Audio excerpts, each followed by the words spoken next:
Chapter 260. Early in the morning. Every house was lit up. Birds were chirping on the branches of the trees. Several dumplings and soup dumplings had been set up. There were even farmers hawking their wares, selling fruits and vegetables. Dumplings, 5 coins a bowl. Sesame cakes, 1 coin each. A butcher walked up to the butcher and asked, "How much is this meat?" The butcher smiled. "You are a big customer of mine. How would I dare to ask for more?" Seeing that there was no one around, he lowered his voice. 80%, please take it. This was a 20% commission. The butcher nodded in satisfaction. At this point, some steaming buns rose from the steamer. Selling buns, 2 coins each. Then was bustling with activity on the streets. This was the best room in the inn. The decor wasn't elegant, and a wooden bed took up half of the room. However, at least it was clean. Pei Zi-yun slowly retreated from the room, feeling refreshed. His entire body felt spiritual, but he didn't feel happy at all. After a long time, Pei Zi-yun let out a long sigh. Although my cultivation has improved, there's a limit to the amount of energy a human body can absorb. Even if I cultivate until I die, I will not be able to advance any further. Without paradise and fame, I have gained very little. No wonder Xie Chengdong is the top cultivator in this world. Looks like I have to get my hands on the immortal dragon veins. Pei Zi-yun stood up and washed up. He then called out to the waiter, "Go and buy some breakfast. I heard that there are buns. Buy a steamer of buns."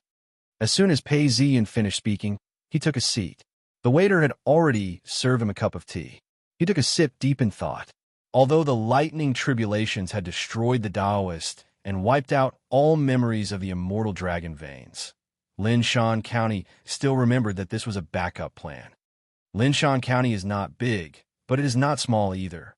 Based on my feng shui, I can search the entire county and find a backup plan. But it will take a long time.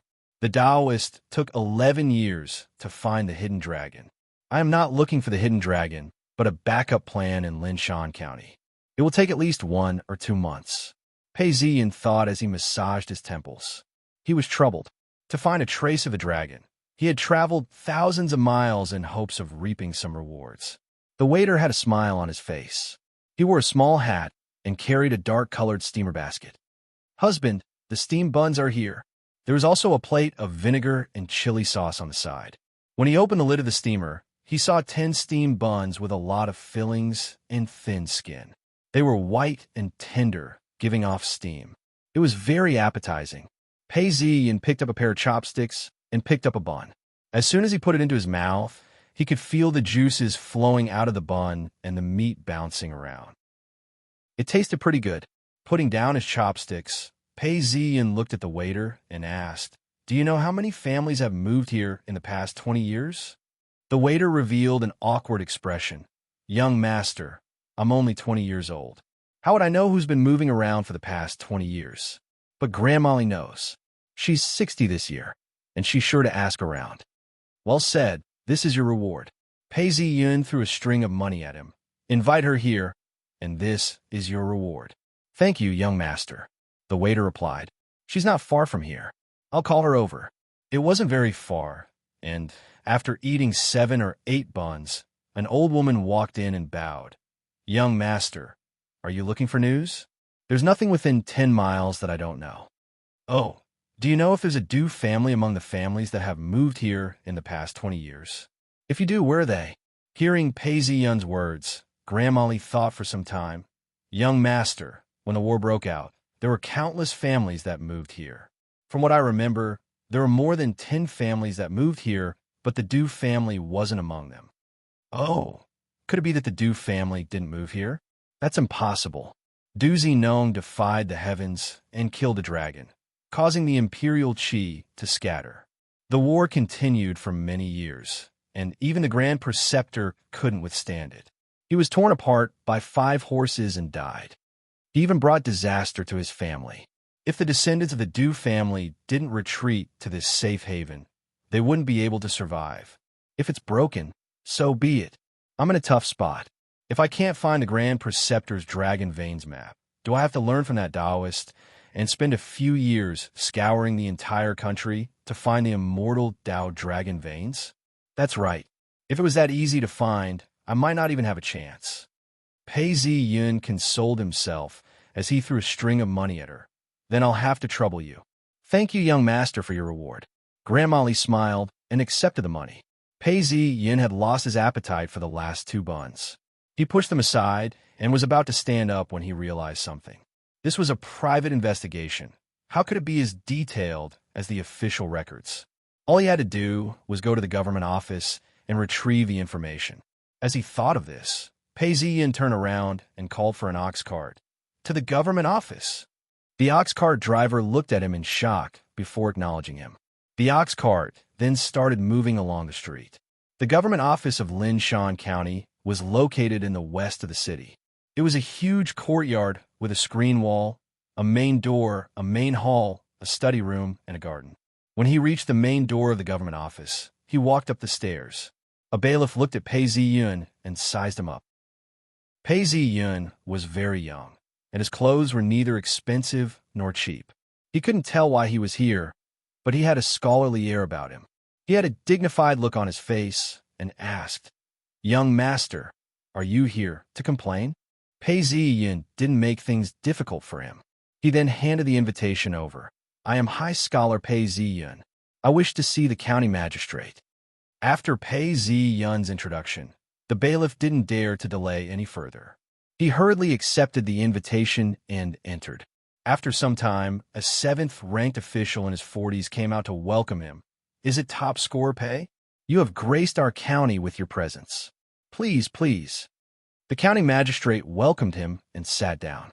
The county magistrate then said, "I've long heard of top scorer Pei Zi-yun. Your poems and writings have spread far and wide. Every scholar in the world knows of your name. It's just that we've never had the chance to meet."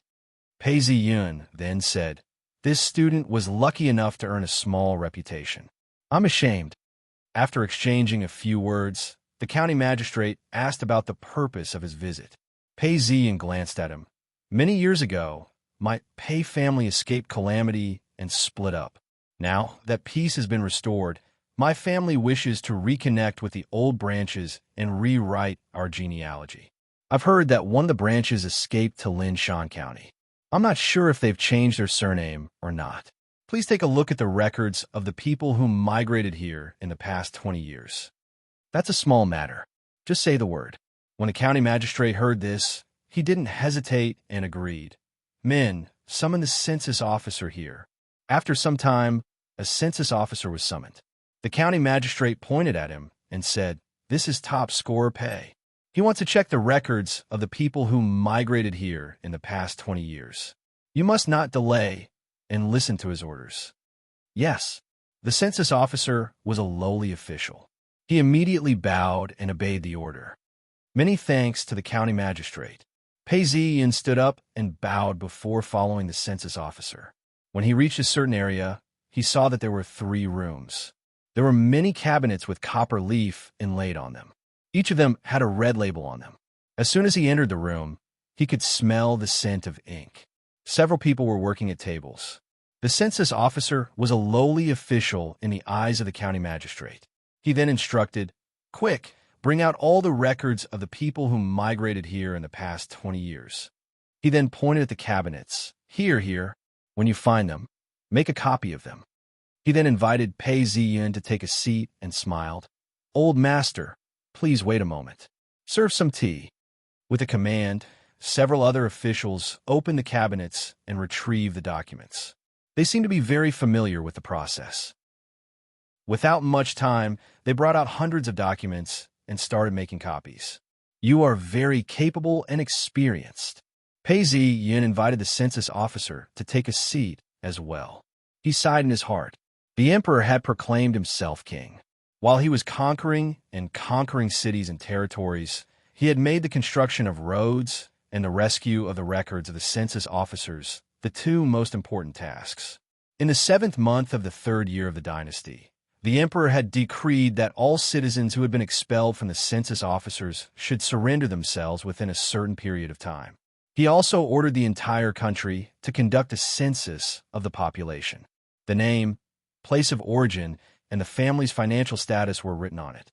There was one copy for the person, one copy for the county, one copy for the prefecture, one copy for the province, and one copy for the Ministry of Revenue. Since the Ministry of Revenue had a yellow cover, it was called the Yellow Book.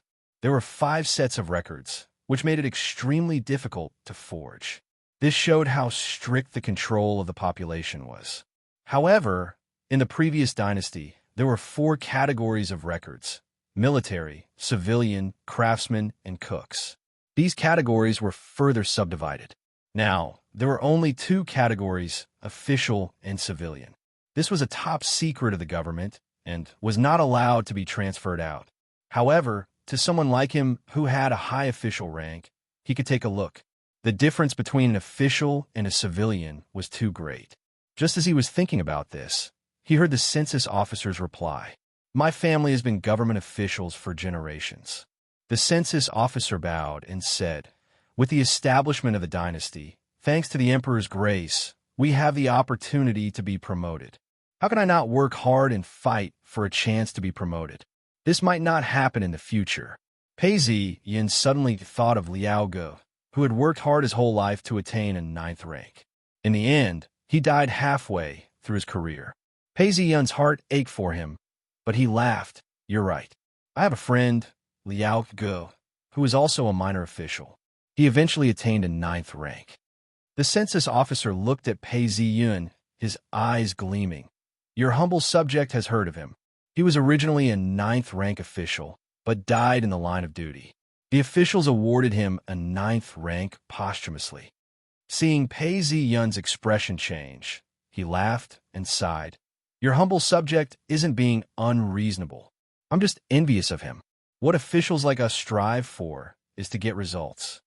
My father toiled for 30 years without success. At the end of his life, he held my hand and said, 'My son, you have to fight for the honor of my family.' Just thinking about that look in his eyes makes my heart ache. If I can really attain a 9th rank, I'm willing to die in office." Pei Yin looked at the census officer and said, "The imperial examinations have only been held for a short period of time, and there's still a shortage of officials. If you do your job well, your wish will come true. Many thanks to Master Top Scorer for your auspicious words." The census officer stood up and bowed. In less than an hour, under the efforts of the scribes, they had finished copying the 20-year-old records of the new immigrants. This was also the reason why there weren't many immigrants in the ancient times. Pei Yin then stood up and handed over a banknote. "It wasn't much, only 10 taels of silver. You've all worked hard. This is the money for the tea. Split it amongst yourselves." The census officer hurriedly stood up as well. "Thank you, Master Top Scorer, for your reward." When the few scribes saw this, their faces were filled with joy. The leader ate the meat, while the subordinates drank the soup. Everyone would get a share of the spoils. However, one of the 20-year-old scribes had a look of worry in his eyes. By the time he sent Pei Yin off, it was almost noon. The scribe then found an excuse to leave the house. When he reached the streets and saw that there was no one around, he spoke a few words to a peddler. When the peddler heard what he said, he frowned and hurried off. Chapter 261. Yuanqing Village. Wei family village. Yuanqing Village was near the mountains, but there was a river to irrigate the land. From the Earth Temple, one could see the river flowing by. Although there were no big boats, there were many small boats. There were wooden bridges across the river. Both sides of the river were fields, with grass huts and cottages. It was a beautiful scene. In front of a courtyard, someone was talking. "Young chieftain, someone wants to check on the migration of people within the past 20 years. This person was Grandma Li. She spoke respectfully. Another middle-aged man rushed into the courtyard. Seeing that Grandma Li was there, he was surprised. He then turned to a young man and said, "Young chieftain, someone is here to check on the migration of people. The clerk we've assigned to the government office has sent word." The young man was lying in the courtyard, basking in the sun. He was a handsome man with a squarish face. His eyebrows were black and thin, and he had a high nose bridge. His face was pale and calm, and he looked rather skinny. He didn't reply for a while. Grandma Li then asked, "Is it a very young man?" But he had a stern expression on his face and a strong, killing intent. Yes, Grandma. Someone from the imperial court? The young man asked. The middle-aged man was around 40 years old, and his eyebrows were raised. He had a strong, killing intent and didn't reply immediately. He then muttered, "Doesn't look like it. If he's from the imperial court, he should be an official. He's a top scorer, and I've heard that he's a sect leader. I've heard that he's quite famous." The young man pursed his lips and paused before saying, "Keep an eye on him and see what he's up to." "Yes, young chieftain," the middle-aged man replied. And outside, there was a stall selling steamed buns, dumplings, ramen, noodles, and the aroma of roasted chicken and meat wafted in the air. Pei Ziyun walked out silently and stood under the eaves, allowing the wind to blow against him. After some time, he turned around and looked at the records. Something's not right. Pei Ziyun suddenly remembered that the middle-aged woman was an inquisitive person. Could it be that she didn't know about the migration of people? He flipped through the records and realized that the age matched. This middle-aged woman moved to Wei Village during the chaos of war. Why didn't she say anything? He felt uneasy. As he flipped through the records, he realized that there was only Grandma Li in the village. He then saw a name, Fang Yongjie. His face fell. Fang Yongjie, this name sounds familiar. Could it be the person from the original owner's memories? That mortal who's been locked up in the immortal prison all this time and has even fed well? Fang Yongjie? His surname was Fang. Somehow, it feels very familiar. Pei Ziyun walked over to the window and looked out. He saw an old tree in the middle of the yard. He shook his head and turned around to think. All of a sudden, a thought flashed through his mind. He then cried out, "The rebel king who killed the Grand Preceptor is called Fang Hao. Could it be that he's related?" Furthermore, Fang Hao could be considered as one of the dragon chi that escaped. By killing the Grand Preceptor, it could be said that he took revenge. It's also possible that he obtained the Grand Preceptor's Dragon Vein diagram. Dragon Vein, Fang Clan, Xie Qingdong's immortal prison. Could it be that Fang Yongjie is related to the immortal spirit Dragon Vein? This ray of light flashed past, as though it could light up the night sky. Pei Ziyun paced back and forth for some time before gritting his teeth. Regardless of whether it's true or not, I have to check it out. Just as he was about to leave, a thought flashed across his mind. He stopped in his tracks and took out the county records of Linshan County. He flipped through it and searched for the map. Speaking of which, even in ancient times, this map was considered a military secret. It was a crime for an ordinary family to keep it for themselves. But to Pei Ziyun, it was completely open to him. Yuanqing Village has Wei Family Village. Most likely, Wei Family Village migrated here. Wei Family Village means to protect the village. That woman is very nosy. I'm afraid she's the eyes and ears of Wei Family Village. As he thought of this, Pei Ziyun took out a brush and made a mark on Wei Family Village. Behind Wei Family Village was a huge mountain, which he could escape to at any time. Indeed, it's a military strategy. Whether or not it coincides with the direction of the Dragon Vein, I shall see for myself. Pei Ziyun's mood was extremely good as he turned around and left. Imperial Palace, the sun shone down on the golden tiles, casting a shadow on the ground. Along the way, rows of soldiers stood under the sun, beads of sweat dripping from their brows. Within the palace, several eunuchs and serving maids were standing by, ready to be summoned. The emperor's face turned pale as a eunuch served him medicine. Cough, cough, he coughed a few more times. The emperor was feeling a little irritated as he ate. After a while, he said, "My body is getting worse and worse. Your Majesty, take your medicine properly and your body will recover." The eunuch consoled. "Who doesn't die? I fought for over 10 years and became the emperor. I've experienced too much and I'm getting old." The emperor ran his fingers through his hair as he found several strands of white hair. Seeing the emaciated emperor, the eunuch felt a little sad and wanted to console him. However, the emperor waved his hands. "I've spent my entire life fighting for the throne. I only hope that my descendants will be able to defend the throne for generations to come. I'm always worried." The emperor spoke as he continued to drink his medicine. Another eunuch entered and saw that the emperor was still drinking his medicine. He then knelt down beside him. "Speak, what's the matter?" The emperor spoke plainly. "Yes, King Lu has reported everything that happened along the way. Nothing happened, and he did his best. It's just that." "Just what?" The emperor saw the eunuch kowtowing and said, "Just report it to me. This isn't your fault." "Yes." The emperor drank his medicine as he listened. At first, he was satisfied. When he heard that King Lu wanted to eat fish, but the fish wasn't fresh, the emperor's face turned red. When he heard King Lu's words, he coughed violently and spilled the medicine. The bowl of medicine fell to the ground and broke into pieces. The two eunuchs were shocked and hurriedly knelt down. The emperor ignored them, and his face was drained of blood. He then repeated in a low voice, "I don't even know if my descendants will be able to eat this fish." As soon as he finished speaking, the emperor started tearing up. "A mere deputy dares to bully my son. It's my fault." The emperor's tears flowed down his cheeks as he leaned heavily on his throne. He felt as though his entire body had been hollowed out. He closed his eyes and pondered for some time before he made a decision. Passed down the decree. Restore King Lu's title as a prince. The eunuch beside him didn't dare to speak.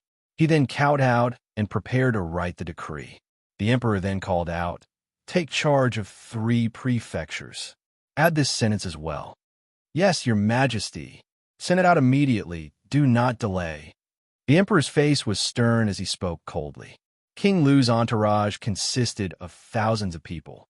Not to mention the ox cart, there was also the mule cart. The cavalry had horses, and yet they could only travel 40 kilometers a day. Xie Chung Dong sat on the ox cart and looked around with a perplexed expression. He could hear the sounds of footsteps, hooves, and the wheels of the cart. The sky was gloomy, and clouds covered the entire sky. Along the way, the villages and the docks were blurry. It seemed as though the journey would never end.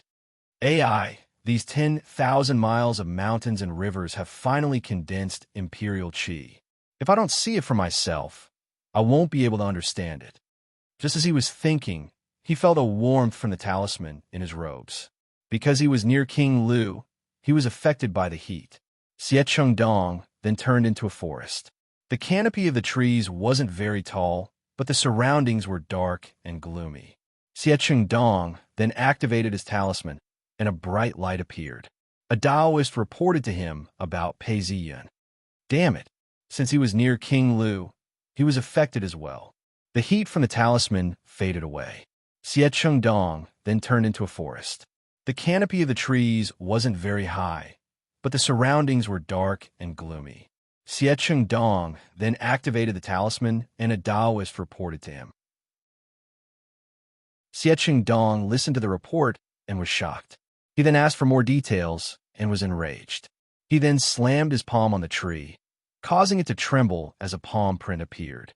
"This won't do. I have to rush over." Xie Chung Dong was about to move when he stopped and paced back and forth several steps. He then frowned. "But King Lu is at a critical juncture. If we lose him, it will be difficult for him to succeed." Within the forest, there were many birds chirping nonstop, which made Pei Ziyun feel even more frustrated. Within the carriage, King Lu was drinking bird's nest porridge. His face was slightly rosy, but his body had yet to fully recover. He was still a little frail and weak. Xie Chung Dong returned to the entourage. His expression was one of struggle and unease. King Lu placed the bowl of porridge down and smiled at Xie Chung Dong. "Mr. Xie, you've been feeling uneasy lately. What's the matter?" Hearing King Lu's words, Xie Chung Dong was shocked. He then replied, "King Lu, I'm a little worried. I've done everything I could, but I don't know what the result is." When King Lu heard this, his heart warmed as he smiled. "Man proposes, God disposes. You've done your best, and I'm very grateful. Whether you succeed or not depends on the will of the heavens." At this point, a horse galloped towards them. Both of them felt something and looked up. They saw a eunuch riding on a horse, with several imperial guards behind him. The eunuch who was leading the group shouted, "King Lu, your majesty, please wait. There's an imperial edict." Hearing this voice, Xie Chung Dong stood up and smiled. "Congratulations, King Lu, it's done." King Lu stood up as well. "Quick, follow me to welcome the emperor." The incense burner table was set up. King Lu was dressed in the attire of a king. He looked skinny, but his complexion was much better. He knelt down and looked at the eunuch. Seeing that the eunuch had a smile on his face, King Lu's heart was at ease. He then knelt down and welcomed the imperial edict. "Your son respectfully awaits the emperor. Greetings, emperor." The eunuch unfolded the imperial edict and read it out. The edict states, "King Lu is wise and intelligent, and has served the country with sincerity. He shall be pardoned of his crimes, and be conferred the title of King Lu. He shall be given the title of King Lu, and be given the title of King Lu." Hearing this imperial edict, King Lu's entire body trembled as tears streamed down his cheeks. He had planned so much for this day. Wiping away his tears, King Lu shouted out, "Your son accepts the imperial edict. Thank you for your kindness." Xie Chengdong glanced over. As soon as the imperial edict was read out, he heard the roar of a dragon as it pounced on King Lu. King Lu's aura changed drastically. He was now a king and was surrounded by black qi. He was conferred the title of King Lu and was given the title of King Lu. He was given the title of King Lu and was given the title of King Lu. Seeing the changes, Xie Chengdong couldn't help but sigh. "I've been cultivating for over 10 years, and yet I can't even measure up to a single edict. It's just that cultivating depends on one's own body, and one's own strength belongs to oneself. Unless someone specifically targets me, I shall be free. There are pros and cons to this." He then looked at King Lu, who was escorting the eunuch away. Xie Chengdong thought to himself, "Now that I have the capital to become a dragon, the next thing I need to do is to make use of the imperial qi to break through to become an earth immortal." King Lu rewarded the eunuch handsomely and watched as the eunuch left. He then held the imperial edict in his hands and stood under the sun. He then exhaled deeply. Xie Chengdong then walked up to congratulate him. "Congratulations, Your Majesty." Chapter 262. Hearing the congratulations, King Lu looked up at the sun in the sky and squinted his eyes. "I've finally succeeded. Mr. Xie, you've done a great deed. Why don't you drink a few cups of wine with me tonight? It's to celebrate, and also to express my gratitude." King Lu spoke as he regained his usual poise, wisdom, and calm demeanor. Seeing King Lu in such a state, Xie Chengdong thought to himself, "King Lu is really impressive. It's a pity that he's not the eldest son of the first wife. But it's also fortunate that he's the eldest son. That's why I have a chance." He then thought of Linshan County and said, "Your Highness, your humble servant has something to ask of you. Please allow me to do so." King Lu was shocked as he looked at Xie Chengdong and asked, "Did I do something wrong and caused Mr. Xie to feel aggrieved?" "Of course not. It's just that my sect has summoned me to do something. I hope your Highness will agree to it. I'm afraid I can't attend the banquet. I'll be back in half a month if I'm short, or a month if I'm long.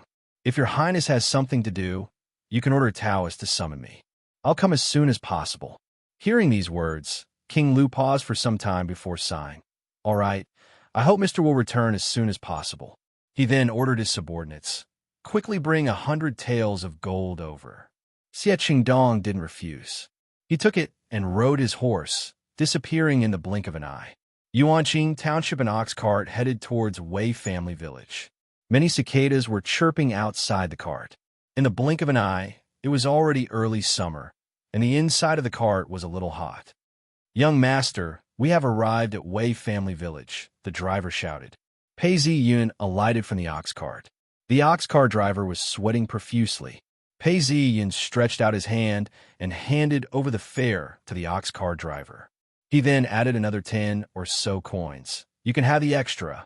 "Thank you, young master." The driver's sweaty face broke into a smile as he thanked Pei Ziyun profusely. Seeing that Pei Ziyun was about to head towards Wei village, he said, "Young master, the people of Wei village are all very valiant. Within a radius of a few kilometers, no one can compete with them. Furthermore, the village doesn't like outsiders. Young master, if you're going to Wei village, you must be careful." "Thank you." Pei Ziyin thanked him and started looking around. In front of him was a stretch of fertile land, followed by the Wei family village. Wei family village was very close to the mountain. Many of the houses in the village were made of stone. There was a wall at the entrance of the village. If something happened, the gate in front of the village would immediately become a blockhouse. Pei Ziyin swept his gaze across the village. The paddy fields in front of the village were green and lush. A few villagers were weeding the fields, wearing straw hats to shield themselves from the sun. From time to time, dragonflies would lower their bodies as they chased each other around the paddy fields. In front of the main gate of the village, there were several large stones, the top of which had been polished clean. Several strong men were playing chess with their hoes beside them. Pei Ziyin hesitated no longer and looked at the surrounding terrain. Wei family village was surrounded by mountains. Looking at it from a different angle, he could see that the mountains were continuous, and there was a small river in the middle. It was like a magnet that attracted his attention. If I intentionally search for it, I'm afraid it will take many years. But he was prejudiced, and he took a liking to him at first glance. The value of this mountain village lies not in the earth's veins, but in the circle formed by the dragon veins. Although it does not directly involve the dragon Qi, it is protected by the dragon Qi and has become a safe haven. If it is not rich and powerful, but if the wind blows, the water will flow, and the family's fortune will last for a long time, and there will be no calamities and no tribulations. Of course, this no calamities and no tribulations is a lie, but as long as there are no major changes, it will be like this. The refuge that the Taoist left behind must be this place. Wonderful. This is using the dragon Qi to restrain the dragon Qi and the wrath of the heavens. If a punishment were to be placed here, it would affect the dragon Qi itself. This is actually a question of whether it is worth it or not. If it were the Taoist or the Grand Preceptor, they would not be able to escape the wrath of the heavens. However, if it were just the sins of their descendants, they might not be able to cause the wrath of the heavens, even if they were to damage the feng shui of this place. I can almost confirm that this Feng Yongjie is the son of Feng Hao. If not, there wouldn't be such a coincidence. Just as Pei Ziyin was thinking about this, he stood there in a daze for a while. He then felt several pairs of eyes staring at him. Although the villagers looked normal, they were actually filled with killing intent. Their actions were similar to those of soldiers. A villager with a hideous look on his face had a scar running down his face. He then threw the chess piece onto a rock and stood up. "Who are you looking for?" "I'm looking for Feng Yongjie, elementary scholar Feng." Pei Ziyin smiled as he spoke. Looking at these villagers, he was even more certain of his identity. Everyone present froze in place, as a murderous aura emanated from them. The villager with the scar on his face asked coldly, "Why are you looking for elementary scholar Feng?" "Just pass the message and you'll understand. Say that in Prefecture's top scorer Pei Ziyin wishes to see you." Pei Ziyin didn't seem to mind. The villagers looked at each other before the one with the scar on his face hurriedly entered the house. The rest of the villagers looked at Pei Ziyin. A hunter appeared on the observation deck, holding a bow in his hands. There were arrows in the quiver on his back. Feng Mansion, the young man, looked extremely weak. Grandmolly followed behind him and poured him a cup of ginseng tea. The scarred villager entered and bowed. "Young chieftain, in Prefecture's top scorer, Pei Ziyin wishes to see you." Hearing these words, the young man smiled and said, "Speaking of someone, he's here. I didn't expect him to come looking for me. Please come in and meet me." "Young chieftain, this person has come looking for you. I'm afraid he has ill intentions," Grandmolly said. The young man placed the teacup on the table. I don't have anything else to worry about. Besides, I have your protection. Please come in." The scar villager then walked out and invited Pei Ziyin into the house. As he walked along the village, he noticed that the houses were neat and tidy. Many children were running around the village. The scarred villager looked at the children warmly. Before long, they arrived at a courtyard. The scarred villager then said, "We're here. Please follow me." At this point, a young man around 18 or 19 years of age came out to welcome him. His face was yellow, and he coughed repeatedly. "So it's Master Top Scorer who has come to visit. Welcome, welcome." Pei Ziyin bowed. I don't dare, I don't dare. I'm sorry to have disturbed you. At this point, Grandma Lee walked out and said, Young master, the food and wine have been prepared. However, he ignored Pei Zi-yun as if he was a stranger. Seeing Grandma Lee appear, Pei Zi-yun understood that his questions had been answered by this youth. He knew that Pei Zi-yun had come here with ulterior motives, yet he did not change his expression. Instead, he invited wine and meat. Pei Zi-yun followed the young man into the living room. The interior of the room was extremely ordinary, and there wasn't anything special about it. However, upon closer inspection, he realized that it was made out of precious wood and was glowing brightly. Pei Zi-yun looked across the living room. On the main seat, there was a painting of a tiger. The tiger had a ferocious expression on its face, as though it was about to devour someone. The young man looked at Pei Zi-yun. It's an honor for Master Top Scorer to visit. I've spent many days reading Pei Zi-yun's poems. If I have to say what I like this one the most. Looking back, the person is just there. As the young man spoke, he took out a poem and handed it over. It was a collection of Pei Zi-yun's poems. On it, there were many comments and insights. It was obvious that he had put a lot of effort into it. Looking at this collection of poems, Pei Zi-yun laughed. I didn't expect you to like poems. It's just that poems are good, and you can't attain scholarly rank. The young man laughed bitterly. Look at my frail body. I'm afraid that studying hard will only result in my death.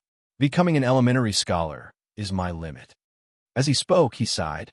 Young master looks so young. How did you become like this? Pei Zi-yun was puzzled.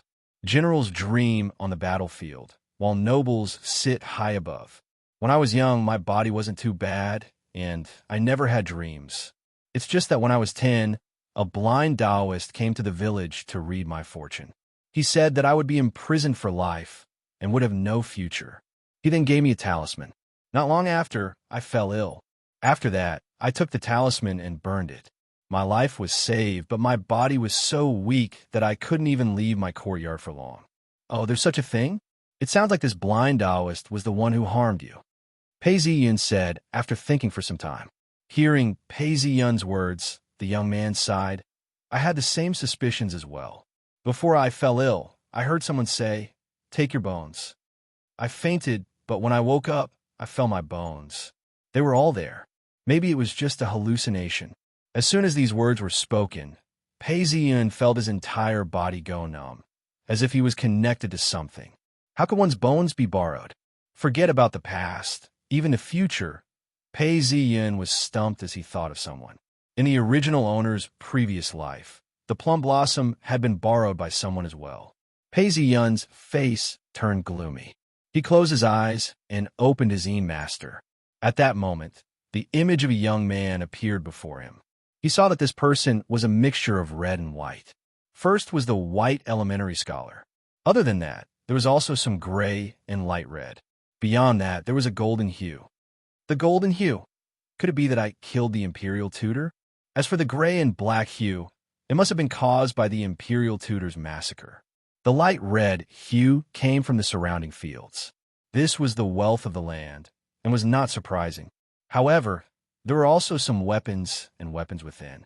It was obvious that this Wei family village was left behind by the imperial tutor. Pei Zi-yun opened his eyes and saw several servants carrying dishes into the living room. The dishes were all steaming hot and looked delicious. A piece of pork knuckle was plump, but not greasy. It was sprinkled with red chili powder and some spring onions. The pork skin was roasted to a golden brown and gave off a fragrant aroma that made one's mouth water. The young man waited for the dishes to be served. He glanced at them and said, Master Top Scorer, please have a seat and eat. This village's hospitality is lacking. The young man said as he picked up his chopsticks and picked up a piece of vegetable to eat. It was not greasy at all. After eating a few mouthfuls, he toasted 3 more times. The young man then took a handkerchief and wiped the grease from his mouth. He then looked at Pei Zi-yun and asked, Master Top Scorer, we've never met before. I've only heard of your reputation, but I've never heard of you. I wonder why Master Top Scorer is looking for me. Pei Ziyin drank a mouthful of wine and looked at the young man and laughed. When I heard of your family's reputation, I hadn't even become an elementary scholar. Isn't that right, young Master Fong, or should I say, the son of the imperial tutor? As soon as these words were spoken, the surrounding servants who were serving the dishes acted like startled wolves. They all pulled out their knives, and the entire living room was filled with killing intent. It was as if blood was going to be spilled all over the place. Pei Ziyin didn't seem to care at all. He stretched out his hand and picked up a pair of chopsticks. He then grunted coldly. Strangely, although he didn't snort very loudly, the people around him felt their vision go black, as if they were going to faint. Pei Ziyin's hand flashed, and the chopsticks flew out. With a quick tap, they heard a series of pa-pa sounds as their hands went numb, and their knives fell to the ground. Chapter 263. The strangest thing was that the chopsticks flew back to him. Pei Ziyin looked at the youth. Although I didn't use the leaves to hurt you, I can still kill you with the chopsticks. If I had any evil intentions, wouldn't it be easy to kill you? The youth's expression did not change as he said, Indeed, you have good skills. To kill me, you only need to sit down and move your hands.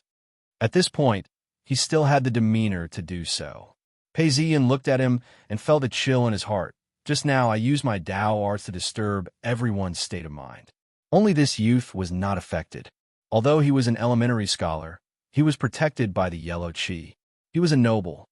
But this can't be a gift from my father. The king of Wei is dead, and his country is no more. Not to mention a mere rebel king. Even if he was a king for 300 years, once the country was destroyed, it would lose its power. Looks like my guess was right. This is a gift from killing the Grand Preceptor. The youth looked at Pei Ziyin and asked, Since you're not here to kill me, what's your purpose? The map of the dragon veins. Pei Ziyin said softly. The youth was startled, but he did not get angry. Instead, he started laughing. Ha ha! Laughter reverberated in the room. Everyone in the room looked over, and the people in the room hurriedly called out, Young Master. After laughing for a while, the youth stopped and ordered, Bring the map of the dragon veins here. Grandmolly tried to persuade him. Young chieftain, this is the inheritance of Old Master. How can you take it out just like that? The youth waved his hands. Grandmolly, just bring it out. With such martial arts and Tao arts, how can we fight against them? A wise man submits to circumstances. This map of the dragon veins is no longer of use to my family. Just bring it out. Seeing the youth in front of him so straightforward, Pei Ziyin paused. He never thought that he would be able to obtain the map so easily. His heart was filled with joy, but at the same time he thought to himself, There are many heroes under the heavens. This youth has the qualities of a wise ruler. It's a pity that his looks alone are useless. Some time later, Grandma Li brought a small sandalwood box to him. The youth opened the box with a key, and inside was a map of the dragon veins. There were many words written on it. The youth handed it over. Brother Pei, you can check it. Pei Ziyin took out the dragon veins map and looked at it from top to bottom. At the end, he stopped abruptly. At this point, the young man's face was pale, as though he would collapse at any moment. He gently placed the teacup down and said, I don't know what young master wants, but my clan only has half of the dragon veins map. If young master wants it, feel free to take it. Hearing this, Pei Ziyin looked at the youth in front of him, as if trying to read his expression. Huh? Pei Ziyin stared at him for some time before he laughed out and asked, Your Highness is so straightforward. What do you want? Don't call me Your Highness. When the Imperial Guard army was defeated, there would be no more Your Highness. The young man was silent for a long time before he sighed in disappointment. It was as if something had touched his heart. He looked out the window and saw a vegetable field with some vegetables and fruits growing in the garden. The young man stood up and walked a few steps. Without even turning his head back, he said, Master Top Scorer, I'm sure you're trying to find the secrets of the heavens and the dragon veins. I have a wish. If young master can help me achieve it, I can tell you the location of the other half of the dragon veins map. Hearing the young man's words, Pei Ziyin took out the dragon veins map and took a deep breath. Young Master Fong, what do you want?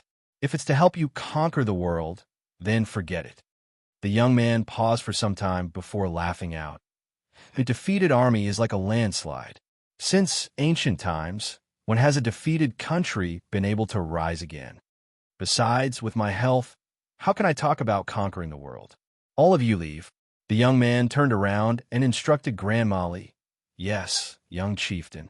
The young man saw that everyone had left before he walked closer to Pei Ziyun and said, I have a girl I like, but I have two problems. Firstly, her family doesn't want us to be together and rejected me. However, I can't let go of her. You have to help me marry her. I can't let her go, and I can't let her down. I believe this shouldn't be a problem for Master Top Scorer, right? Secondly, my health isn't good, and I can't have sex. I don't have any other requests. As long as you can give birth to a son, no, even a daughter, and let her inherit the Fong family's bloodline, I will tell you the location of the other half of the Dragon Veins map. Cough, cough. Master Top Scorer, if you can do it, I will tell you. If you can't, I'm afraid my body won't last much longer. If I get shocked, I might die on the spot. As he spoke up to this point, the young man's face turned red as tears welled up in his eyes. So that's how it was. His body wasn't good, and he didn't have any ambitions. It's just that he was blessed. How did he end up like this? Pei Ziyin paused for some time before saying, Let me take your pulse. The young man sat down and extended his hand in front of Pei Ziyin. Pei Ziyin felt his pulse and asked, What's the girl's name? The young man's face was pale. Her surname is Chow, and her name is Daniel. Her house isn't far from here. It's just opposite. The son of King Wei. Even if he can't have sex, but in this village, who can't he do it?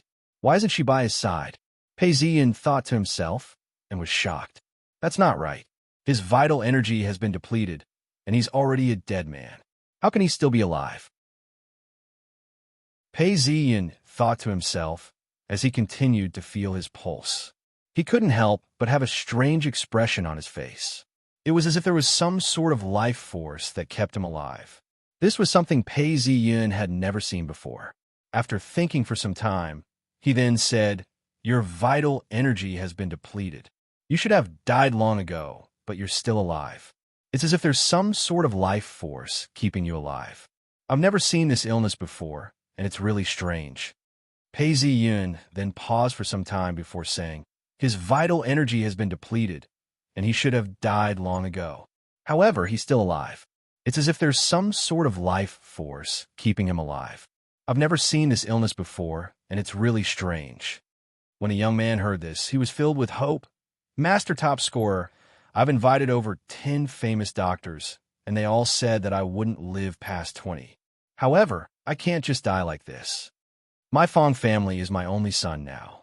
When the army was defeated, so many people fought at the front lines to cover my retreat. Because of this, I wish to continue the lineage of my Fong family. The young man revealed a bitter smile, but his tone was extremely calm. Just do what you need to do. If you fail, then my Fong family and I are doomed. Pei Ziyin did not speak as he turned around and walked out the door. Under the guidance of a servant, Pei Ziyin found the Chow household. There were a few thatched huts, and a young lady was hard at work. The sound of coughing could be heard coming from within. As soon as he got closer, Pei Ziyin frowned. It was as if the entire hut was filled with sin. He could feel his hairs standing on end as he hurriedly took a few steps back. His master opened its eyes and looked around. The entire world seemed to have turned gray and black. This was especially so for the thatched hut. He then looked at the young girl. She wasn't very pretty, but she was tall and had an oval face. She had a few freckles on her face. She was busy chopping firewood. Pei Ziyin was silent for some time before letting out a long sigh. This kind of sin can only be committed by a few people. This person must be a descendant of Grand Preceptor, due he didn't expect the descendants to have so much sin. However, the third generation of young ladies who were hard at work had much less sin, and yet the sin was still concentrated into a ball. This sin, if there is no external help, would cause the descendants to suffer from poverty and misfortune. I'm afraid it would take a few more generations before the sin would disappear. The young lady who was chopping wood saw a young man approaching her. She paused and asked, Young master, you look unfamiliar. What brings you to my house? Pei Ziyun's eyes gleamed as he smiled and didn't speak immediately. He then said, I am a high scholar from the city, and am here to pay a visit to elementary scholar Fong. I have to know that he has a wish. He wishes to marry you, and told me that he can't leave you. What do you think? Hearing Pei Ziyun's straightforward words, the young lady's face turned red as she lowered her head shyly. Her eyes dimmed as she said, Young master, this is impossible. Pei Ziyun asked curiously, You don't like him? Or are you lacking in monetary gifts? The young lady's face turned pale. No, that's not it. I like him. I've never liked anyone else as much as I like him. But I have my own difficulties.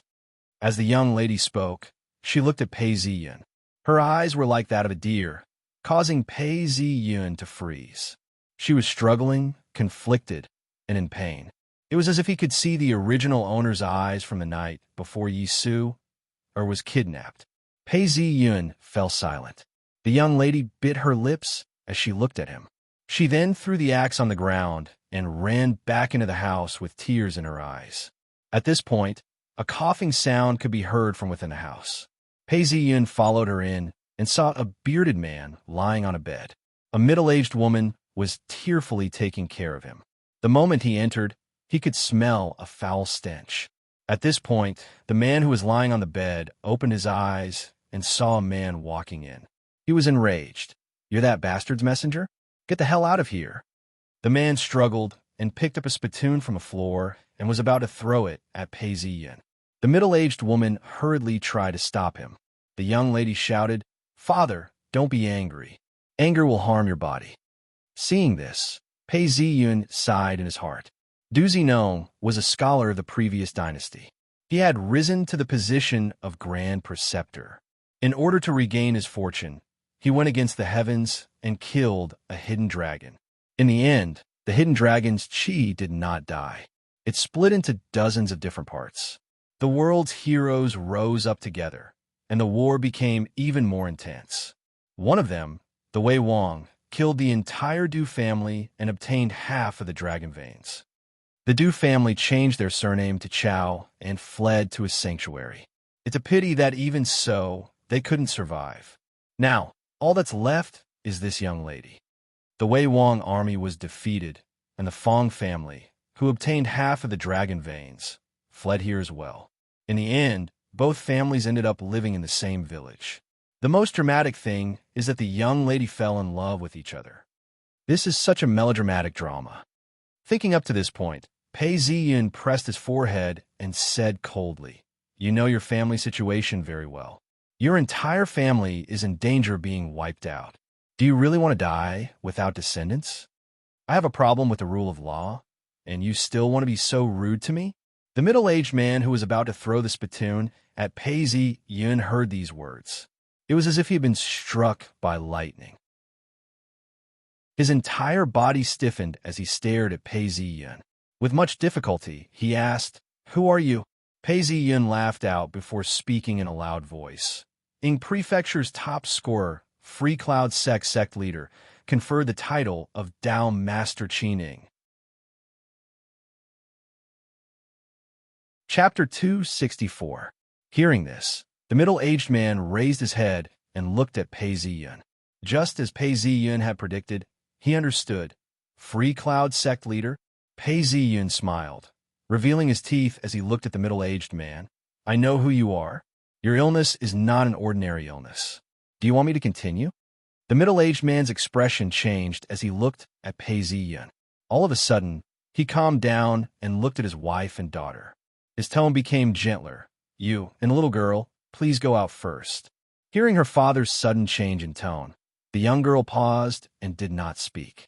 She stood up hesitantly as the middle-aged woman pulled her out of the room. Pei Ziyun sat down on a stool. The young girl kept looking back, trying to read her father's and this young man's expressions. You treat your daughter with malice and want to sever ties with her. Have you ever thought about your daughter's feelings? Pei Ziyun stared into the middle-aged man's eyes. The middle-aged man started coughing violently as he screamed. What do you know? Do you know the hatred between our families? Do you know what happened to my family? Pei Ziyun laughed coldly. I don't know. I don't know, it's you? There was no oil lamp in the room, but there was a foul stench in the room. After saying this, Pei Ziyin clasped his hands behind his back and paced around the room. After a long time, he stood still and said, "In this world, fate is not fixed.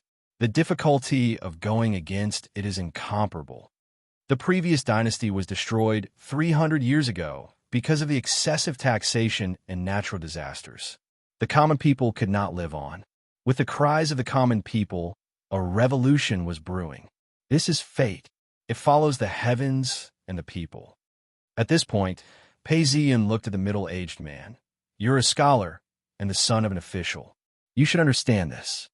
Hearing this, the middle-aged man started trembling. Of course, he knew that the most important thing in a revolution was to follow the will of the heavens and respond to the people. Every dynasty was established on the basis of eliminating the mandate of heaven of the previous dynasty. This was the highest principle of law that every dynasty had to renew. It's not that the old dynasty can't be saved. Although it's difficult to revive it, it's not uncommon for it to last for decades. Most uprisings are suppressed in the end. This is the case. Pei Ziyin sighed. In his own world, the Huangqiao uprising and the Taiping Heavenly Kingdom uprising were all similar. Later generations felt that it was normal, but in reality, success or failure was a matter of a single hair's breadth. Even if it can't be redeemed, throughout the ages, there have been many cases of loyal ministers sacrificing their lives for the country. Of course, even though the new dynasty is an enemy of the country, they rarely punish the ministers. Usually, after a few decades, they will even reward them. I heard that the current emperor already has this idea, but it hasn't been implemented yet, leaving it to the next emperor. But why isn't your father, Du Zenong, on the list? Because your father doesn't obey the heavens. If it's following the will of the heavens, why would he need to rely on his divine ability to break the hidden dragon that represents the will of the heavens? To respond to people's words, we should use strategy, bravery, and manpower to go against them. These are all righteous paths. But your father, as the grand preceptor, thinks of using geomancy to dig up the dragon vein. Where does the dragon vein come from? In fact, it was because of the wishes of the people. The prayers of the people were heard by the heavens. This is a crime against the people and the heavens. Not to mention that this action has led to even more tragic disasters. How many more people have died because of this? You're crying injustice. The entire world is crying injustice. Do you hear that? Pei Ziyin laughed coldly as he paced around the room. He frowned at the stench in the room and pushed open the window. A ray of sunlight shone in through the window, dispersing the stench. The middle-aged man behind him had turned pale after hearing these words. His lips trembled as he tried to speak, but no words came out. All he could say was, "You know the ins and outs of my family. Of course, your surname is Du, not Chao."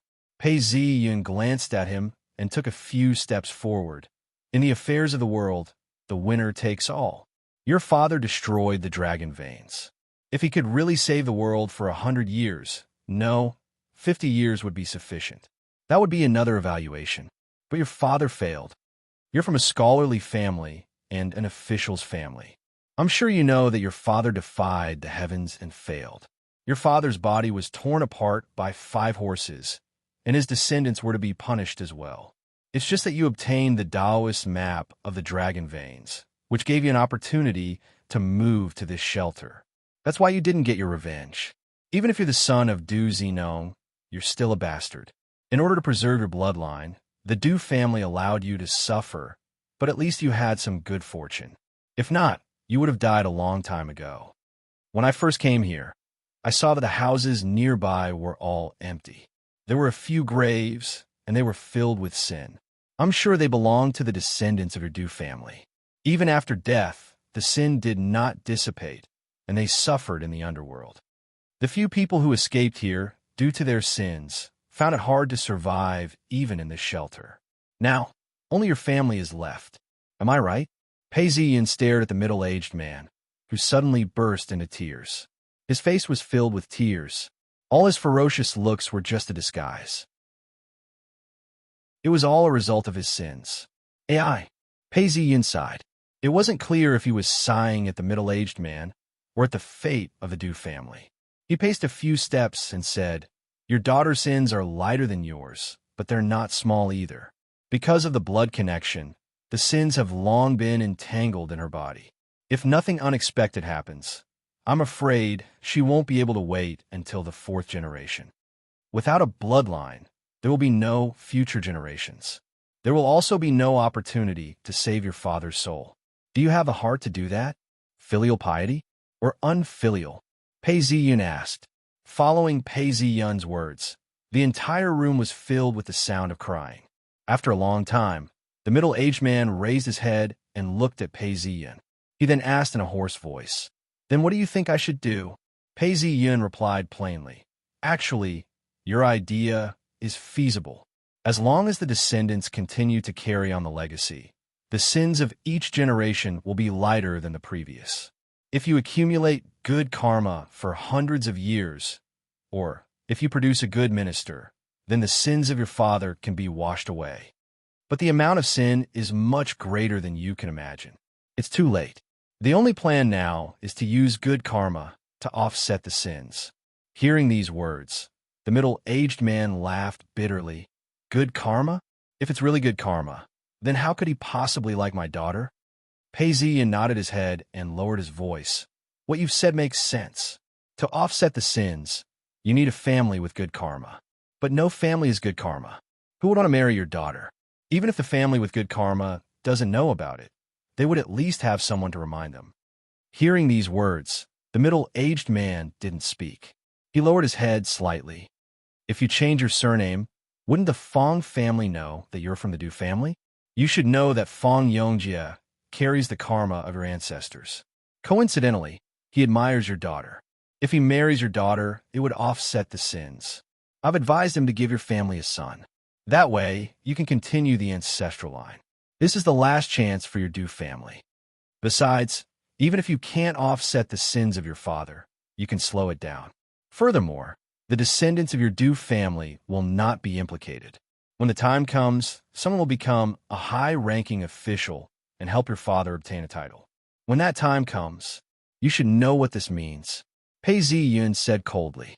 Actually, he felt that Fong Yongjie already knew about this. But to the Fong family, they didn't suffer any losses at the hands of the Du family. All they did was kill a person when they were conquering the lands. Killing tens of thousands of people, it didn't matter if they killed one more or one less. But at this point, it was more effective to pretend that he didn't know. At this point, no one spoke. All that could be heard was the middle-aged man coughing violently. Even though the windows were open, the atmosphere in the room was stifling.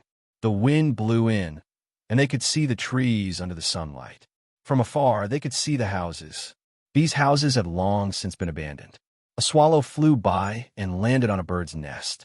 The middle-aged man seemed to have something to say, but swallowed his words every time. Is he moved?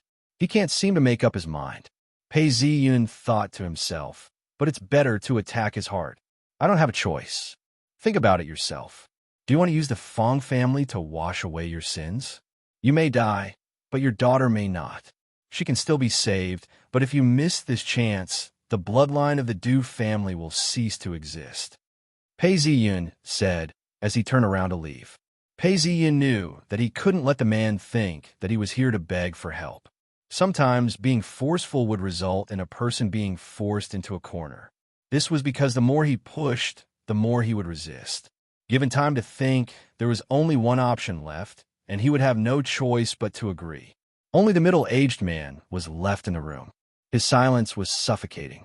Pei Ziyun had just walked out of the room when he heard a series of painful cries. There was even the sound of bowls being smashed. When the middle-aged woman heard this, her expression changed. Her heart was in her throat as she rushed into the room. "Father!"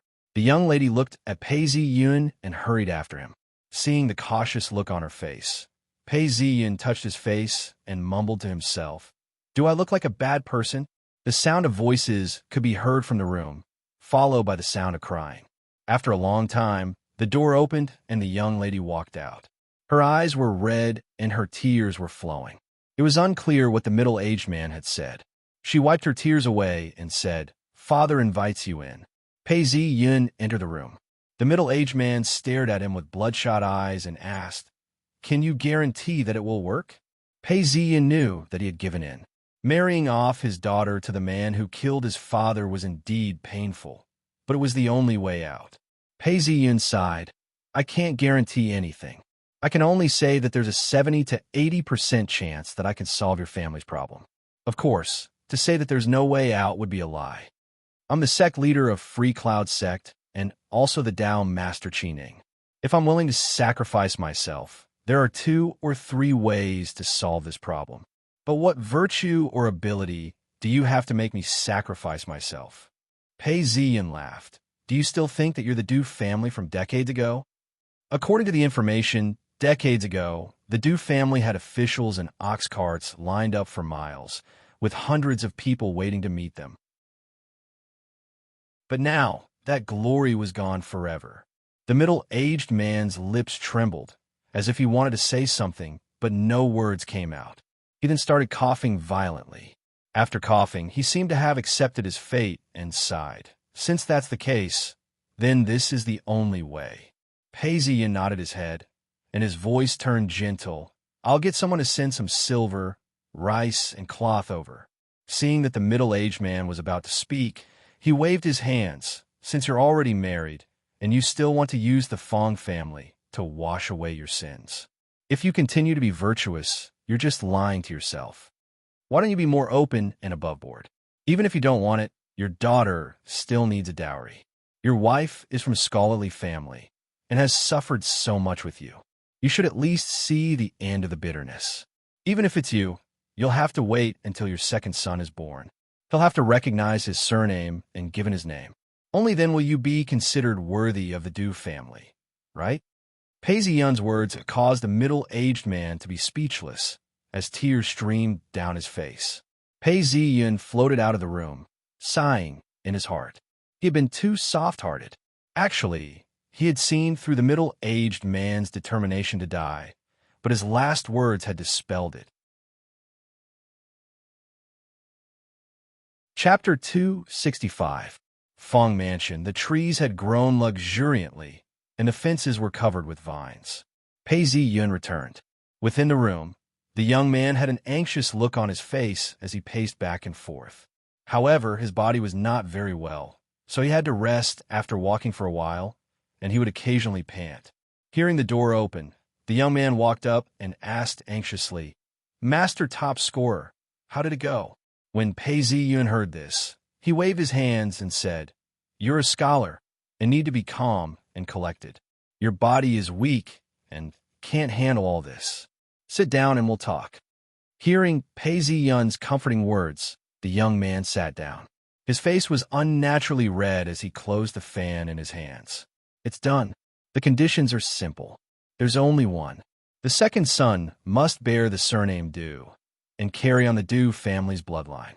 Pei Ziyun looked at the situation and didn't bother to keep him in suspense. When the young man heard this, he stood up and opened his mouth wide. "You know, the son of the previous dynasty's Grand Preceptor, I know that. But have you ever considered that although the Du family was killed by your father, they were still plagued by sins and misfortunes? If you were to marry her, I'm afraid you would lose more than half of your fortune. Furthermore, you would have to consider the opinions of your subordinates as well." Pei Ziyun looked at the youth's flushed face as he spoke. When the young man heard this, he took a few steps back and forth. Suddenly, he raised his head and sighed. He opened his folding fan and saw the words written on it. Suddenly looking back, "That person is in the dim light of the lantern." The youth's face turned from red to white. Seeing that there was no one around, he said in a low and hurried voice, "Don't think that just because I'm the son of King Wei, I have a lot of choices. When the guards were defeated, someone risked his life to protect me and help me escape. But things have changed. That was then and this is now. We fled in a panic. Although we brought gold and silver with us, it was not as much as we imagined. My family bought 2,000 mu of land in Wei Village. However, in order to not attract attention, we divided it equally among the families. I only have 200 mu of land under my name. At this point, the young man sighed. Others think that I'm still a child and don't remember things. Don't look at how respectful they are now. I can see it in my eyes. Now, their attitude is not even 1/10 of what it was when I moved here at the age of 10. That's human nature. Since the Fong clan can't extend any favors to them, it's already very good that they've managed to maintain their status to this extent. An indescribable, melancholy smile appeared on the young man's face. Besides, it's hard for them to revere my body. In order to become a young master, I have worked very hard, but this is all I can do. You haven't experienced it. You didn't see the changes in their eyes: doubt, disappointment, coldness. Besides, things are getting more and more peaceful now, so I don't think too much about it. I just want to continue the bloodline of the Fong family. When I suddenly look back, that person is in a place where the lights are waning. I want to forget these 2 sentences, but I'm not willing to. Can't I be willful for once and live for myself? If you love someone, why should they separate just because of a feud? If she doesn't love me, then so be it. But I know that she loves me. Everyone in the village thinks that she's unlucky. She was betrothed to 3 different men by her father, and all of them died suddenly. Her father would rather see her grow old alone than marry me. The young man gritted his teeth before sighing and laughing bitterly. If I had a second son, I would agree. But now, it's hard for me to even have one. Master Top Scorer, you said that I'm exhausted. All I want now is to spend the rest of my life with her and accompany her. I don't wish for anything else. Pei Ziyin looked at the young man and realized that he was indeed an infatuated man. He pondered for some time before saying, "When I was examining your body just now, I had an idea. Don't despair, there might be a way out." Really? The young man stood up. His eyes gleamed as he held onto Pei Ziyun's hands. "Please save me, Master Top Scorer. I don't know much about medicine, but I do know Dao arts. Your condition seems to be caused by Dao arts and has taken away your life." Pei Ziyun said as he looked at the young man, "I'll use Dao arts to examine you.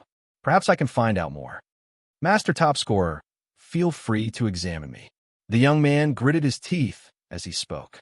Pei Ziyin nodded his head as he placed a hand on his wrist. He then activated his Dao arts and immersed his consciousness into his Yin master. He then used his Dao energy to permeate his body. This body had long since dried up. Under the control of his Yin master, Pei Ziyun channeled his Dao energy into his body until it reached his heart. There, he saw a talisman. This talisman contained a strange energy as it was imprinted on his heart. Every time his heart beat, a trace of vitality would seep out from his body. When Pei Ziyun gently touched the talisman seemed to be stimulated as more vitality began to seep out from it. Pei Ziyun retracted his Dao energy and opened his eyes to look at the young man. The young man had a complicated expression on his face, but he was surprised. "Master Top Scorer," I felt a numbness in my heart. It was as if the energy that I had lost for a long time had returned. Pei Ziyun sighed. "You're not sick. You've been harmed by someone." As soon as Pei Ziyun finished speaking, the joyful young man's face turned pale. He then raised his head and looked at Pei Ziyun. "Who harmed me?" Pei Ziyun shook his head. "I don't know. This is the first time I've seen such a technique. There's no record of it in the ancient records of Taoist sections." Not only was there no record of it in the ancient records of Taoist sects, this was the first time he had seen such a technique in his 2 lives. Even Master Top Scorer doesn't know? The young man gritted his teeth as he realized that the words he heard while he was unconscious might have been true. What's the meaning of stealing my bones? The young man wanted to get to the bottom of it. Bones refer to a cultivator's intelligence and potential. It's the essence of a cultivator's life. Pei Ziyin spoke before he stopped, as the suspicion in his heart grew stronger. "Ha! All these years of suffering, I've been harmed by someone. I'm filled with hatred. If there's a chance in the future, I will kill this person." The young man had always been warm and gentle. At this point, his expression was contorted. It was just that he had been stimulated earlier, and his body was feeling slightly better. Now that he was agitated, he started coughing. The young man was on high alert. and kept his emotions in check. Pei Ziyin looked at him and thought, as long as I set up a spell and use my Tao energy to stimulate the talisman, I might be able to have sex with him. However, if I do that, my lifespan will be shortened. AI. Thinking up to this point, Pei Ziyin sighed and put on a serious expression. Young Master Fong, I'm not lying. Your body's life force has been drained, but there's another source of life force keeping you alive. If you continue like this, and don't get angry, you might be able to live for another 10 or even 20 years. I have a Tao art that can increase your life force and allow you to have children. However, you only have 5 to 7 years left to live. You have to make your own decision. The young man thought for some time before biting his lips. He had made a decision. Everyone has to die. There are 3 ways to be unfilial. The worst is to not have children. I am a member of the Fong family and have my obligations to the Fong family. I beg Master Top Scorer to help me in exchange for a child. Young Master Fong is indeed a hero. Pei Ziyin sighed. From all aspects, this young man had the potential to be a hero. It's a pity that the right time, right place, and right people didn't give him a chance. You don't have much life force left and can only be activated at a critical moment. Go ahead and get married. I will set up an array in your room. In the future, if you wish to have sex, you can enter this room. But remember, every time you activate it, your lifespan will be shortened. Hence, you have to control yourself. Do not enter this room on normal days. Oh yes, we have to send some silver, rations, and cloth over. I understand. Please help me, Master Top Scorer. The young man spoke with determination. He then smiled and paced around the room before saying, I shall get people to prepare for the wedding. I would like Master Top Scorer to rest in the village for the next 2 days and help me with my Tao arts. Pei Ziyin nodded his head. All right, young Master Fong, please make the arrangements. The young man hesitated no longer as he shouted, Granny Lee. When Granny Lee entered the room, she heard his instructions. His body was weak and frail, and yet everything was carried out smoothly. Granny Lee revealed a look of joy. The young chieftain's body was weak, and for him to be able to carry on to the next generation, she was extremely loyal to him. She then revealed a look of joy and replied, Leave it to me. The next day, Granny Lee asked a matchmaker to arrange for an exchange of 8 characters and 8 characters. The 8 characters man said that there was nothing between them, and the Du family did not object. On the 3rd day, the Fong family sent people to carry the gifts to the Du household. There were 4 bolts of silk, 2 gold rings, a pair of gold earrings, and 80 taels of silver. Of course, the most important thing was the marriage certificate. The Du family returned the gifts and sent a 8 characters letter of approval. This signified that the marriage was official and not a concubine. After waiting for a day, the wedding was to be held on the 5th day. Although it seemed rushed, every step of the ceremony was carried out. The villagers were well aware of this, and the explanation given by the outsiders was very simple.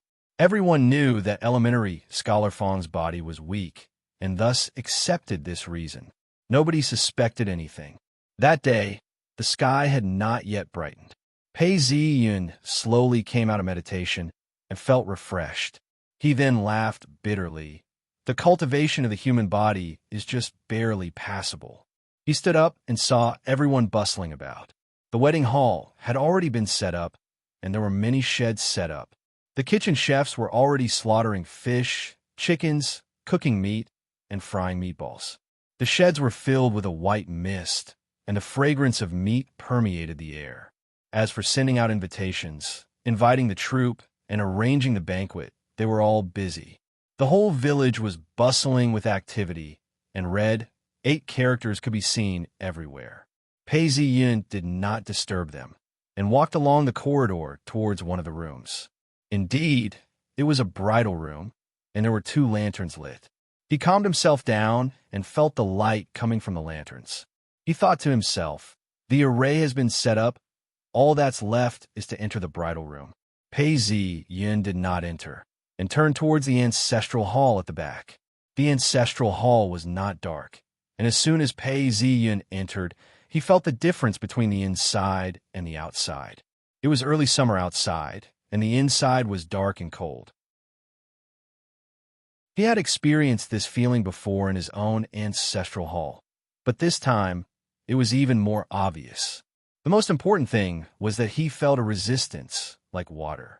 Pei Yin did not think much of it, and looked at the spirit tablet. As he walked in, he noticed that the spirit tablet was vibrating slightly. Seeing that the tablet was vibrating, Pei Yin knew that it was the ancestor of the Fong family, or rather, King Wei, who was enraged. He then said, "King Wei, you rose to power because of the imperial qi and became a feudal lord. You even killed the Grand Preceptor.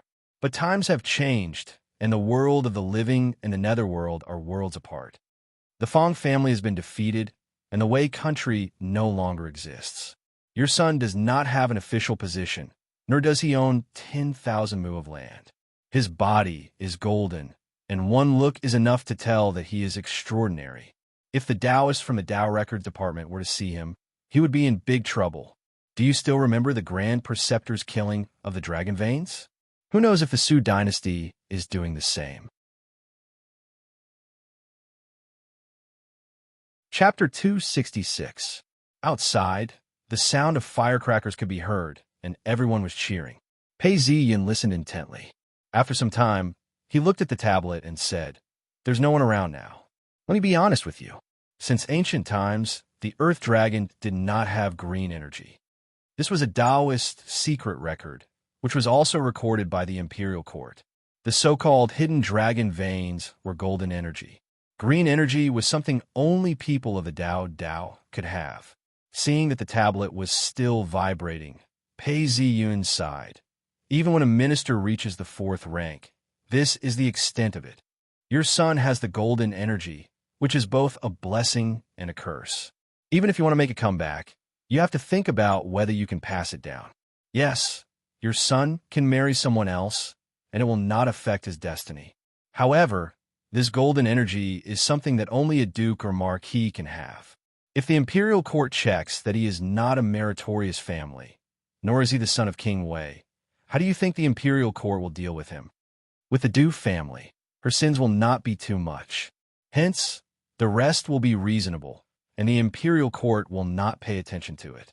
The Fong family will be able to prosper and live peacefully. Furthermore, this place is filled with dragon qi, and she can slowly recover. In 100 years, or even hundreds of years, there might be a chance. Are you still not satisfied? Or do you want to take a gamble and bury your entire family? How long can you last underground? Do you want to prosper, or do you want to prosper? Choose one." Hearing this, the deity's seat instantly quieted down. A gust of wind blew through the ancestral hall, and the 2 dim candles lit up again, illuminating the ancestral hall. "It's done." Pei Yin turned around and left. Time flew by, and soon it was dusk. The courtyard was filled with music and firecrackers. It was time for the groom to welcome the bride.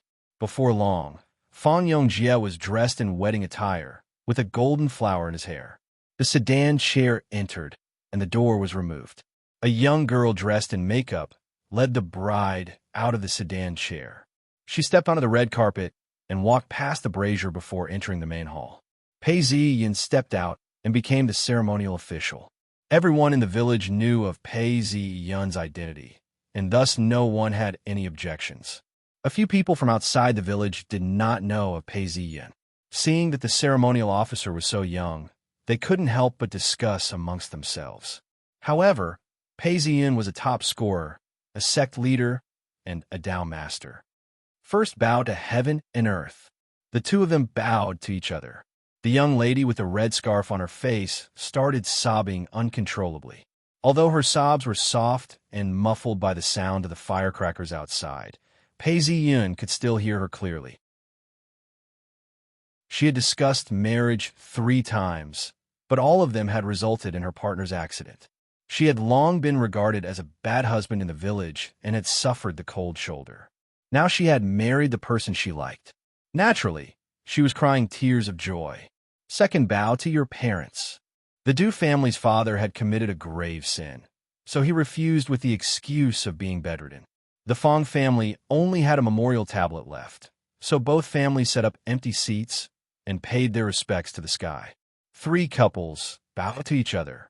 All of a sudden, a muffled sound of thunder could be heard from outside. Pei Ziyun was prepared for this. He opened his master and saw a strange scene. A mass of golden gas turned into a snake's shadow and appeared on the young man's body. Almost at the same time, a mass of grayish-black appeared on the bride's body. It looked like a black insect and pounced on the bride like a black poisonous snake. With a sizzling sound, the sins and blessings continued to fight in the air, canceling each other out. By the time the two of them stood up, most of the blessings had dissipated. What was left behind was a white and red aura. The aura of the blessings spread across the couple's body. Pei Ziyun frowned. There were still traces of sins on the bride's body that had not dissipated. However, it was not much, as the blessings had subsided. It's done. The sins have been dispelled. However, there are still traces of blessings. They have to be slowly worn down in the shelter.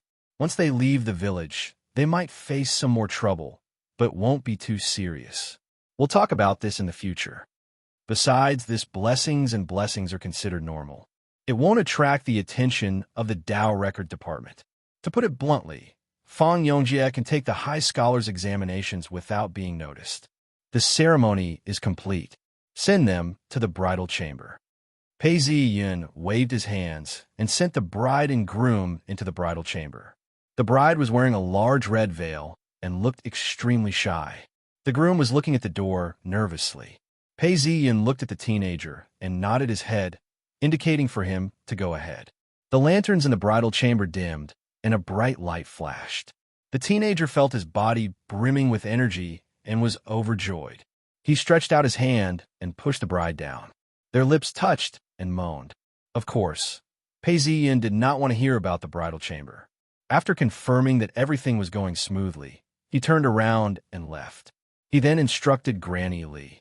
This bridal chamber is not to be changed. When your young master enters, someone must stand guard outside and not disturb him. Granny Li was a female official of the King of Wei and had seen much of the world. She then bowed. Don't worry, Dao Master.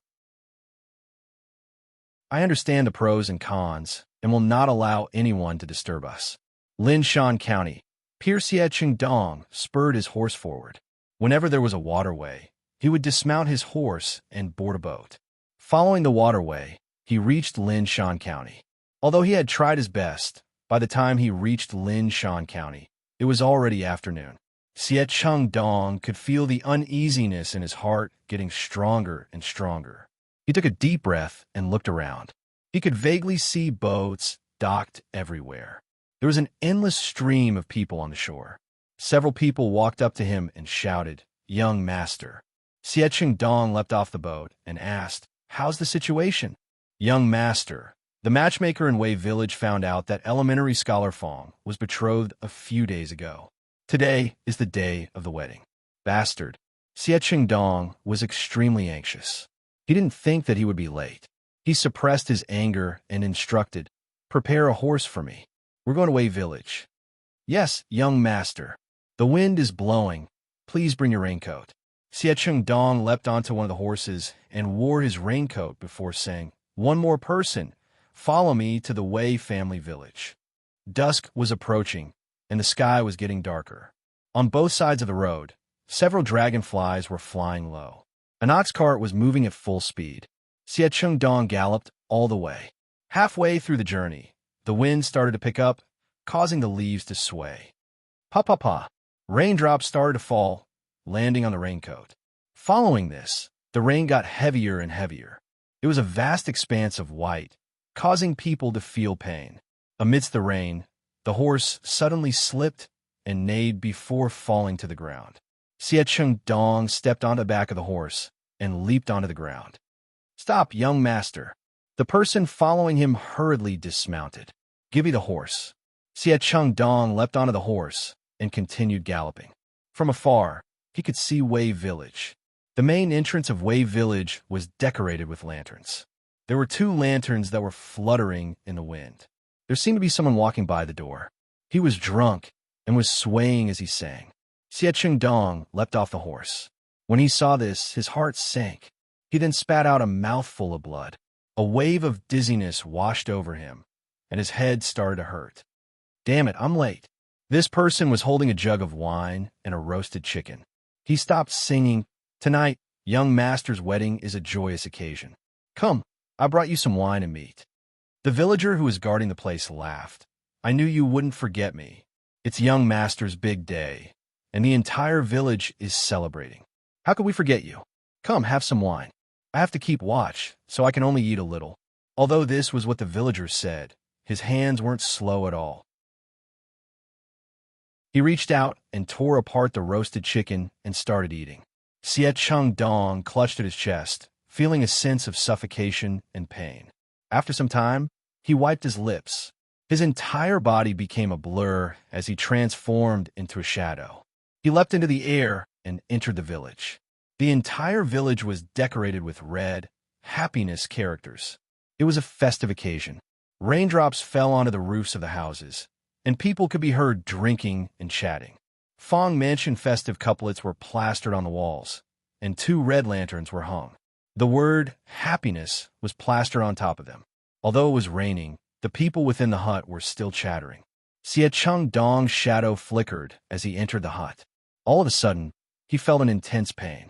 If the pain he felt earlier was just a scratch, the pain he felt now was his internal organs being turned upside down. He spat out another mouthful of blood. It's too late, Xie Chengdong mumbled to himself. Seeing that there was no one in the room, he dashed into it. He focused his attention, and a bright light flashed. Dark altar mountain, Taoist temple. The innermost room was very dark. There was only a single candle on top of the altar. The candle emitted a faint green glow and looked extremely eerie. All of a sudden, a bright light flashed. It was a communication talisman. At the same time, the blind Taoist felt a surge of anger in his heart as he spat out a mouthful of blood. The blind Taoist didn't pick it up immediately. He pinched his fingers together and calculated before wiping his lips. He wasn't angry, but was instead elated. He laughed coldly. So this day has come for you. You thought you didn't need me anymore and imprison me. Who would have thought you'd have to come and see me obediently? The blind Taoist laughed coldly before his face turned serious. He took the talisman, and at once, a small room appeared before him. Outside, it was raining heavily. There was no light, and Xie Chengdong's expression couldn't be seen clearly. However, his tone was calm. He spoke simply and asked, "What's going on? Could it be that Pei Ziyun found out about us?" The blind Taoist expression was calm, not likely. Although Fong Yongjie is the leader of the 3 Yes and 2 Guos, his nickname is Agua. His full name isn't Agua. Who would have guessed? The entire Taoist monastery was silent. It was a stark contrast to Xie Chengdong's pitter-patter of rain. The both of them remained silent for some time, knowing that there was a deep grudge between them. After some time, the blind Taoist spoke. You've taken away his Tao root and Fate Qi. However, this Tao root and Fate Qi are actually attached to his life. The moment he dies, you'll be exposed to the heavenly will of this world. That's why you have to protect him and keep him alive. There was a backlash just now, and I'm sure it was caused by someone else. This is a fatal weakness. Actually, you could have moved him to Dark Altar Sect earlier. Hearing these words, Xie Chengdong's face was filled with anger. He then replied coldly, I don't have control over Dark Altar Sect. How could I move him to Dark Altar Sect? I thought that the village guards would have my men protecting him from the shadows. Furthermore, he's an elementary scholar. Hiding in the village would be the safest place for him. I didn't expect things to turn out this way. The blind Taoist pondered for some time before raising his head. Both his eyes were bloodshot and bloodied. He then said, Don't worry, I don't think he knows anything. Oh, what do you mean? Xie Chengdong's body trembled as he asked. The blind Taoist's tone was filled with sarcasm. According to your description, regardless of the reason, Fong Yongjie is married. Pei Ziyun then activated Fong Yongjie's life force, allowing him to conceive a child. This way, Fang Yongjie's lifespan would be reduced to 5 to 7 years.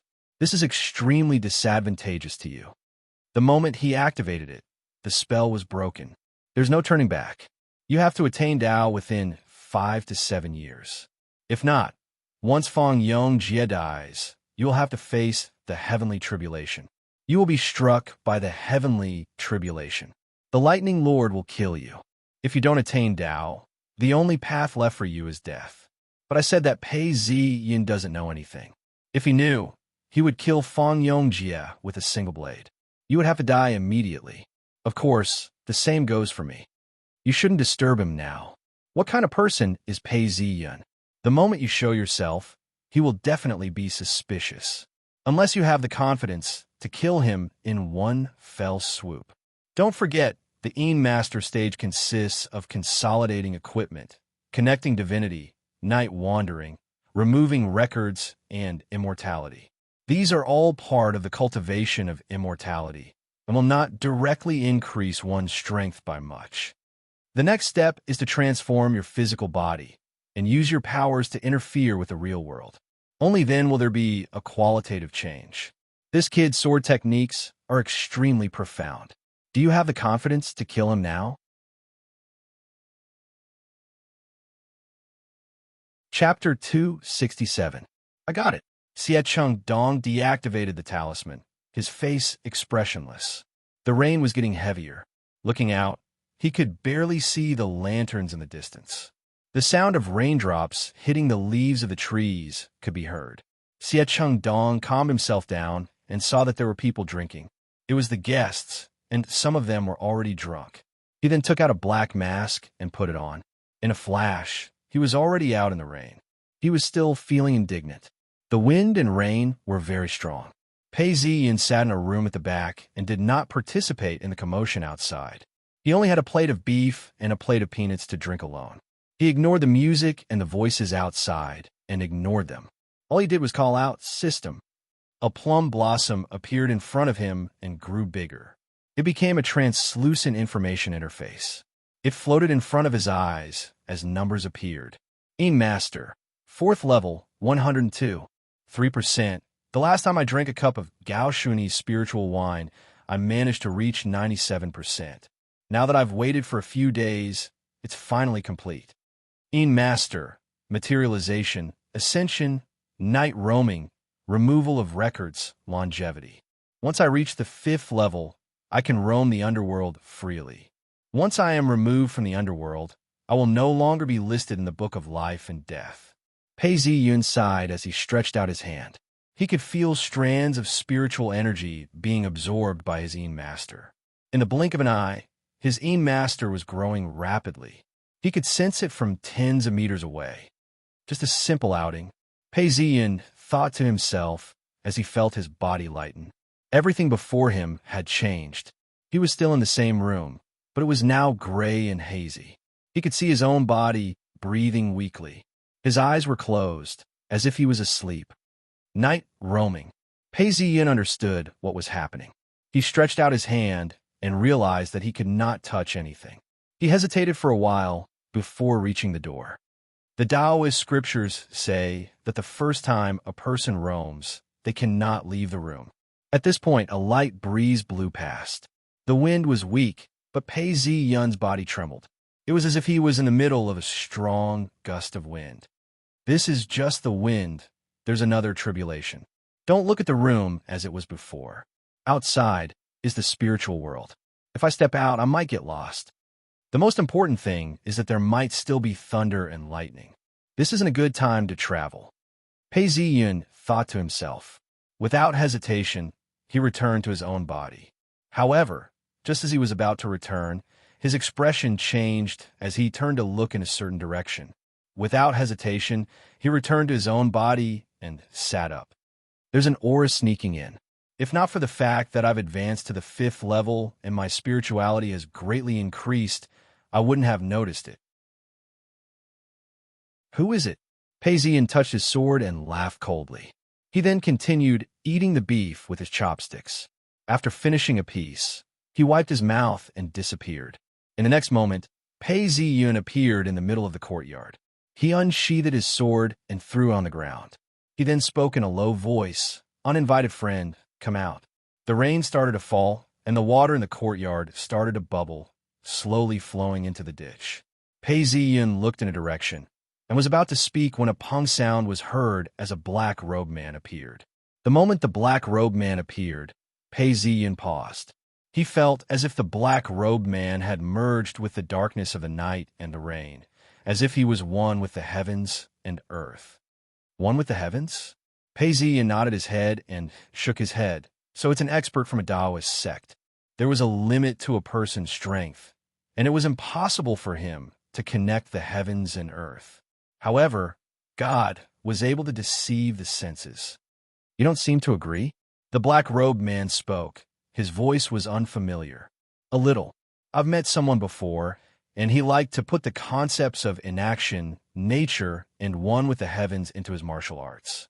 Pei Ziyin then recited, "With Mount Tai on his back, his wings were like the clouds in the sky. He carried the clouds for 90,000 miles and carried the blue sky on his back." At this point, he paused and said plainly, of course he was a fake. After that, a man who was pulling a cart got annoyed and beat him up. Even his teeth fell out. Of course you're 1,000 times better than him, but you're not the real deal either.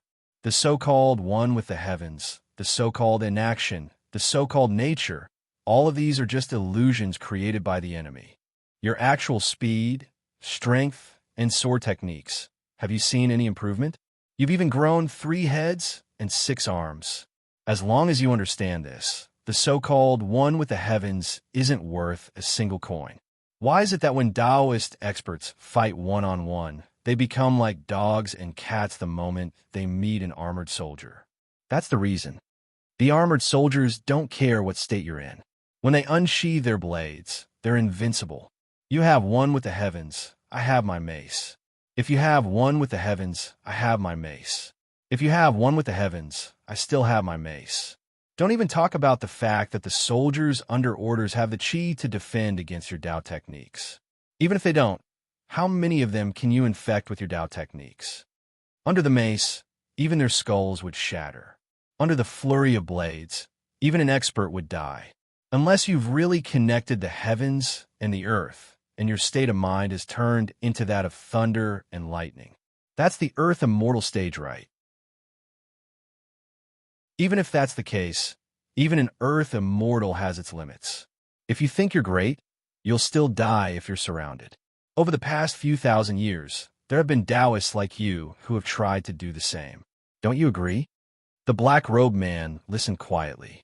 When Pei Ziyin finished, he sighed, "What a straightforward and insightful speech. But I'll say it again. You have to try your Tao techniques before you have a right to speak." As soon as he finished speaking, Pei Ziyin's vision turned black. It was as if the entire rainy night was magnified. The entire earth disappeared, and he became a raindrop floating in the air, as if he would never land on the ground. This feeling of terror was something he had only experienced in his previous life when he read about black holes. Pei Ziyin laughed coldly, and his sword flashed. Zheng, zheng, zheng. In an instant, the sword flashed and hit a raindrop. The raindrop turned into another sword flashed and intertwined with each other. The moment it touched, the two figures separated. Following that, the sword flashed and the man disappeared. The rainy night continued, but the state of mind had yet to be broken. With me around, there's no one. Pei Ziyin's silhouette slanted, and the sword flashed from the right. His silhouette flickered and suddenly clashed. Zheng! Sparks flew as Pei Ziyin's sword slashed through the air in a dazzling manner. Without any hesitation, he chased after the shadow of the man. The courtyard is only 3 feet wide. You're only 7 feet tall. Where can you hide? Die. Just like how the government dealt with Taoists. Even if you have a way to hide, with hundreds of crossbows shooting at the same time, you're dead. Zheng, zheng, zheng. The sword flashed, and the two figures separated. Pei Ziyin stopped, and a bolt of lightning flashed across the sky. The black-robed man stepped on the water and disappeared into the distance. Pei Ziyin's face darkened, and he did not give chase. The rain fell on his face and gathered around his neck, and flowed down his trousers to the ground. A bolt of lightning flashed and lit up everything. Pei Ziyun's clothes were torn, and blood dripped from his wounds. Drought rain technique. Pei Ziyun wiped the blood on his body, and the wounds quickly turned into red lines. His face darkened as he returned to the eaves and looked at the 3 sword wounds. The entrance was not deep, but this was the first time he had met someone who was on par with him in terms of sword techniques. Be it in a previous or current life, he had never heard of such a person. Damn it, who is this person? Pei Ziyun closed his eyes and thought. Although he had some guesses, he was still puzzled. If it's Xie Qingdong, the original owner's memories do not have such sword techniques. No, the original owner has never seen his sword techniques. Xie Qingdong? Why did he avoid me? Could it be that there's something here that I haven't thought of?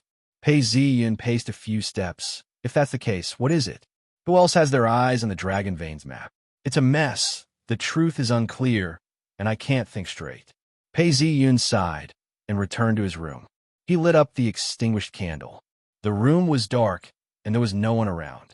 Pei Ziyun took out the 2 Dragon Veins maps and put them together, forming the Dragon Veins map. Everything under the heavens was within the map. Looking at it, Pei Ziyun understood. But this isn't too rare. Dragon Chi can form an acupoint, and the slightest difference can lead to a difference of 1,000 miles. After thousands of years, there have been countless versions of the Dragon Veins map. It can be said that when the dynasty unified the lands, the value of this map was only for reference.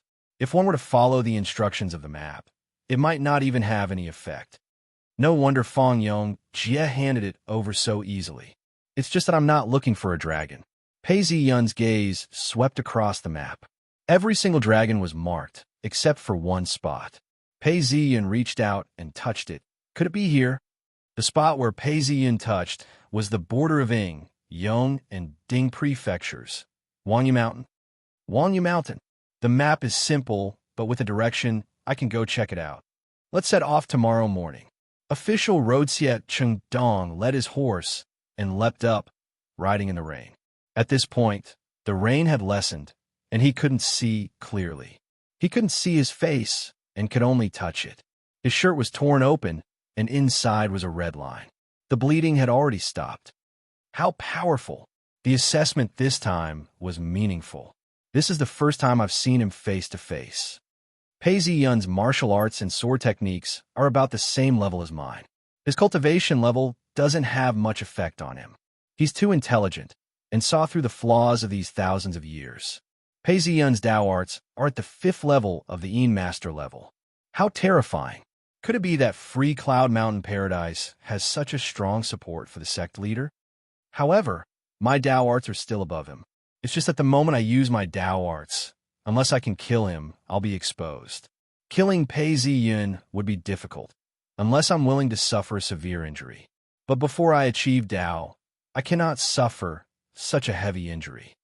Xie Qingdong pondered for some time before laughing. Since that's the case, should I go back and support King Lu in his ascension to the throne and use the Dragon Chi to become an Earth immortal? No, of course that's the right path. However, I have a feeling that Pei Ziyun's arrival here wasn't a coincidence. I have to wait a little longer.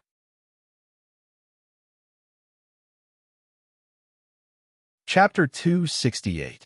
Wangyu Mountain. The mountain path was quiet, with green stone steps leading to the top. The group followed the shade of the trees and the stone steps up. On both sides of the road were the gardens of the previous dynasty. There were many palaces, and the mountains were filled with evergreen pines and cypresses. There were 3,000 steps, and halfway up the mountain was the Tiger Stone Pavilion. Halfway up the mountain was the Evening Illumination Pavilion. The scenery was beautiful, especially when it was covered by a thin layer of fog. Pei Ziyun arrived at a place, and as he neared the peak, the fog became thicker and the sky darkened. He saw a pavilion, and the sounds of insects could be heard from both sides of the forest. Pei Ziyun walked briskly through the crowd and saw a young master talking to an elementary scholar. "Brotherly, I have somewhere else to go. Please forgive me." They were bidding farewell. Hearing this, the young master laughed. Brother Chun, we've agreed to go. Farewell. Pei Ziyun bowed and left. This group of people did not mind. They had only met Pei Ziyun by chance, and thus decided to travel together. This group of people headed towards the imperial cemetery of the previous dynasty.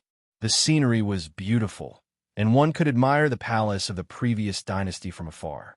Pei Ziyun turned and followed the mountain path until he reached the peak of a mountain. He saw mountains all around him and a deep pool in the middle. The water in the pool was as white as snow and swirled around.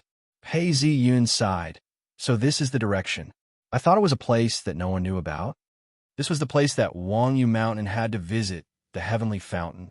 Legend has it that this fountain was formed when an immortal fell into the mortal world and cried out to the heavens.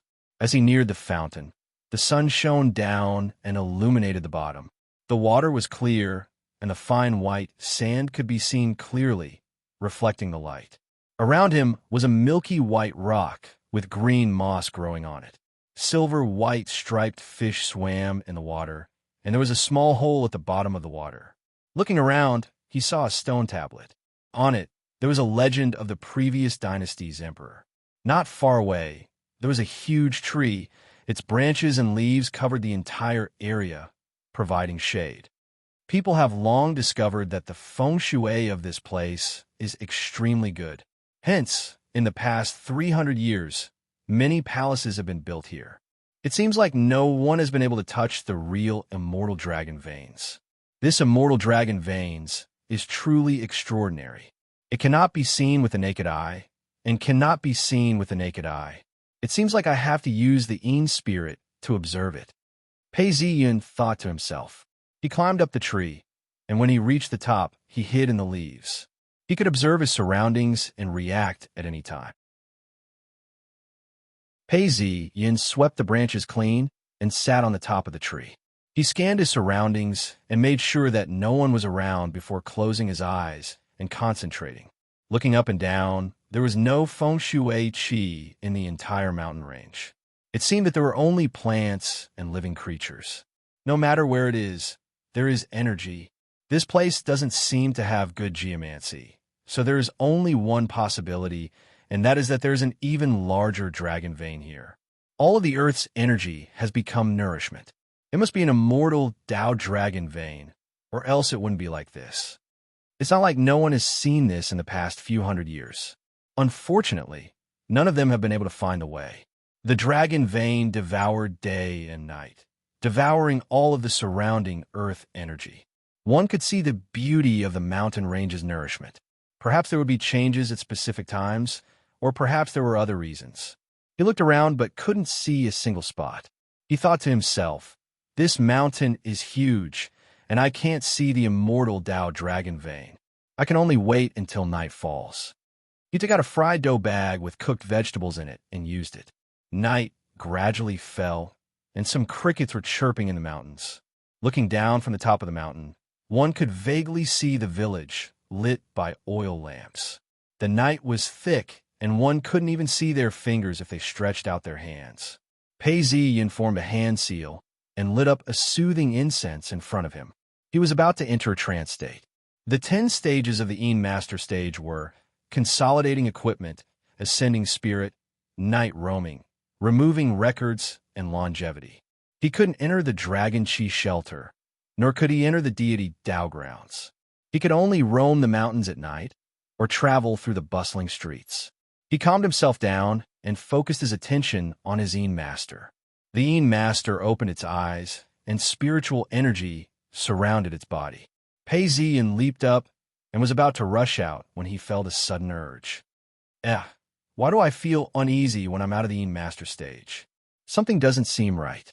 Pei Ziyun's Yin Master landed in front of his body and looked at his own body forming a hand seal. At this point, he felt as though he was soaking in a hot spring. It wasn't as cold as the first time. Yin Master roams 1,000 miles at night and can rush back any time. This wasn't the first time Pei Ziyun had entered a trance state.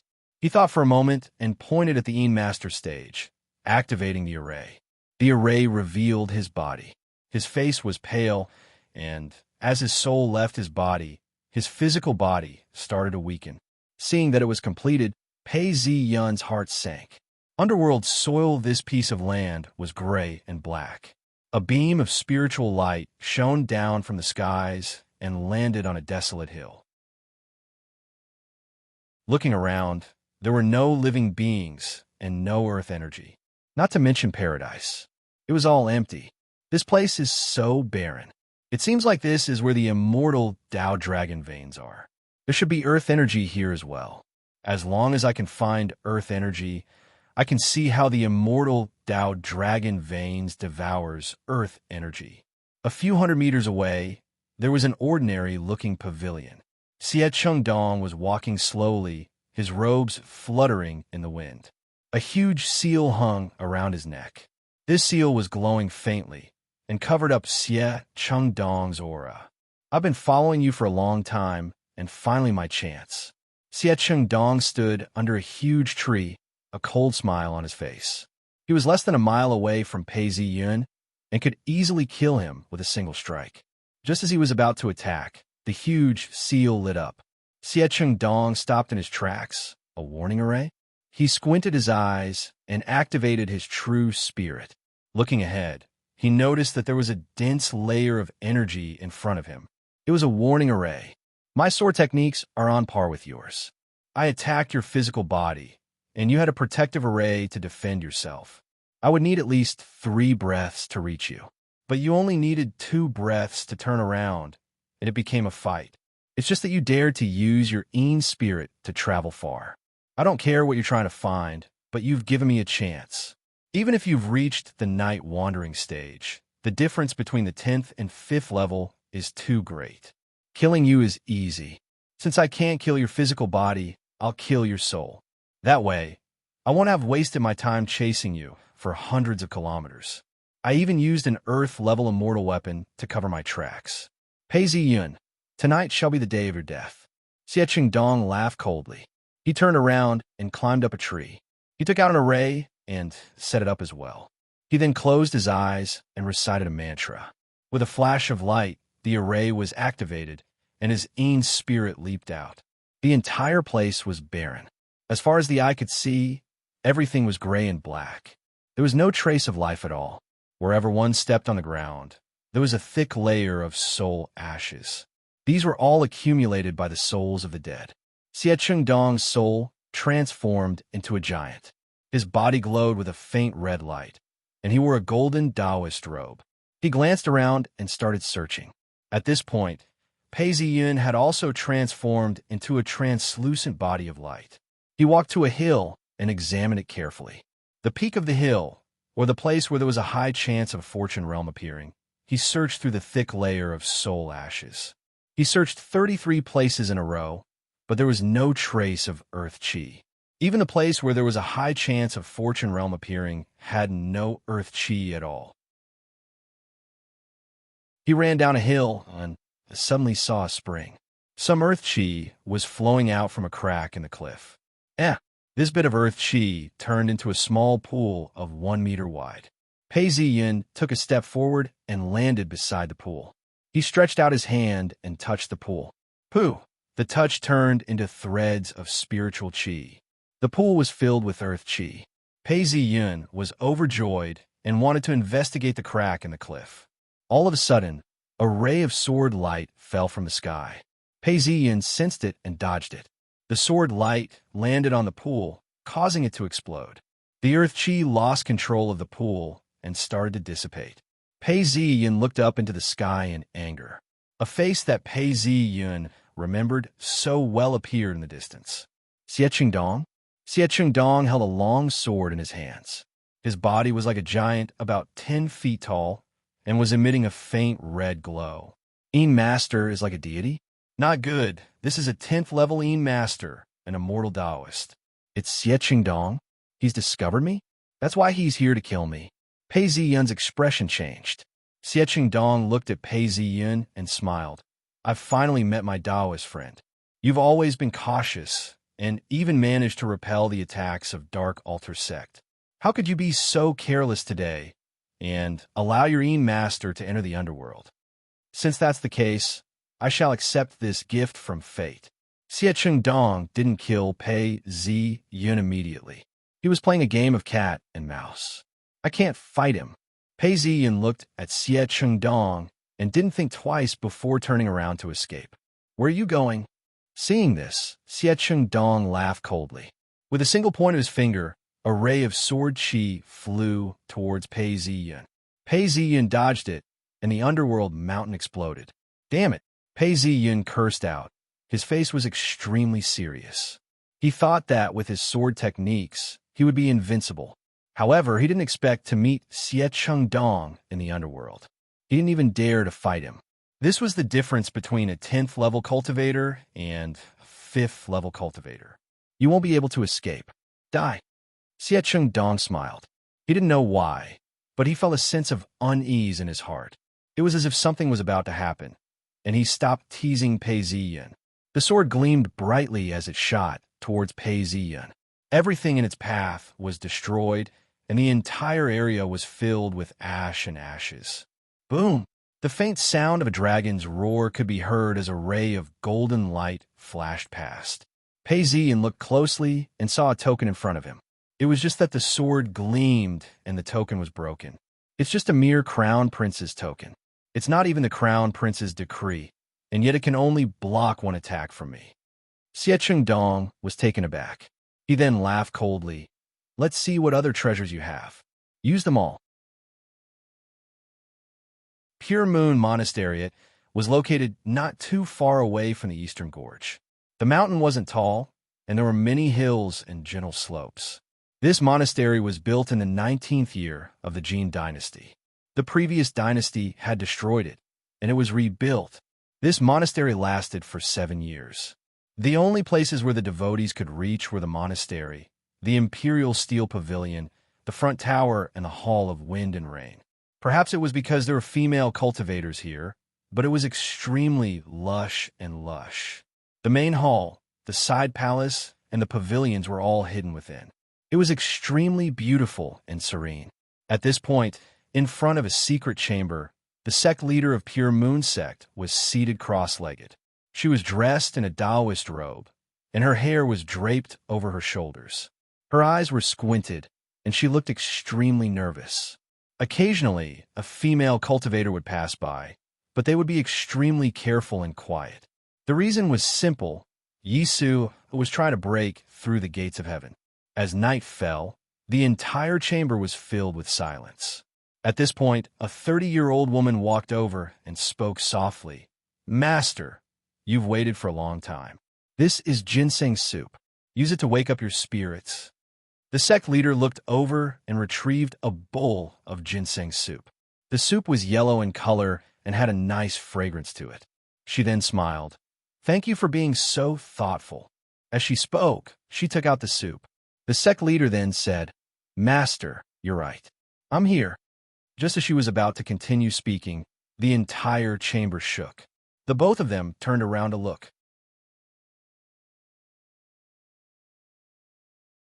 Chapter 269. The shackles of heaven and earth were unlocked. Boom! A faint dragon cry could be heard as the ground shook. The clear skies were suddenly filled with dark clouds, and bolts of lightning struck down from the skies. Within the secret chamber, immortal chi appeared. Another phoenix cry could be heard, and the vague shape a huge bird could be seen. Yisuer closed her eyes and did not move. A gust of wind blew, and a few golden inscriptions appeared above her head. These golden inscriptions appeared and disappeared into Yi Suder's dantian. The gust of wind disappeared, and the secret chamber was silent. Only Yi Suder's breathing could be heard. Yi Suder opened her eyes and did not realize what had just happened. She let out a long sigh, and her dimples appeared on her face. She smiled and opened the talisman to contact Pei Zi Yun. Boom! A talisman lit up on Pei Zi Yun's body. Underworld soil, boom! The crown prince's insignia exploded, and a flash of light could be seen. Pei Zi Yun felt immense pressure, and his soul and body were about to crumble. Boom! Almost at the same time, a phoenix cry could be heard. It sounded like gold and jade colliding. A fiery red figure appeared above Pei Zi Yun's head. This figure was extremely tall and had the head of a chicken, the jaw of a swallow, the neck of a snake, the back of a turtle, and the tail of a fish. Phoenix. The phoenix let out a shrill cry as it sliced through the air at the tip of the sword. It then appeared beneath Pei Ziyun's body and flew away, disappearing into the distance. Pooh! The sword flashed, and the mountain peak, which was several feet tall, became a crack. Chase! Xiecheng Dong transformed into a ray of light and chased after it. However, after chasing for several kilometers, he could not catch up and disappeared. Who interfered? Imperial Qi? Something's not right. Although it was a phoenix, it was not Imperial Qi. There was no majesty to it. Besides, I feel that this power is very familiar and somewhat intimate. Xiecheng Dong's face was filled with suspicion. It's just that this person is not dead yet and is already on guard. It will be difficult to kill him again. As Xiecheng Dong thought of this, his eyes turned dark, and he said angrily, "Let's return to my body first. If I leave any traces, Pei Ziyun will come for me." As he thought of this, he turned and flew away, disappearing. Cough, cough. Pei Ziyun coughed out a mouthful of blood. It seemed like not much time had passed. Looking down from the top of the mountain, he could see that the lights below were still twinkling like stars in the sky and had yet to be extinguished. He had only taken a few steps, but he was already rejoicing at the fact that he had just escaped death. He had been too careless. Communication talisman.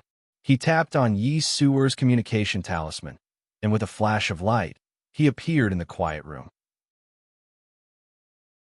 Big brother, I've already broken through the gates of heaven and become Ain Master. Yi Suer replied immediately. At that moment, a knock came from the door. Ah, Master is here. I'll let you know. We'll talk again in the future. Pei Ziyun could not help but laugh bitterly. After laughing, his face turned serious. At first, there were people who said that Yi Suer was a phoenix, and I thought it was a joke. But now, it seems like it wasn't a lie. He thought for a moment. But now is not the time to think about this system.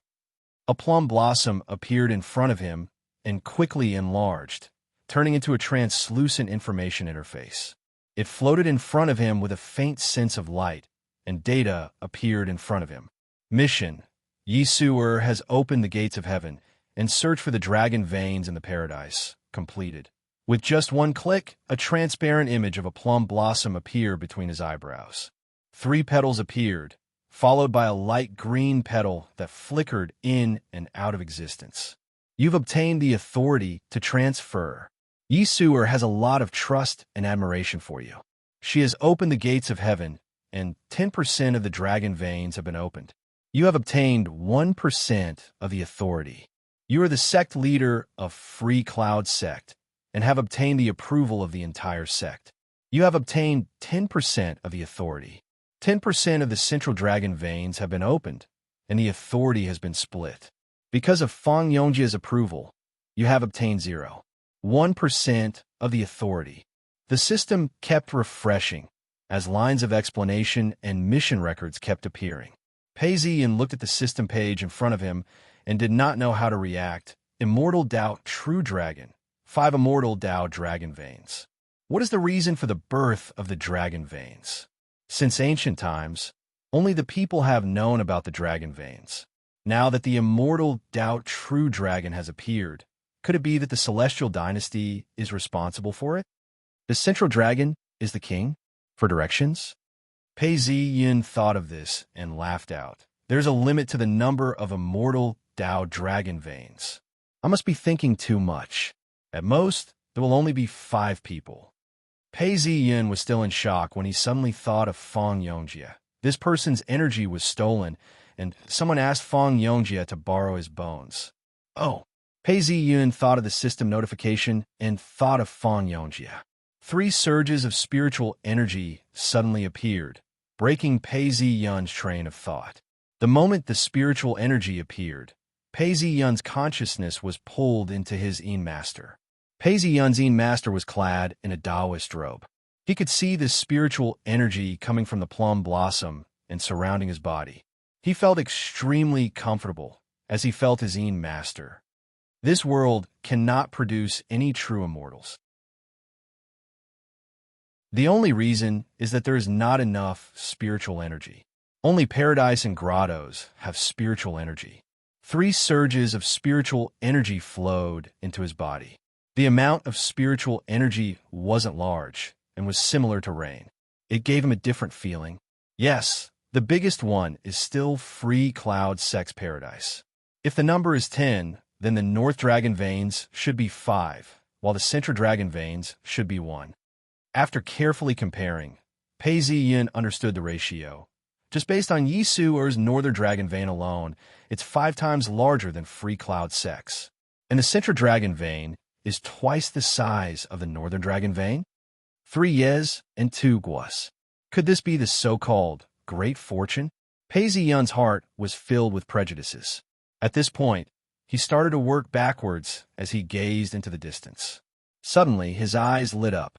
He saw a mountain range in front of him, to his left and to his right.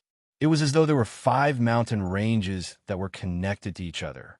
He was shocked. No wonder Xie Chengdong had been trying so hard to collect the 3 leaves and 2 fruits. I have to go see Fang Yongjie and see if I can find any traces of his foundation being seized, or if it was actually Xie Chengdong who seized it. I have to investigate this immortal spiritual dragon vein thoroughly, especially when it comes to matters of authority. Know yourself and know your enemy. Only then can you emerge victorious. Pei Ziyin thought to himself as he stood up, dusted off the dust, and ran down mountain. Black altar, mountain, monastery within the monastery. The atmosphere was dark and gloomy. Within a small hall, the blind Taoist sat in front of a shrine. The bandages covering his face were removed, revealing a pair of ferocious eyes. His eyes were pitch black and had no eyeballs. Blood flowed out from his eyes. The changes in the heavens are getting more and more disadvantageous to me. The blind Taoist coughed as he removed his handkerchief. In the darkness of the night, the handkerchief was stained with black blood. The anchor on the shrine was filled with cracks, and the cracks seemed to be expanding continuously. The blind Taoist frowned as blood flowed from his eyes. He gritted his teeth. Xie Chengdong is useless. I don't have much time left to live. If I die, then so be it. But what if I ruin the grand scheme of things? The veins on the blind Taoist's face bulged out as he felt something sweet in his throat. He then coughed out a mouthful of black blood. At this point, the anchor on the shrine shook violently as though something within the anchor had been activated. The anchor itself was pitch black and was filled with cracks. A bright red light shone out from it. This is... The blind Taoist stumbled as he struggled to his feet. Because of his large movements, blood flowed out from his eyes. The blind Taoist couldn't care less about all this. He used his sleeves to wipe the blood off his face and pounced towards the anchor. He then stretched out a finger and pressed it against the anchor. Boom! So it's immortal Tao spiritual energy. The anchor lit up, and a few of the spiderweb-like cracks began to heal. The blind Taoist's face was filled with joy. As the anchor mended itself, a drop of immortal qi seeped into the blind Taoist's body. In an instant, the color of his face turned for the better. His seemingly dried-up body was visibly recovering. Even his empty eye sockets began to regenerate. However, it only grew a little before it stopped. No, the blind Taoist lost his composure and coughed once more. There was no blood. I've only gained 5 months of lifespan. I've already endured for more than 10 years. Do I still have to endure this? The blind Taoist stretched out his hand and clutched his chest. His face was ashen. At this point, the anchor seemed to vibrate. The blind Taoist felt it carefully before he calmed down and regained his composure. He then shook his head and laughed bitterly. I've lost my composure. Indeed, even after cultivating for more than 10 years, I still can't control my emotions. My temperament and qi have to be strengthened. Following the disappearance of the strange phenomenon, the altar returned to its original state. There was only a single oil lamp, and the light was dim. The blind Taoist paced back and forth before he gradually calmed down. He then smiled coldly. So it's because one of the 3 yes and 2 was opened the gates of heaven. That's when the immortal chi key was opened. Originally, only the 3 yes and 2 guas were needed to open the gates of heaven. Xie Dong had already opened the gates of heaven. However, you've stolen Fang Yongjia's bones and are not the original owner. Even if you open the gates of heaven, it would be useless. The immortal chi dragon veins did not respond. Or else it would have been a few years earlier. Now that someone has opened the gates, even Xie Dong's dragon veins have been opened. The fate of stealing the bones all depends on the anchor. You can say that the sequence of events first flowed to Fang Yongjia, and then to the anchor in Xie Dong. That's why the immortal chi has been able to repair the anchor. With the anchor in my hands, I can seize a portion of the authority over the immortal chi key. It's a pity that the anchor is too heavily damaged, and I can only take it slowly. However, in the beginning, the immortal chi contained the secrets of the immortal chi key. At this point, I cannot let you know. I have to stop the flow. I have to stop the dragon veins from transmitting the spiritual energy that carries the secrets to you. I have to do my best to seize the authority over the immortal chi key.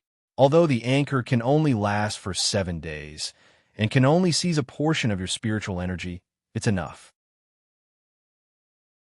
In the future, the spiritual energy that is transmitted to you will not carry the secrets. You will never know what you've lost. Xie Dong, you're just like your father.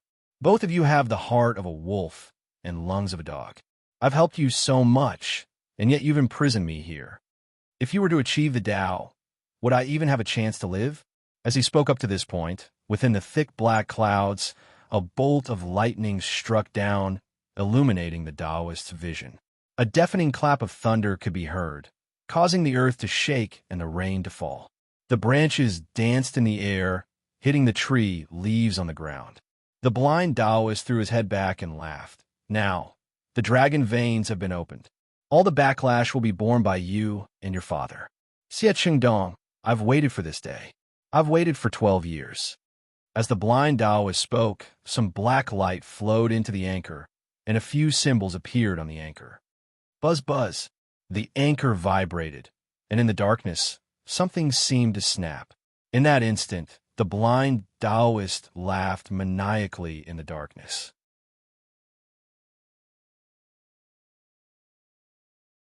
Chapter 270.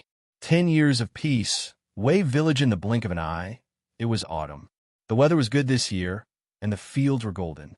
In a few days, they would be able to harvest the crops. From afar, one could see the villagers inspecting their harvest. Although it was autumn, the weather was still hot. The villagers were all dressed in unlined clothing. There were cypress trees around the village pond. Their leaves were thick and lush, providing shade. When the wind blew across the water, it caused ripples to form on the surface. There was also a small piece of land where vegetables and fruits were grown. There were racks of cucumbers and loofahs hanging on them. On the ground, there were several vines bearing watermelons. A woman was using a large ladle to fertilize the crops. Lady Du's face was flushed, and her stomach was slightly bloated. She sat beside Fang Yongjia. Fang Yongjia was much stronger than before, and his face was rosy. He was playing chess with an old man. Fang Yongjia looked at the chessboard from time to time. Young master's chess skills have improved. This old man is no match for you. The old man said, smiling as he stroked his white beard. Actually, he was an official of the Wei country. Although he had a good time, things had changed. To be able to live a peaceful life now, he was already satisfied. Haha, Mr. Chiu is too humble. Fang Yongjia's face was filled with joy. His health had improved recently, and he was impressed. The old man then said, Young master, how's the matter of you buying land? Don't misunderstand. The original plan of the village was to split the land and send people to be officials. This is a good idea. At least we have our own strength to protect ourselves. But now that we have young master and mistress, we have to consider the family business as well. Just relying on some goods is not a long-term solution. To put it bluntly, our generation may listen to you, but the next generation may not. We have to have a family business in order to survive. Fang Yongjia sighed before replying, Mr. Chiu loves me. These words are from the bottom of your heart. I have saved up some gold and silver, but half of it cannot be seen. I can still use the other half, but I'm only an elementary scholar now. At most, I could buy 100 mu of land. That's a total of 300 mu. If I buy any more, I'm afraid there will be criticism. When the old man heard this, he admired Fong Yongjia's cautiousness. After thinking for some time, he said, "That's the only way. If only you could pass the imperial examinations." The investigation on the elementary scholar was not strict enough, but the imperial scholar had to be investigated for 3 generations. Although King Wei's faction rarely went against the emperor, he was still a rebel. The imperial court has a secret investigation and supervision report. It's better not to expose it to the public. After all, it's a taboo. Fong Yongjia sighed and looked at his wife with a gentle gaze. He thought to himself, I only have 5 or 6 more years to live. How would I have the time to take the imperial examinations? I just want to be with my wife and child. At this moment, a villager shouted in surprise, "Young master, look who's here." Fong Yongjia looked over and saw that Pei Ziyun was dressed in a white robe with a crimson red belt. He wore a pair of boots and a sword hung by his side. Although he was dressed rather shabbily, he was still standing there, looking very confident and at ease. Fong Yongjia couldn't help but think to himself, if we're talking about a young master, this is the one in front of us. Men, bring me my treasured tea. Fong Yongjia said as he pulled Pei Ziyun to sit under the shade of a tree. He was extremely enthusiastic. Looking at Fong Yongjia, Pei Ziyun could see that Fong Yongjia was brimming with life. His face was rosy and rosy. He looked completely different from the sickly man he used to be. He then looked at Du Jianu and saw that her belly was slightly bulging. He then laughed and asked, "You're pregnant?" Du Jianu blushed slightly. Fong Yongjia stood up and bowed. "Wan Yang is pregnant. Thank you, Dao Master, for giving me a new lease of life." Fong Yongjia then looked at Wan Yang, who was standing beside him. Du Jianu was extremely shy as she bowed and said, "Thank you, Dao Master, for giving me a new lease of life." He then looked at Fong Yongjia. Pei Ziyun then said to Fong Yongjia, "I've come here today to observe your recovery. If there's any change in your condition, extend your hand and I'll check your pulse." Hearing this, everyone around turned to look at Pei Ziyun. Fong Yongjia extended his hand and looked at Wan Yang with a calm expression. AI. Pei Ziyun placed his finger on Fong Yongjia's pulse and used his Dao arts to probe into it. He couldn't help but gasp in surprise. The last time he saw Fong Yongjia, his life depended entirely on his heart. This time, it was completely different. His heart, lungs, liver, spleen, kidneys, meridians, blood, bones, flesh, and blood were all slowly recovering. Indeed, it's different. Elder Chiu, who was standing by the side, was extremely nervous as he asked, "How is it?" Pei Ziyun looked around and noticed that everyone was extremely nervous. He then smiled and said, "Congratulations, congratulations. After checking your pulse, your life force has gradually recovered. Your lifespan should be more than 5 or 6 years. I can see that young Master Fong's aura has changed as well. You have a long life ahead of you. In 3 years, you will be able to take the grand examinations." Of course, Pei Ziyun couldn't say that this had to do with the immortal dragon veins. He could only say, "Perhaps it's true that your wife and young Master Fong are both hurt. Together, they both benefit. That's why there's such a change." Sob sob. Hearing these words, Du Jian couldn't help but start crying. Everyone was silent. They knew what she was feeling. After so many years of hardship, the scariest thing was that she had a reputation of being the bane of her husband's life. Whoever tried to hire her, she would die. Every day was difficult, and now the bitterness was over. At this point, Pei Ziyun then asked, "Have you changed your name?" Fong Yongjia wiped away his tears and said, "I haven't. But when I was young, my mother called me Agua. After I turned 10, nobody called me by that nickname anymore." Pei Ziyun lowered his head and sipped his tea, trying to hide his shock. 3 flowers and 2 fruits. This person is one of the 3 leaves and 2 fruits. No wonder Xie Chengdong had the plum blossom and imprisoned him. Was he trying to steal his authority? Although I suspect that it was Xie Changdong who stole his bones. He was only 12 or 13 years old 10 years ago. He couldn't possibly have come personally. Does that mean someone helped him?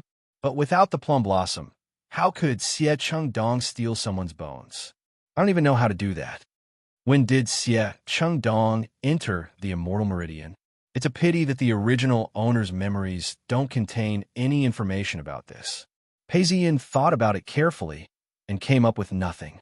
All he could remember was that Xie Changdong was wise and powerful and was invincible. The last time I was ambushed, or was it because I had sabotaged Xie Changdong's plans multiple times, causing him to retaliate? But I feel like something's not right. Am I thinking too much? I feel like there's something I haven't figured out yet. If Xie Changdong was the one who ambushed me both times, then I can tell how strong he is. In terms of sword techniques, we're equal. In terms of Dao techniques, especially in Master, I'm only at the 5th level, while Xie Changdong is at the 10th level. If we were to fight, I might be able to injure him, but I would definitely die. Hence, I immediately turned around and left, without any hesitation. However, things won't end just like that. Thinking up to this point, Pei Ziyun squinted his eyes, revealing a killing intent. He then had a sudden thought. Although there's spiritual energy, it's very little. It can only be considered a supplement. I really want to increase the level of authority, but the system says that no matter how much goodwill I have, I need to increase the Plum Blossom's authority before I can increase the ratio. If not, I'd like to increase the level of authority. It's difficult to increase the level of authority now. Reputation and legacies are the best way to increase my cultivation. As for the Crown Prince, I've instructed the officials to collect them. I wonder how they're doing. Perhaps I can go back and take a look. Besides, the Emperor's death isn't far away. In the previous life, the Crown Prince was the one who was at a disadvantage. However, it took 3 years for him to calm down. In this life, the Crown Prince has the upper hand. I wonder how many years it will take for him to calm down. Thinking up to this point, Pei Ziyun sighed. King Lu's convoy traveling for 2 months was extremely tiring. The ox car driver had been exposed to the sun for several months. He then rolled up his sleeves, revealing the whiteness of his robes. The black-robed guards were all dressed in armor and were much thinner than before. Their facial features were clearly visible, and their eyes were filled with caution as they surveyed their surroundings. In King Lu's carriage, King Lu held a book in his hands as he read. "How far is Qin Prefecture?" King Lu asked. Eunuch Liao hurriedly replied, "King Lu, it's another 50 kilometers. We'll arrive by tomorrow afternoon. I'll be entering Qin Prefecture soon. There's no shortage of King Lu's mansions. I've heard that they've been renovating it for a long time. When I arrive, I'll be able to move in. Although it's not difficult to stabilize the situation, how will I control the army and infiltrate Qin Prefecture? This is so frustrating. If only Mr. Xie was here." He retrieved the iced red bayberry from the table and ate it. Instantly, he felt refreshed. King Lu then placed the book aside and massaged his temples. He was getting tired from reading. Several passers-by were carrying bags on their backs and wearing straw hats as they walked along the road. All of a sudden, a horse galloped past, raising a cloud of dust. Cough, cough. The passers-by choked on the dust and started cursing. "Don't curse. He doesn't look like an ordinary person." An older person tried to stop him. Xie Changdong spurred his horse forward and finally saw King Lu's carriages. When the guards of King Lu's carriages heard that a horse was approaching, they raised their spears. "Who is it?" "It's me." Xie Changdong stopped his horse and retrieved King Lu's command token. King Lu was feeling extremely frustrated. Even though he had added ice to the bayberry, it didn't help much. At this point, Eunuch Liao stepped forward and reported, "Your Majesty, Mr. Xie is here. Quick, announce him." King Lu wiped the sweat off his forehead as he stood up and instructed, "Mr. Xie, you've been gone for 2 months. This king has missed you. We're about to reach Qin Prefecture, and I need your assistance." After some time, he saw Xie Changdong. King Lu couldn't contain his happiness as he looked at him and spoke. "It's good that Mr. Xie is here. You must have traveled a long way. Go and wash up. We shall have a long talk tonight. Thank you, King Lu. Seeing King Lu's enthusiasm, Xie Chengdong couldn't help but smile as well. Assisting King Lu's friendliness was a huge benefit. A eunuch led Xie Chengdong to a carriage, which was filled with clean water. Xie Chengdong sank into the wooden bucket and felt his entire body relax. He then calmed himself down and felt the cold air seeping into his body. It wasn't much, but it seemed to be endless.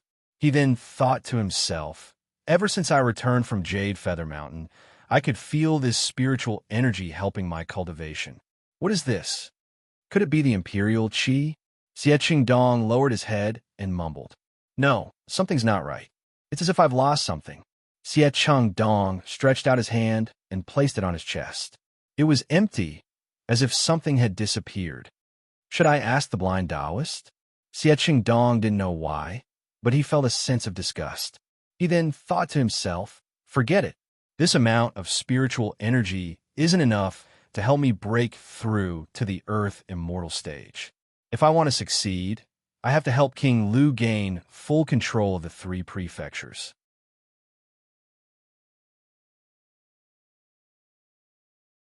Chapter 271. The second day, by the time he reached Qin Prefecture, it was already mid-August. The wheat harvest was bountiful, and the people of the city were making mooncakes for the little god of wealth. Moon Palace was the best time of the year. The governor led a group of officials and guards to welcome King Lu. He even ordered people to keep an eye on King Lu. The last person returned and pointed, "We've arrived." The governor looked up and saw that not too far away, a huge army of 1,000 men was approaching. He paused before ordering, "Fire the cannons and play some music." At this point, 3 cannons were fired as the drums and music started to play. King Lu was exhausted from the journey and only calmed down when he saw Qin City. It was autumn, and the air was crisp and refreshing. He looked around and heaved a sigh of relief. Eunuch Liao pointed, "King Lu, the governor of Qin Prefecture is here to welcome you." "I've seen it." King Lu smiled as he saw the governor welcoming him. He then led several officials to kneel down and kowtow. "Your subject, governor of Qin Prefecture, Zhang Jilong, pays his respects to King Lu." According to the system of the dynasty, the duke was a first-rank official, the marquis was a second-rank official, the count was a third-rank official, the son was a fourth-rank official, and the prince was a fifth-rank official. The governor was a third-rank official, and thus had to bow to him. King Lu accepted the bow and smiled. He then bent down and helped the governor up. "Rise." The governor was 55 years old and had deep wrinkles on his face. He replied, "Thank you, Your Highness." The governor stood up and spoke, "King Lu, please enter the city." King Lu had been rushing the entire way and was covered in dust. He nodded his head as he entered the palace. The moment he entered the palace, he noticed that it was much bigger than the palace in the capital city. Although the autumn air was crisp, the sun was still hot, and everyone was sweating profusely. When he entered, he saw that the entire courtyard was filled with dense foliage. The cobblestone paths were laid out, and the trees were shaded by the flowers. There were even pavilions and pavilions hidden within.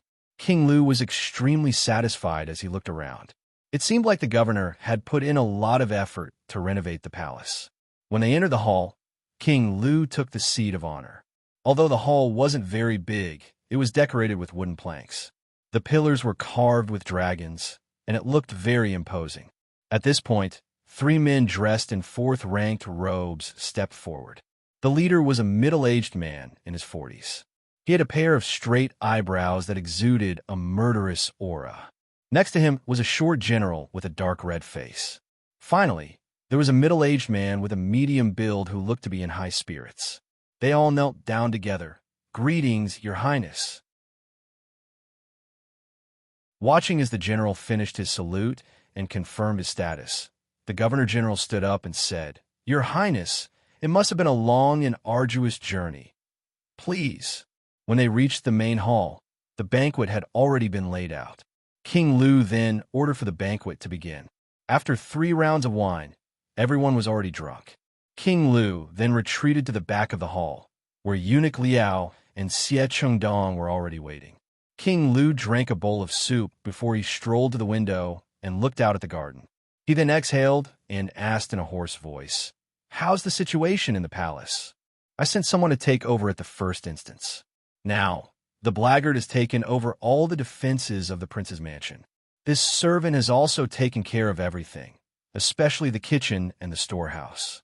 There's 10,000 stones of rice in the kitchen and the granary. There's 20,000 taels of silver in the storehouse. This is the salary that the imperial court has given you this year." Eunuch Liao explained, "With you taking care of things, I'm assured. We need to take control of the prince's mansion as soon as possible. This is our foundation." King Lu spoke calmly. He then turned around and asked, "Mr. Xie, what do you think of the reactions of these officials? The governor-general and the other officials are all civil officials.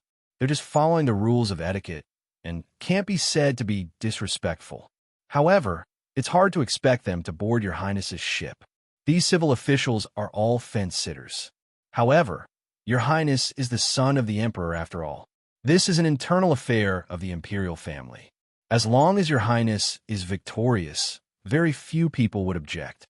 What about the three manors?" King Lu nodded his head and asked. Xie Chengdong smiled.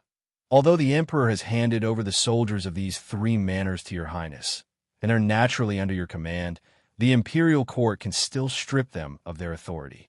Out of the three of them, I think two of them can still be roped in. The leader, Su Guang, is extremely arrogant.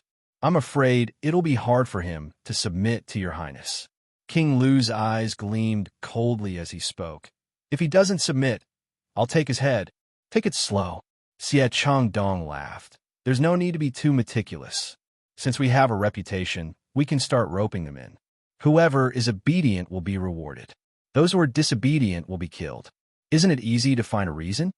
The lives of these lowly officers can be taken care of with just a word from your highness. We don't even have to report this to the imperial court.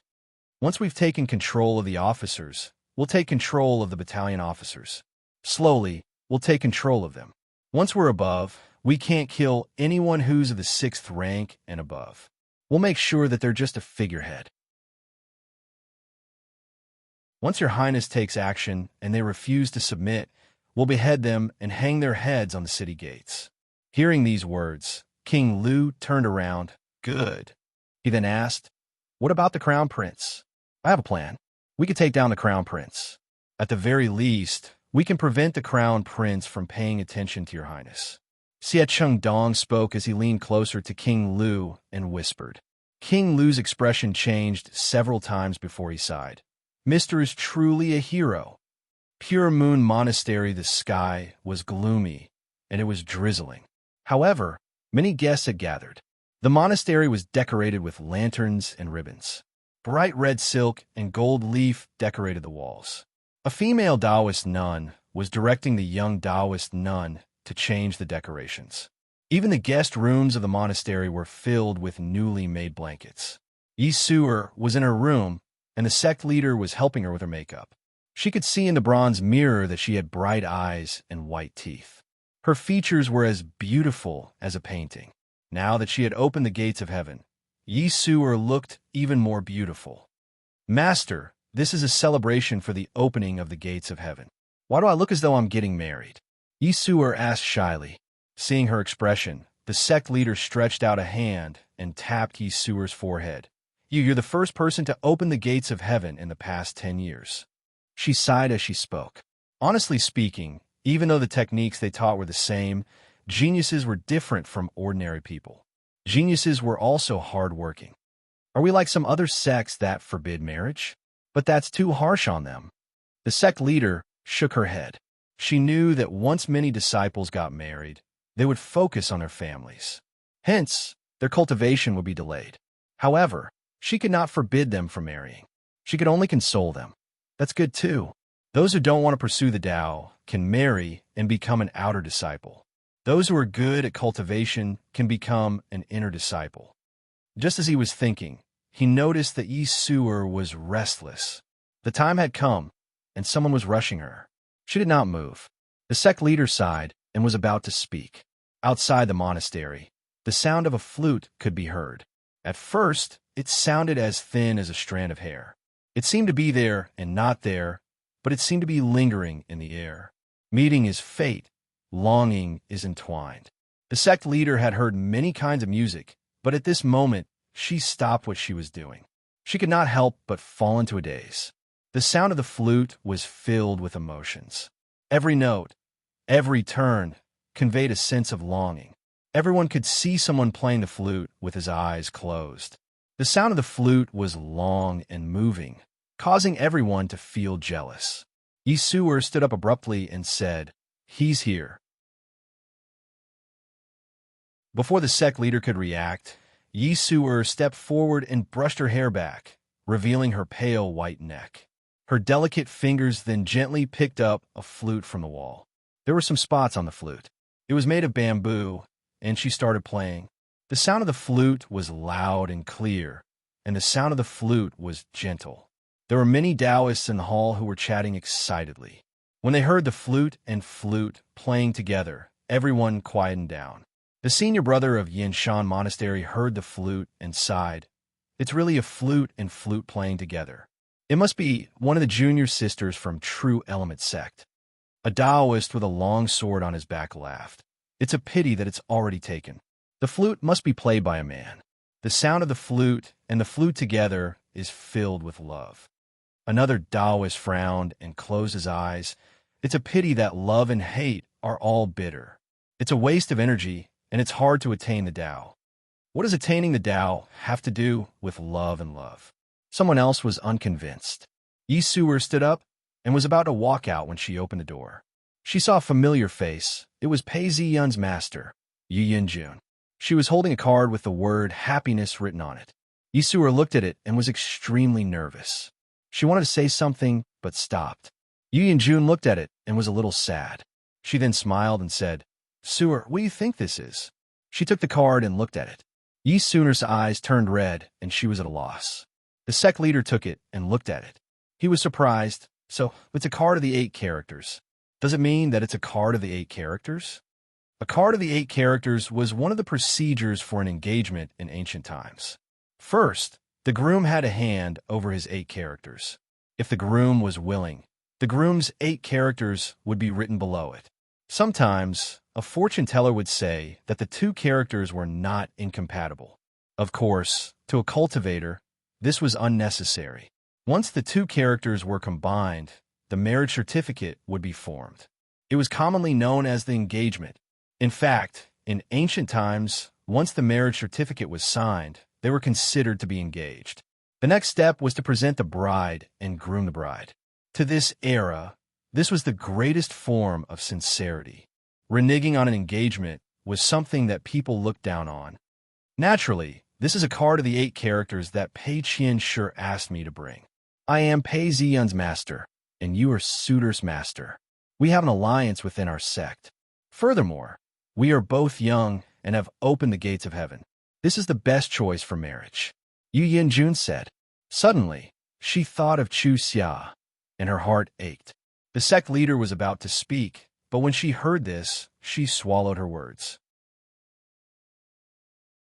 Yu Yinjun then looked at Yisuer. Today, Yisuer was extremely delicate and delicate. She lowered her head and neck, looking docile and gentle. When she heard these words, she blushed. Yu Yinjun then said, "Now you know why your brother, Pei, doesn't want to see you personally?" "Yes," Yisuer replied softly. During this period of marriage, they shouldn't see each other.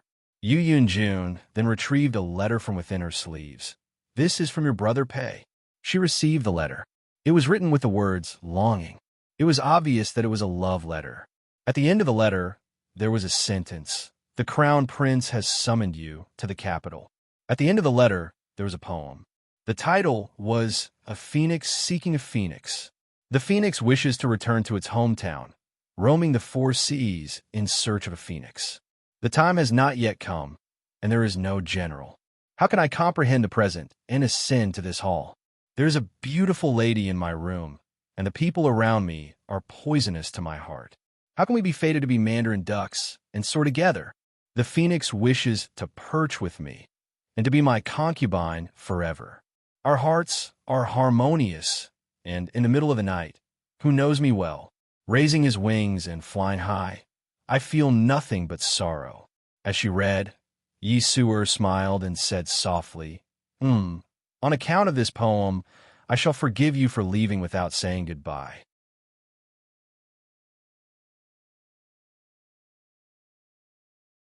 Chapter 272. Pei Ziyan kept the flute and boarded the ox cart. The official followed closely behind. His face was filled with anxiety. The moment he boarded the cart, he ordered, "Give me the report. What happened? Why did the crown prince summon me to the capital?" Pei Ziyan sat down and asked. The official hurriedly reported, "Tao Master, King Lu has been reinstated and is in control of 3 prefectures. Several military towns seem to have relations with King Lu." Pei Ziyun frowned. "I tried to persuade the crown prince to stop King Lu from leaving the capital. What happened?" Hearing Pei Ziyun's words, the official didn't speak. Pei Ziyun raised an eyebrow and didn't pursue the matter. After some time, he spoke. "The crown prince doesn't wish to see King Lu in the capital. That's a good thing. But how did King Lu reinstate his title so quickly and take control of 3 prefectures?" The official heaved a sigh of relief and hurriedly reported. Hearing that the fish wasn't fresh, Pei Ziyun rubbed his temples. "King Lu has people. Actually, from the crown prince's point of view, it wasn't wrong for King Lu to leave the capital. In fact, it was the right thing to do. King Lu leaving the capital was equivalent to leaving the capital. If he stayed in the capital, the emperor might be confused and send King Lu to the throne." Pei Ziyun knew that the emperor didn't have long to live. Previously, he had plotted to destroy King Lu's influence in the capital. He wouldn't be able to recover within a year. When the crown prince ascends to the throne, King Lu would have no chance. But the crown prince didn't know that. Pei Ziyun couldn't stop him either. Could it be that the emperor was dying, or that King Lu would rebel? Pei Ziyun was speechless when he asked how he knew. "Is there anything else?" Pei Ziyun thought for some time before asking. "The emperor's health is getting worse and worse. When someone tries to persuade him, he gets angry. It's been said that several officials have been punished. This is the first time this has happened since the start of the dynasty. The crown prince has also been reprimanded. His Highness wishes for you to return to the capital immediately." The official didn't hold back and spoke more fluently. He wiped his forehead and noticed that his hair was wet with sweat. Pei Ziyun held his forehead and frowned. The official saw Pei Ziyun's expression and hurriedly said, "Tao Master, you have collected more than 100 items. The crown prince heard that you're searching and ordered us to help. That's why you have so many items."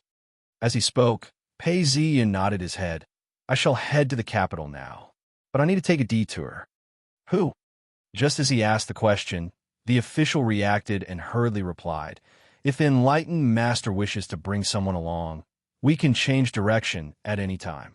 Prefecture City, Tribute Courtyard. The soldiers were stationed outside the academic courtyard. Under the bright sunlight, rows of elementary scholars arrived in front of the courtyard. The 43-year-old Ren Wei stopped in front of the academic courtyard and looked down. The walls were painted red, and the roof tiles were yellow. Every now and then, there were many trees extending their branches out of the walls. Ren Wei suddenly thought of his wife who had been sent to Wu Tu Fairy. At that time, he sighed, "If I don't pass this time, I will not take the examinations. Young Master Pei is a top scorer and is very generous. I shall seek refuge with him. 100 taels of silver a year should be enough for you and your son to live a happy life." His wife was a little haggard, and her complexion was a little sallow. Not much of her former beauty remained. Thinking up to this point, Ren Wei took a deep breath and entered the examination hall. Following the sound of drums, the doors were closed. This was the place where the fate of thousands of elementary scholars would be decided. By the time Pei Ziyun reached the city, it was already autumn. It was different from the last time he was here. This time, it was early in the morning. He could see the city gates standing tall and straight. The sky was not bright yet, but the docks were lit up. He could see many boats docked in the water. Pei Zi Yun laughed. Today is the day the results are released. Let's go take a look. He hired a carriage and headed straight for the academic courtyard. At this point, the sky was just beginning to brighten. Dark clouds gathered, and the doors to the academic courtyard were tightly shut. Two large red lanterns were hung above the doors, illuminating the steps.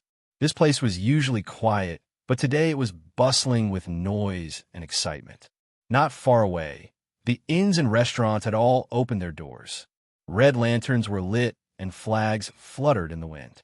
The rain fell from the sky, hitting the tree branches, tiles, and dripping onto the bluestone tiles along the eaves.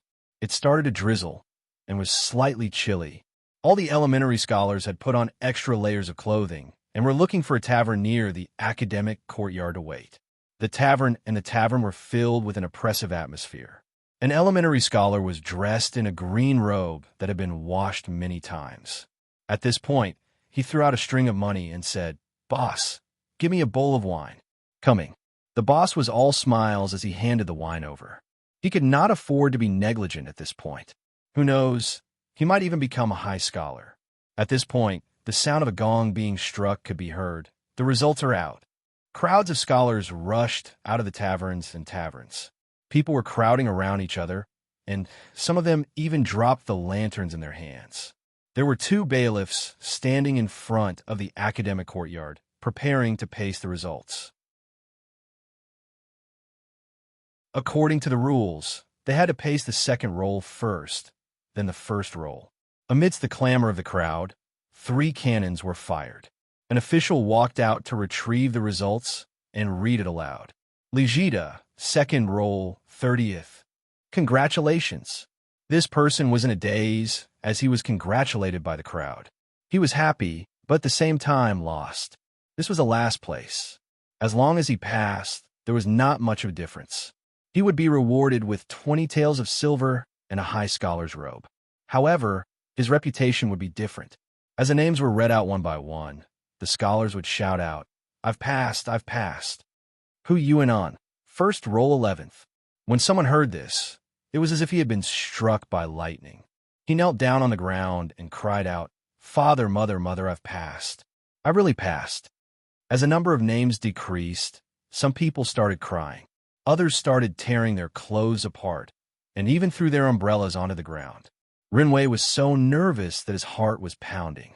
Once the names were read out, the red results were pasted. He first looked at the second roll, and there was nothing there. He then looked at the first roll, and there was nothing there as well. At this point, he felt dizzy and broke out in cold sweat. He calmed himself down and looked again, and there was nothing there as well. Both his legs turned to jelly as he looked up into the sky. Some raindrops fell onto his face, causing his clothes to be wet and his hair to stick together. Rinwei looked up at the sky, and tears started rolling down his cheeks. The lights were dim, and the rain was drizzling. The ox cart stopped by the side. At this point, the crowd started to disperse. A young master alighted from the ox cart, holding a black umbrella in his hands. Pei Ziyan gestured for the official to return to the ox cart. He didn't follow them. He looked around and saw Rinwei. From afar, it was clear that he had failed the examinations. Rinwei's eyes were blank, and he didn't know what to do. He mumbled, In the end, I didn't have the fate of becoming a high scholar. His body was drained of all energy, and he swayed as he walked. He didn't know when he dropped his umbrella. Raindrops dripped onto his face, and he couldn't tell if they were raindrops or tears. Clear Breeze Wine House, where one gets drunk to solve 1,000 worries. The owner of the wine house shouted out. Several frustrated elementary scholars entered the wine house and started drinking. They came in groups of 3 to 5. They came in a hurry and were now returning in low spirits. Rinwei didn't know how to enter the wine house. He sat down in a daze.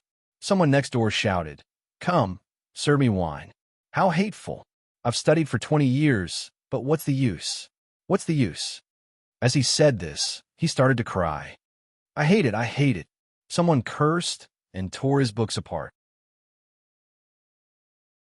The waiter in the wine house didn't even bother to serve the wine and food. He had received instructions from a boss to ignore the frustrated scholar and focus on selling wine and food. At this point, the waiter brought the wine and food up to Renwei's table. He then whispered, "Young master, your wine and food are here." There was a plate of chicken, a plate of peanuts, and a flask of wine. Renwei laughed bitterly and was about to reach out his hand when a familiar voice rang out. "Come, let me drink with you." Renwei raised his head and saw a familiar face. Pei Ziyun was dressed in white and held a black umbrella in his hands. At this point, he placed the umbrella by his side. He looked very elegant and looked very envious. "So it's young master. Waiter, give me another pair of chopsticks and a wine cup." Renwei shouted out to the waiter. Pei Ziyun didn't speak and just poured wine for him. Renwei's hair was still wet. When he saw the waiter serving him wine, he raised his cup and said to Pei Ziyun, "A toast to young master." He raised his cup with both hands and downed the wine in one gulp. He drank too quickly, and tears rolled down his cheeks. Pei Ziyun didn't speak and just poured wine for him as well. After drinking 3 cups, Renwei's face turned red and he started crying. Big drops of tears rolled down his cheeks. A man doesn't cry easily because his heart isn't broken. Pei Ziyun sighed. Renwei's tears flowed down his sleeves as he raised his cup and downed it in one gulp. "Young master, please don't blame me for being crazy. 30 years of hard work has gone down the drain. Speaking of which, my grandfather was a high scholar and was an official in the previous dynasty. My father was a high scholar, and his name spread far and wide. Unfortunately, he was accused of disrespecting the law and was stripped of his title. He could no longer take the imperial examinations and died with regrets. Who would have thought that I would end up like my father? Although he was not stripped of his title, he failed many times. Now I'm old and frail." Pei Ziyun sighed and wanted to pour another cup of wine, but realized it was empty. He then shouted, "Waiter, bring me another jug of wine. What's the point of studying? Studying is worse than farming.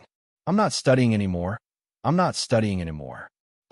At this point, a drunken elementary scholar threw the jug of wine onto the ground and started crying. The rain fell. Some people were happy, while others were sad. Renwei glanced at him, smiled bitterly, and pointed at him. Another scholar with a bitter life. "Young master, the wine is here." The waiter said, "Good wine." Renwei poured the wine and smelled it. He then smiled and finished the wine. He then looked up at the roof. "Actually, I don't like stereotyped writing. I only like to learn how to govern the world.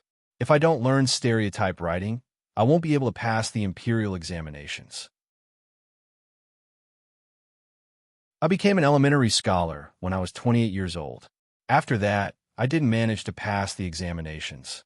I went to King Lu and was rejected by him. I didn't have much hope, but after young master gave me some pointers and gave me some silver, I had hope again. After half a year of studying, I felt like I was enlightened and that it wouldn't be difficult for me to pass the imperial examinations. Who would have thought that I would fail again? As he spoke, tears and snot rolled down his cheeks. After some time, he wiped his tears and stood up. "Since that's the case, I have received young master's kindness and have no way to repay you. I can only repay you with my own body." Pei Ziyun hurriedly helped him up. By the time he did, Renwei had already fainted. He then tossed some silver to Pei Ziyun and helped him back to his carriage. When the official saw Pei Ziyun carrying an elementary scholar onto the carriage, he asked, "Down master, why did you bring this drunken elementary scholar up here?" "This person is the friend I've been looking for. Now that there's nothing else, let's return to the capital," Pei Ziyun instructed. When the coachman heard this, he whipped his whip and the ox cart turned around. Bad fate. Pei Ziyun looked at Renwei and shook his head.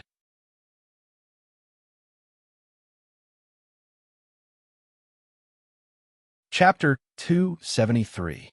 Early morning, the sun rose and shone on the surface of the river. The reflection of the mountains was reflected in the water. A huge boat dashed forward, smashing the reflections of the mountains into waves. The waves flowed along the river, disturbing several women who were washing their clothes. Pei Ziyun stood on the boat and looked ahead. From afar, he could see the majestic city walls of the capital city. "We've reached the capital city." Renwei stood beside Pei Ziyun and looked at the capital city. He had a melancholic look on his face. After a few trips back and forth, he was no longer the same. The pier was a few kilometers away from the city. The river was a few dozen meters deep, and the water was several meters deep. There were many shops and fishermen selling fresh fish. There were also several ox carts transporting goods. The official hired a carriage and arrived at the Crown Prince's mansion. He spoke to the guards at the door and flashed his token before entering. Before long, he turned around and said, "The Crown Prince has been summoned to the palace by the Emperor. However, the Crown Prince has instructed that the moment the Tao Master returns, please wait." As he said this, he invited Pei Ziyun through the door and led him into the garden. They walked past a patch of forest and took a stroll among the fallen willows. After walking for tens of meters, Pei Ziyun exhaled and looked at the wilting lotus in the pond. "I heard you guys whispering to each other. What happened?" "These few days, the Emperor has been giving the Crown Prince another reason to reprimand him." The official sighed. "You don't have to say that." Pei Ziyun waved his hands and avoided the topic. All of this was strange, and he had to see the Crown Prince first. "Where are the 100 Taoists' personal belongings? Bring me there to check." "Tao Master, please follow me." The official led Pei Ziyun into a small hall. He saw a small table inside, filled with the personal belongings of the Taoist. There were long swords, seals, jade ornaments, hairpins, zither, flutes, and so on. Looking at the hundreds of items on the table, it was a dazzling sight to behold. All of a sudden, the entire place seemed to be filled with golden light. It was as though they were the personal belongings of the Taoist. Seeing this, the official smiled. "Tao Master, take a look. If it's good, it means that you've won. I shall send these back to your house." The official was extremely careful, afraid that Pei Ziyun would be dissatisfied. Ever since the Crown Prince found out that he was collecting items, the Crown Prince had ordered him to ensure that Pei Ziyun was satisfied. The Baihu had ordered his guards to gather these items from the various Taoist temples, and they had put in a lot of effort. When Pei Ziyun saw this, he couldn't help but smack his forehead. He felt that this was a joke. What he wanted was the personal belongings of the Taoist, yet the official and the Crown Prince seemed to have misunderstood. These were all treasures. However, the other party's heart was in his right mind, so he couldn't let it go to waste. He walked forward to admire it seriously, but as soon as he got close, his expression changed. There really is one. One was a Taoist hairpin, another was an ancient flute, the last one was a small seal. This was a copper seal. The casting was rough, but perhaps because it had been in his hands for a long time, it was a bit round and smooth, with a layer of paste on top. "Seal." Pei Ziyun nodded his head and shook his head. The seal was the symbol of authority in Taoism. In his previous life, the Yongping imperial seal was one of the most famous seals. Every Taoist sect had their own seals. They used seals for their techniques, but these seals were actually the symbol of the spirit world's inheritance. If the Taoist sect itself was destroyed, then it would be worthless. 3 of them have legacy. That's not a small number. Pei Ziyun thought to himself, "Indeed, this is the power of the country. Even if it's just the Crown Prince's men, it's still much faster than me."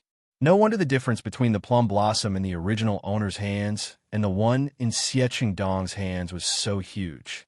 Having 3 items, he was elated. However, he had to hide it. Although nobody would be able to guess it, he had to be careful. Thinking this way, Pei Ziyun walked up and picked out the items that had no legacy and no value. He then threw them aside. "I have no use for these." The official stood by his side and saw that Pei Ziyun was extremely dissatisfied. He broke out in cold sweat. Pei Ziyun ignored him and continued to sort out the items according to their uses. The official counted carefully and eliminated 2/3 of the items. He then thought to himself, "Since they're useless, I'll have to return them. Luckily, they haven't given me any money yet." Over 100 items were placed on several tables. Only 1/3 of the items were left. The remaining 1/3 of the items were gathered together. Pei Ziyun looked at the items in front of him and said, "These items are not bad at all. Send them back to my mansion. Let me introduce myself. I'll give you some money." Don't ruin my reputation and the crown prince's for a small amount of money. I'm not sure of money. Pei Ziyin spoke as he gently stroked the guqin, causing it to play. He then looked at it and said, "This guqin is rather exquisite. These antiques were worth around a few taels of silver to 100 taels of silver. As for antiques that were worth tens of thousands of taels of silver, that was a joke. Even the imperial palace might not have that many of them." The official followed Pei Ziyun's gaze and saw an ancient guqin with orchids carved on it. It had a black luster to it and looked like it had been there for a long time. "Yes, Tao Master." The official couldn't help but reveal a look of joy on his face. A third of the items was enough for him. Although it was for his own use, he had received the crown prince's orders. At this point, a young eunuch rushed in and whispered into the official's ear before leaving. The official turned around and looked at Pei Ziyun.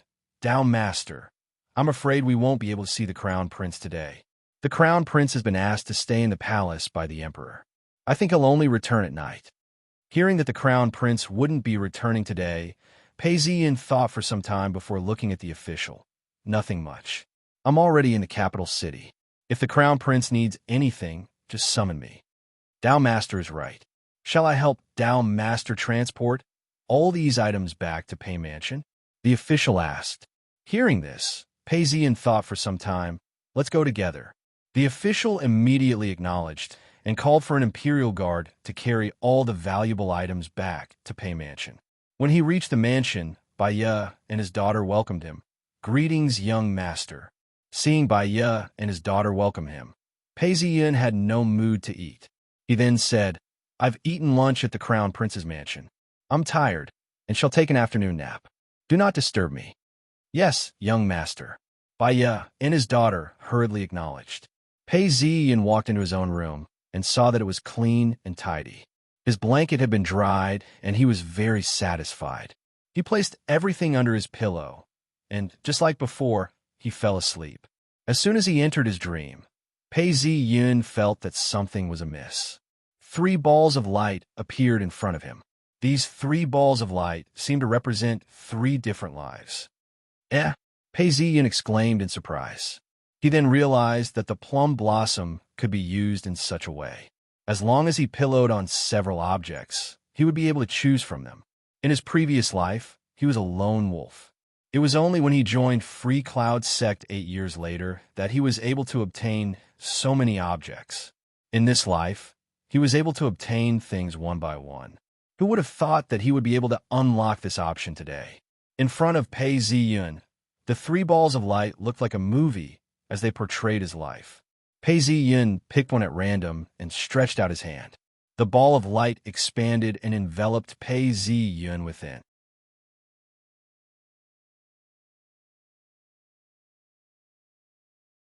Chapter 274. The autumn sky was clear and crisp. The afternoon sun shone through the window as Pei Ziyun woke up. He thought for a long time before coming out of the room. Actually, not much time had passed, only about 2 hours. He looked up and saw that the courtyard had been cleaned up. Entering the courtyard, he saw Run Wei sitting at the table doing his accounts. There was an inkstone, brush, ink, and a tea set on the table. Pei Ziyun laughed. "Mr. Run, you must be tired. Why are you so busy the moment you return?" Ren Wei hurriedly replied, "Young master gave me 100 taels of silver a year. This is the salary of a 7th rank official. How could I dare not do my best?" Pei Ziyin laughed. "That's fine. Later on, instruct the officials to send all the goods over to our island." As he said this, he walked out and ordered, "Men, prepare a carriage and send me to the Grand Princess Mansion." Speaking of which, the servants of the Crown Prince's mansion were always at his beck and call. "Oh." The carriage came to a halt, and the servant smiled. "Tao Master, where are you going?" "To the Princess Royal Residence." Pei Ziyun boarded the car. There were 2 seats in the front and back, with a table in the middle. Pei Ziyun was already used to this. He took out a silver bottle and poured some water into it. He pulled open a drawer and found some beef and peanuts inside. Pei Ziyun squinted his eyes as he leaned against the carriage and said, "System." Suddenly, A plum blossom appeared in front of him and quickly enlarged, turning into a translucent information interface. It floated in front of him with a faint sense of light, and data appeared in front of him. Tao Technique Principles. Proficient 37, 1%. Tao Techniques. 43 types. Advanced 22, 1%. Stellar Transposition. Level 3, 6, 4%. Cloud Wind Form. Level 1, 33, 2%. Floating Ball. Immediately, another sphere appeared between his eyebrows. Just like the last time, white chi flowed within the sphere, spreading out strand by strand. It's the same as last time. Focus on the principles of Taoist arts. As soon as Pei Zi Yun activated it, strands of white chi flowed out and entered the space between his eyebrows. At that point, his mind cleared up. Tao Arts Principles. Grasped 37, 2%. Although I have the spiritual wisdom of the three Taoists, it's still very difficult to improve from mastery. But it's still worth it. Humph, when I reach the top, even Xie Qingdong might not have a stronger foundation than me. Just like the last time, it wasn't the indoctrination of a textbook. Instead, it was a fusion of his current knowledge. In an instant, many points of knowledge were connected. Continue to exhaust him. Without hesitation, Pei Zi Yun used the floating orb's spiritual intelligence and watched as the numbers increased steadily. Seeing that the floating ball had used up all of its spiritual intelligence, Pei Zi Yun looked up at it. Tao Law Principles. Proficient 67, 9%. Tao Techniques. 43 types. Advanced 31, 7%. Stellar Transposition. Level 3, 23, 5%. Cloud Wind Form. Level 3, 3, 8%. AI. The principles of Tao arts are getting harder and harder. But just like last time, as long as I improve it, I can improve my Tao arts and divine arts. Let's not talk about the other improvements. My divine art, cloud body, wind body, has already advanced to the 3rd level. It's too taxing on my spiritual energy. However, I have a feeling that once I reach the level of a grandmaster in terms of Tao arts, my powers will increase by leaps and bounds. At this point, the official shouted, "Tao Master, we've arrived at the Grand Princess Mansion." As he spoke, he lifted the curtains of the carriage. Pei Zi Yun then alighted from the carriage. Just as he arrived at the entrance, he saw an attendant standing there to welcome him. This time, the route he took was different. Although he walked along the cobblestone path, he soon saw a winding walkway. Not far away, there were several residences. After a few steps, he passed by a small courtyard and heard the sound of the Canton princess playing the zither. When Pei Zi Yun heard this, he walked to the side of the walkway and listened to the music. The zither music was like quicksilver flowing through the ground, penetrating his pores and seeping into his heart. Pei Zi Yun couldn't help but fall into a daze. It wasn't until the song ended that he regained his senses. He frowned and thought to himself, the Canton princess's zither skills are getting better and better. According to the 4 levels of beginner, grasped, advanced, and grandmaster, she should be in between the advanced and grandmaster levels. Once she takes this step, she will be able to leave her name behind. Thinking up to this point, Pei Zi Yun suddenly had a thought. Is the Canton princess one of the 3 leaf cultivators? If she is, how can she cultivate? I'm afraid the moment she starts cultivating, her powers will be drained away by the dragon chi, and she will never be able to cultivate. Tao Master? The attendant noticed that Pei Zi Yun had stopped in his tracks and was surprised. Pei Zi Yun then took a few steps forward before a thought came to him. Since ancient times, martial arts and chess have been used to cultivate. Does this mean that the Canton princess can use the zither to cultivate and open the gates of heaven? However, to use the zither to cultivate, the Canton princess and himself were both lacking. Thinking up to this point, he turned around and spoke to the official who was following him. Poetry, books, zither, and paintings. I have them now. Help me collect all of the famous musicians and painters. As he spoke, the attendant who was leading the way looked at Pei Zi Yun as though he was suspicious. Yes, Tao Master. The official looked at Pei Zi Yun, who was thinking to himself, could it be that the Tao Master has taken a liking to the Canton princess? Should I use music to suit her tastes? The attendant didn't care about all this and said, "Doubt Master Pei, please hurry up. The Grand Princess is waiting for you. Lead the way." Qin Prefecture, hunting grounds. The hunting grounds was the royal hunting grounds of the previous dynasty. It was established by the dynasty and given to the royal family as their hunting grounds. The forest was dense and the grass was lush. The mountains were high and the rivers were wide. The sun was high up in the sky today, and the camp was heavily guarded. There were about 2,000 people. At this point, the sound of a horn could be heard as people started to pour out from the camp. They were all dressed in military uniforms. Upon closer inspection, they realized that they were all battalion leaders and platoon leaders. The battalion leaders and platoon leaders were leading their horses. Although there weren't enough horses in the army, King Lu had given the order to gather enough for them. Everyone's eyes were burning with passion as they stood under the sun. Although it was autumn, the sun was shining brightly and the air was warm. The battalion leader's forehead was filled with perspiration, and his lips were chapped. He stuck out his tongue and licked his lips. Behind the battalion leader was a red horse, which was extremely restless. The battalion leader stretched out his hand and pulled on the reins.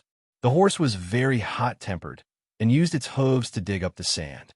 The surrounding horses were all very excited as well, as their hooves dug into the sand. As long as the command was given, they would be ready to attack. They had the bloodthirst of a battlefield. In the shade of a tall platform, several generals were seated. Beside them were cups of tea, and their bodies were covered in armor. The leader was a middle-aged man around 40 years of age. His eyebrows were furrowed, and he had a murderous look on his face. Next to him was a short general with a black face. The last one was a general of average stature. He had an imposing appearance and was looking down at the battalion leaders and platoon leaders with satisfaction. At this point, a sharp voice rang out, "King Lu has arrived." The black-robed guards escorted a group of people over. King Lu was wearing his armor, which reflected the sunlight. Behind King Lu was a eunuch and a scholar. They were Xie Chengdong and Eunuch Liao. When King Lu arrived, these people stood up and bowed. The generals and officers were all gathered together. When they saw that King Lu had arrived, they were all eager to fight. They rubbed their fists and rubbed their palms together, as though they were all eager to fight. King Lu looked around before laughing out. "You are all generals who founded the empire and have performed meritorious deeds.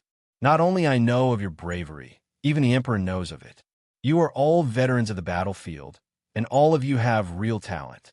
There's no need to compete. There's nothing wrong under the heavens, but the spirit of bravery cannot be tarnished. Platoon leaders and battalion leaders are the backbone of the army. Let it go hunt. Whoever shoots the most arrows will be rewarded handsomely. The top 3 will be promoted by a rank. Pass down the order. The sparring has begun." King Lu's face was stern as he gave the order, as he walked towards the main seat. The few generals paused as they looked at each other in dismay. Being rewarded handsomely was fine, but being promoted by a rank seemed to be a problem. However, since King Lu had just ascended the throne, none of them dared to offend him. Hence, they bowed in acknowledgement. The messenger gave the order as the platoon leaders and battalion leaders shouted out in unison. When they heard that the top 3 officials would be promoted by a rank, their eyes lit up. Hundreds of battalion leaders and vice-battalion leaders mounted their horses and charged into the forest. Behind them were 500 to 600 platoon leaders and vice-platoon leaders. They carried their bows and followed the battalion leader as they charged into the forest. The military law division was there to supervise the proceedings to prevent anyone from killing their comrades in a fit of rage. The people on the stage looked in the direction where everyone was looking, only to see groups of soldiers and horses galloping into the forest. There were many wild beasts in the forest, each with their own habitat. A leopard was eating a sheep. A group of wild boars were digging the soil, searching for roots, earthworms, and fruits. At this point, the sounds of killing filled the air as the wild beasts were frightened. They were in a mess as they ran in all directions. The hooves of the horses galloped across the ground, causing the crowd to scatter. Once they saw a target, they would shoot it. The arrows were marked with their own insignia. The trees were sparse, and there were marks on the ground. A wild boar was enraged and didn't retreat. Instead, it charged forward. A battalion leader was riding on his horse, dressed in chainmail. He held a longbow in his hands. When he saw the wild boar charging towards him, he laughed out, "Good timing." As soon as he finished speaking, he moved his horse to the side and shot an arrow. A pew sound was heard as the arrow hit the wild boar's thigh. The wild boar had 2 tusks, and its entire body was pitch black. When it felt the pain, it charged forward and drew its bow once more, preparing to shoot. Pooh! An arrow was shot from afar, piercing through the wild boar's eye. Halfway through, the wild boar screamed out in pain. It wasn't dead yet, and was even more enraged as it charged towards the soldiers and horses. Damn it, who angered it? The battalion leader had no choice but to turn his horse to dodge. At this point, another pew sound was heard as another arrow was shot. This time, it pierced through another eye of the wild boar.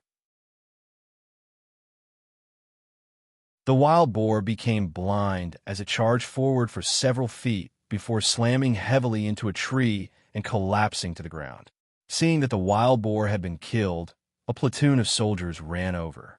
The battalion leader frowned and looked over in anger. He saw a young soldier with a red scarf on his head. He had a heroic bearing and was holding a bow in his hands. When the battalion leader saw this, he was enraged as he raised his whip and scolded, "You're just a mere battalion leader, and you dare to snatch my prey?" The battalion leader didn't seem to care about the battalion leader's threats. He used a knife to cut off the tail of the wild boar and tied it around his waist. The wind blew against the battalion leader's red scarf as he bowed to the battalion leader. This time, it's His Highness's reward. Regardless of rank, whoever manages to hunt in the top 10 will be rewarded handsomely. As long as I can hunt in the top 3, you and I will be of the same rank. You still want to order me around? Although the battalion leader was of a lower rank, he didn't dare to be careless. With a look of arrogance, he turned around and left, looking for his next prey. "You dare?" The battalion leader's eyes turned red as he was about to shoot the man. He gritted his teeth as he watched the battalion leader leave. He then used his whip to hit the wild boar's carcass. Despicable man. "I'll deal with you next time." Since he couldn't fight, he could only leave. Within the hunting grounds, it wasn't possible to ride a horse everywhere. Today, the battalion leader and the battalion leader were the main characters of the hunt. Everyone on the platform could see everything clearly. King Lu watched as he lowered his voice and whispered to Xie Chengdong, "Mr. Xie has a good plan. This way, not only will the hundreds of battalion leaders recognize me, they will also fight amongst each other. No matter who receives my rewards, or even gets promoted, they will be my men." Xie Chengdong raised his head slightly and glanced at the general from the corner of his eyes. The general looked at him attentively and replied in a low voice, "Only with enmity can His Highness draw them to his side and use them one by one. The most important thing is to mobilize the troops to patrol the borders. Don't be afraid of conflict, but don't let it be too big. As long as there are small skirmishes, King Lu will be able to gain control of the army. This way, the entire army will know that King Lu is the true commander." One of the generals saw King Lu talking to the man beside him and bit down on the pig trotter. There was a bone in it, and he chewed it to pieces. The sun was slowly setting in the west, and the sundial was pointing towards the hour of the evening. King Lu signaled for the soldiers to stop fighting and turn around. The battalion leader who wore a red scarf had some blood on his face, as well as some scars. He was grinning from ear to ear and had 30 bees' tails tied around his waist. When they reached the edge of the forest, another battalion leader rode out. Seeing that the battalion leader had so much prey, he was extremely jealous. "Cough, cough, from now on, I'm of the same rank as you. You can't do anything to me." The battalion leader laughed. Based on his archery skills, there wasn't anyone who could match up to him. Following the sound of the drum, the battalion leader and the battalion leader returned to their formation and lined up on the platform. Although there were conflicts, there weren't any casualties. When they returned to their formation, They regained their military discipline and stood in neat rows. Officer of the battalion leader, count everyone's prey, King Lu instructed. Following this order, there was another commotion. After some time, everything quietened down. Seeing that the battalion leader had finished counting, the entire place was silent. King Lu walked forward, accompanied by the generals on his left and right. His personal soldiers held their swords in their hands as they walked. Long live King Lu! Long live King Lu! Hundreds of people knelt down in unison. Rise! King Lu waved his hands and ordered. Bring them up. Everyone looked over and saw two men carrying the silver ingots. The ingots were covered with a red cloth. King Lu personally removed the cloth, revealing the silver ingots. Under the sunlight, the silver ingots were all silver ingots worth 10 taels of silver. The captain's eyes widened in shock.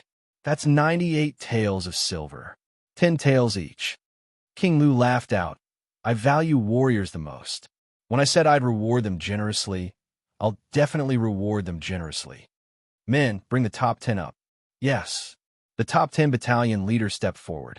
However, several of them had swollen noses and bruised eyes.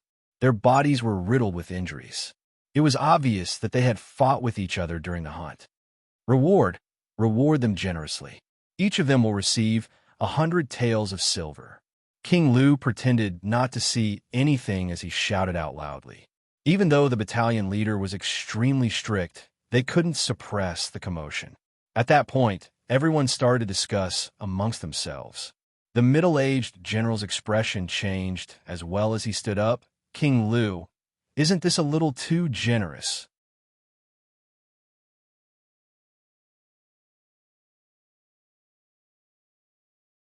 Chapter 275. King Lu laughed out coldly. His eyes gleamed as he replied, That's a good question. When I bid farewell to my emperor father reminded me that Qin Prefecture is the border.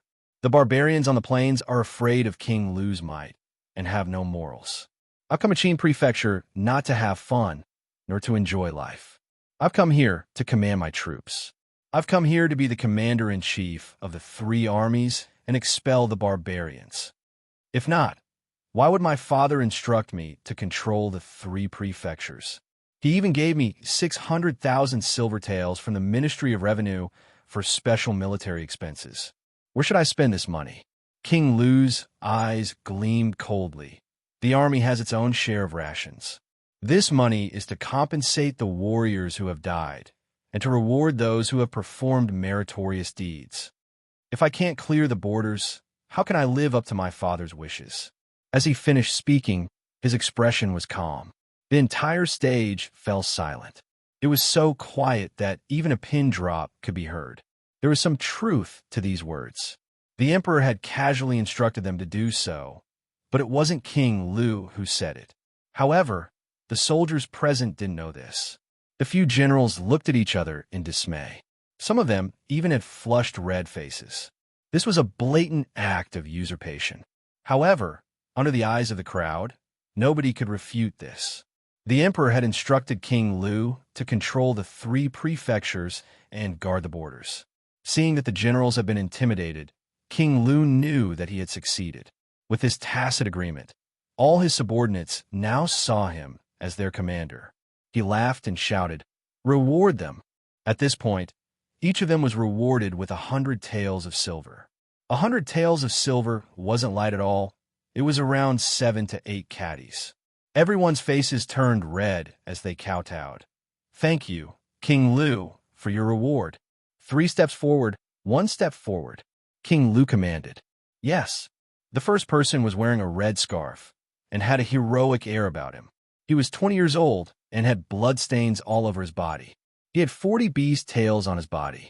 The second place was a burly man with a full beard. He was tall and sturdy and had 30 bees' tails. The third person was skinny and had shifty eyes. He had 20 tails as well. King Lu then asked for the names of the first 3.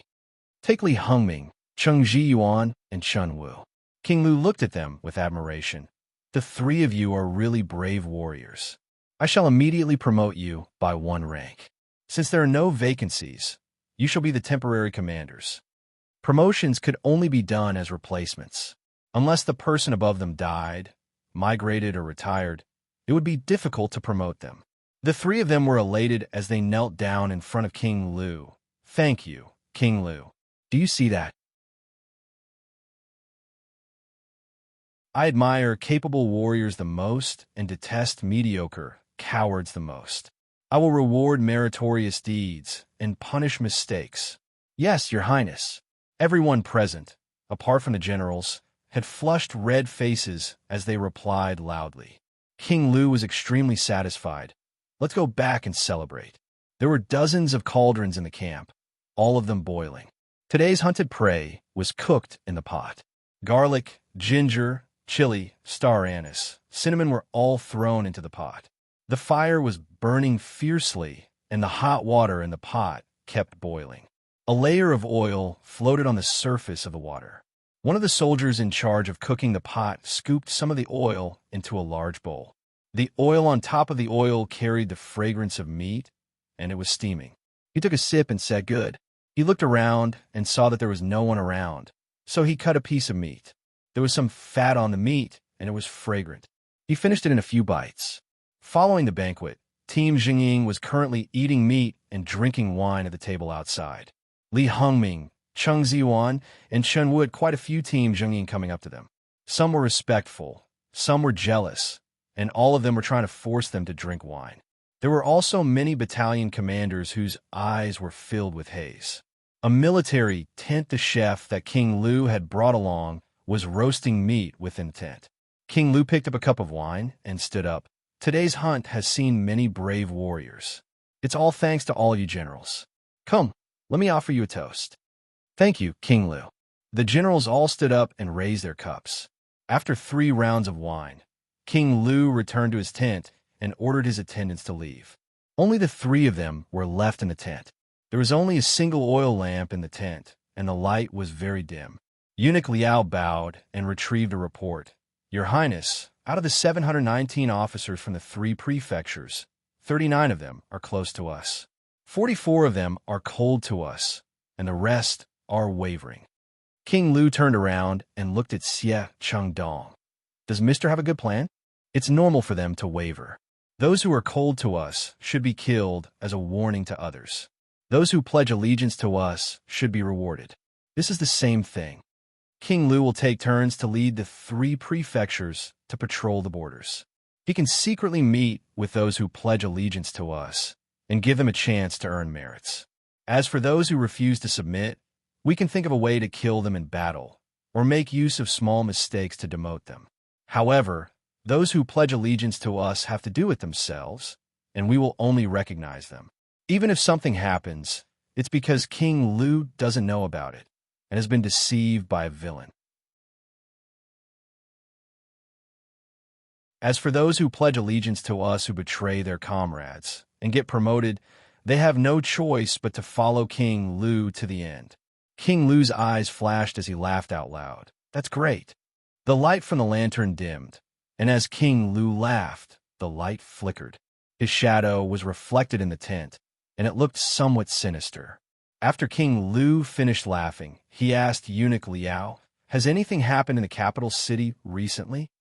Hearing King Lu's words, Eunuch Liao then handed over the report. "King Lu, since you've been reinstated, all your connections have been restored. Many people are now willing to report back to you. There's news from the capital city. His Majesty has stripped Li Gang of his military power. I've also heard that Wu Shunbo and Jibei Ho are about to be stripped as well." As these words were spoken, the atmosphere within the tent became somewhat tense. King Lu received the report and looked at it for some time before sighing. "Even if my foundation in Qin Prefecture is stable, I've already lost all my military power. How can I even talk about conquering the world?" King Lu looked at the report as a sense of injustice welled up in his heart. He then smashed his teacup onto the ground, causing it to shatter into pieces. Even the report was thrown onto the ground. Xie Qingdong picked up the report and looked at it carefully. He then pondered for some time before speaking. "The emperor is paving the way for the crown prince, in case the crown prince gets hurt." He then paused for some time before speaking. Anyone who the emperor wishes to strip of their military power, King Lu can contact them in secret. There's some risk to this, but if you want to conquer the world, you have to take the risk. King Lu sighed as well.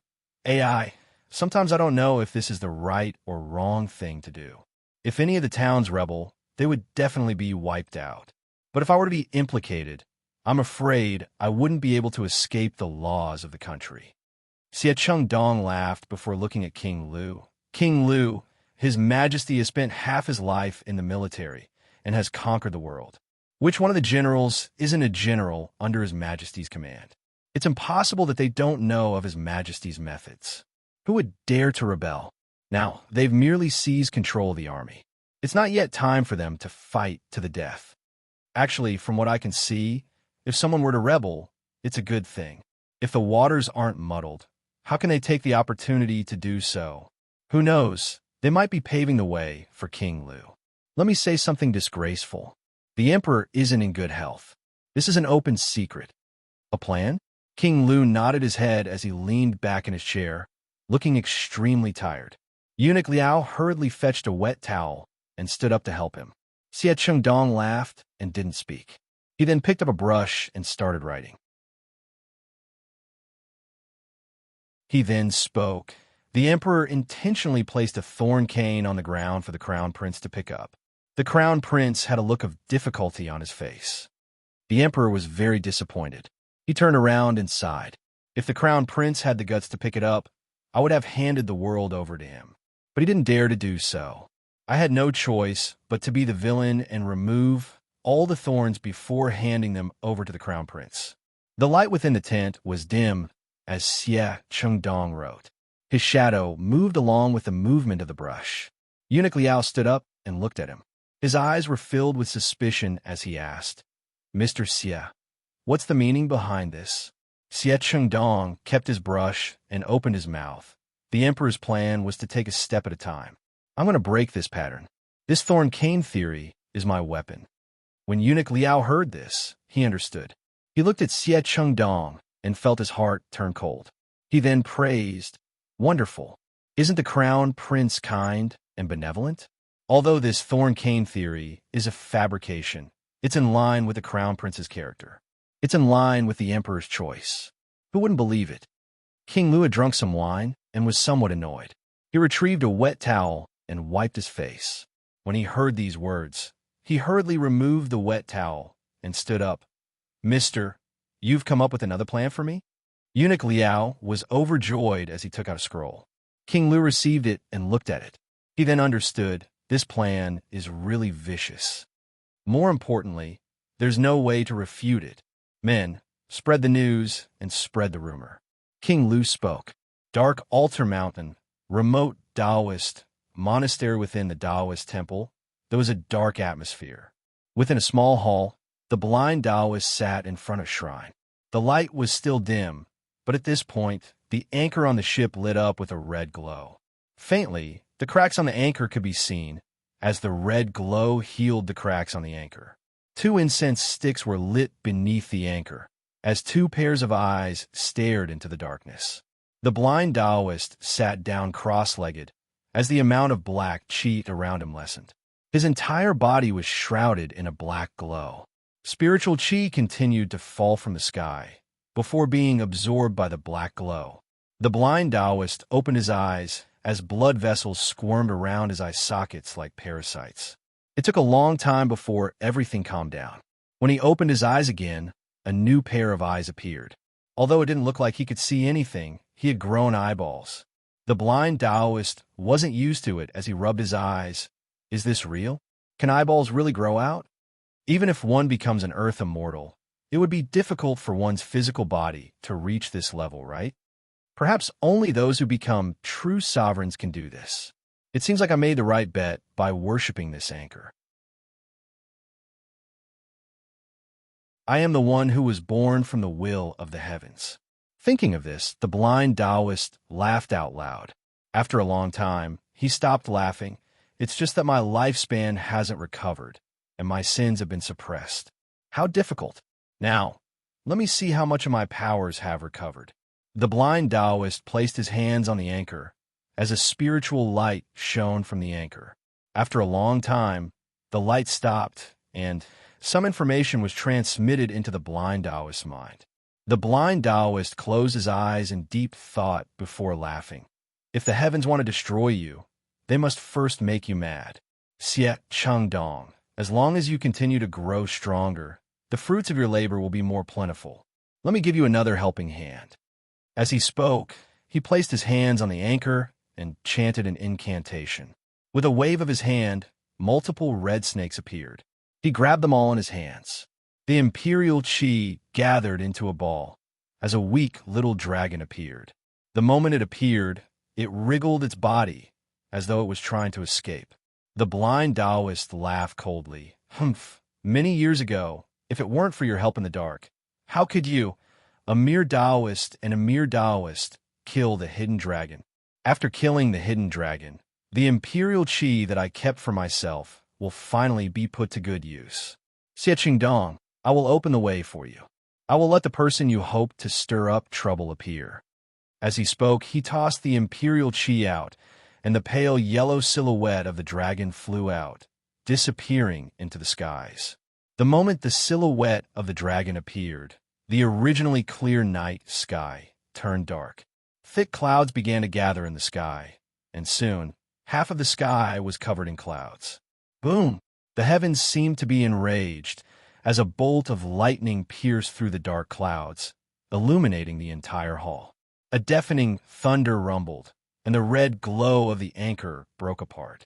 The blind Taoist's entire body trembled as he covered his face with his hands. Tears of blood flowed down his cheeks.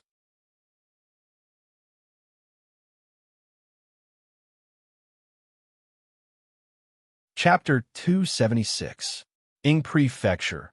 Home mansion. A full moon shone down on the ground, dyeing it a pale yellow. It was getting late, and the lake within the mansion reflected the moon. There were many osmanthus flowers planted around the lake. At this time of the year, the fragrance of the flowers could be smelled everywhere. Many maids were sneakily plucking the flowers and placing them in their pouches. The patrolling soldiers turned a blind eye to this, not minding it at all. The study room of home mansion was hidden in the depths of the forest. The entire courtyard was filled with bamboo. When the wind blew on it, the entire place was quiet and peaceful. Every 5 steps along the corridor, there would be a bodyguard. The light from the lamp shone brightly, illuminating the surroundings. Inside the study room, Wei Ong was dressed in green robes and wore an eye mask. His remaining eyes were filled with malice. It was impossible to tell that he was a young master. He sat quietly by the side, holding onto an account book as he spoke to Ji Bei Ho. He was talking about the profits earned by the fleet. Only by working for home mansion did Wei Ong feel that his life was worth living.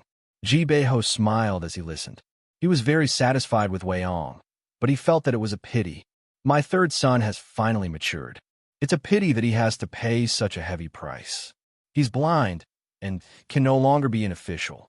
His hatred towards Pei Ziyun increased by another 30%. His most beloved son, if not for Pei Ziyun, would he have become like this?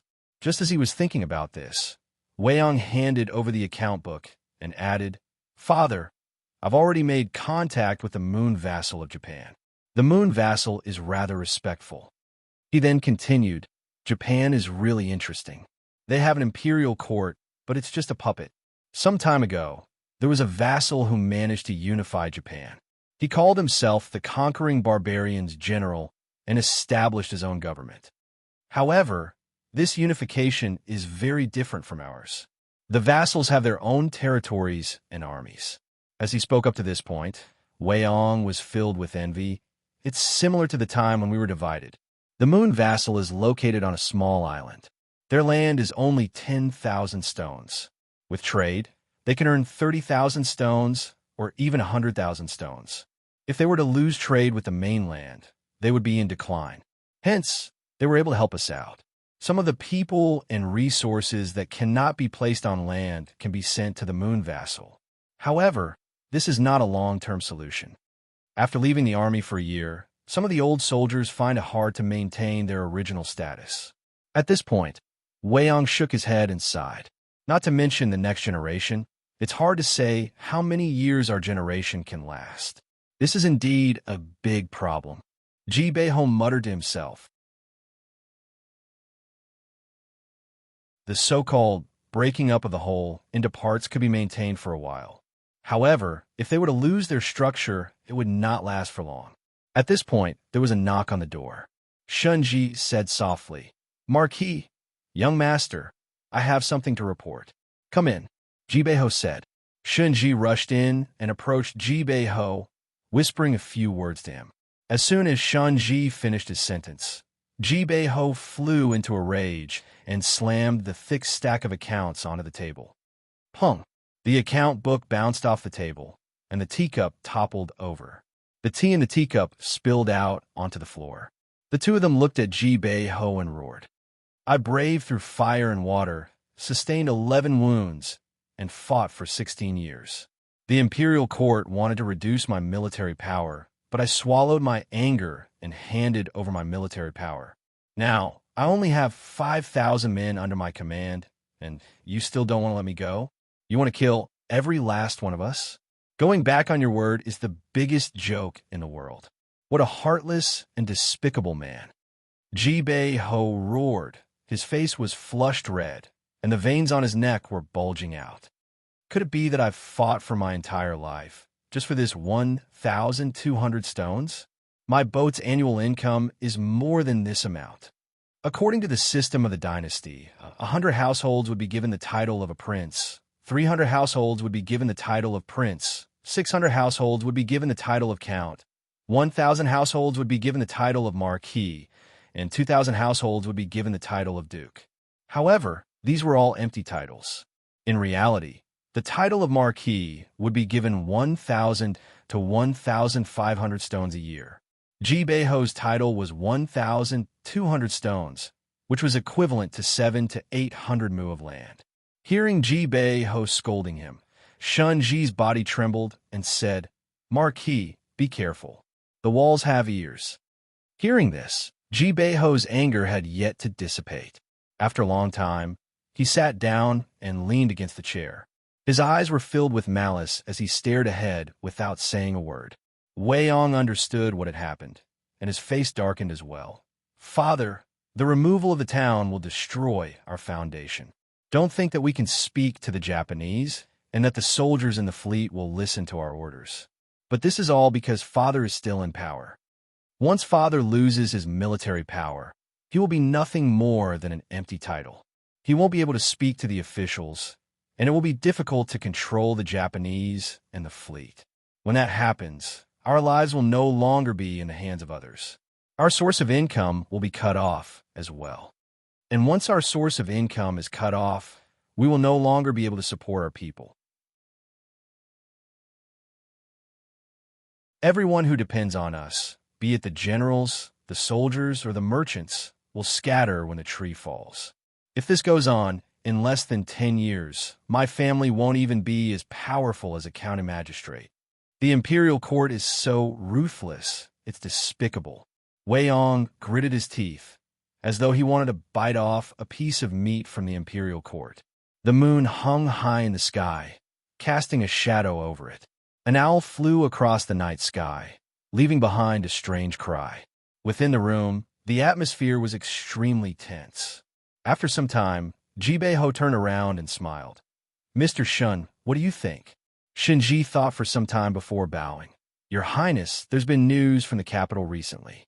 It's been said that the Emperor wants the Crown Prince to remove the thorns, but the Crown Prince doesn't dare to do so.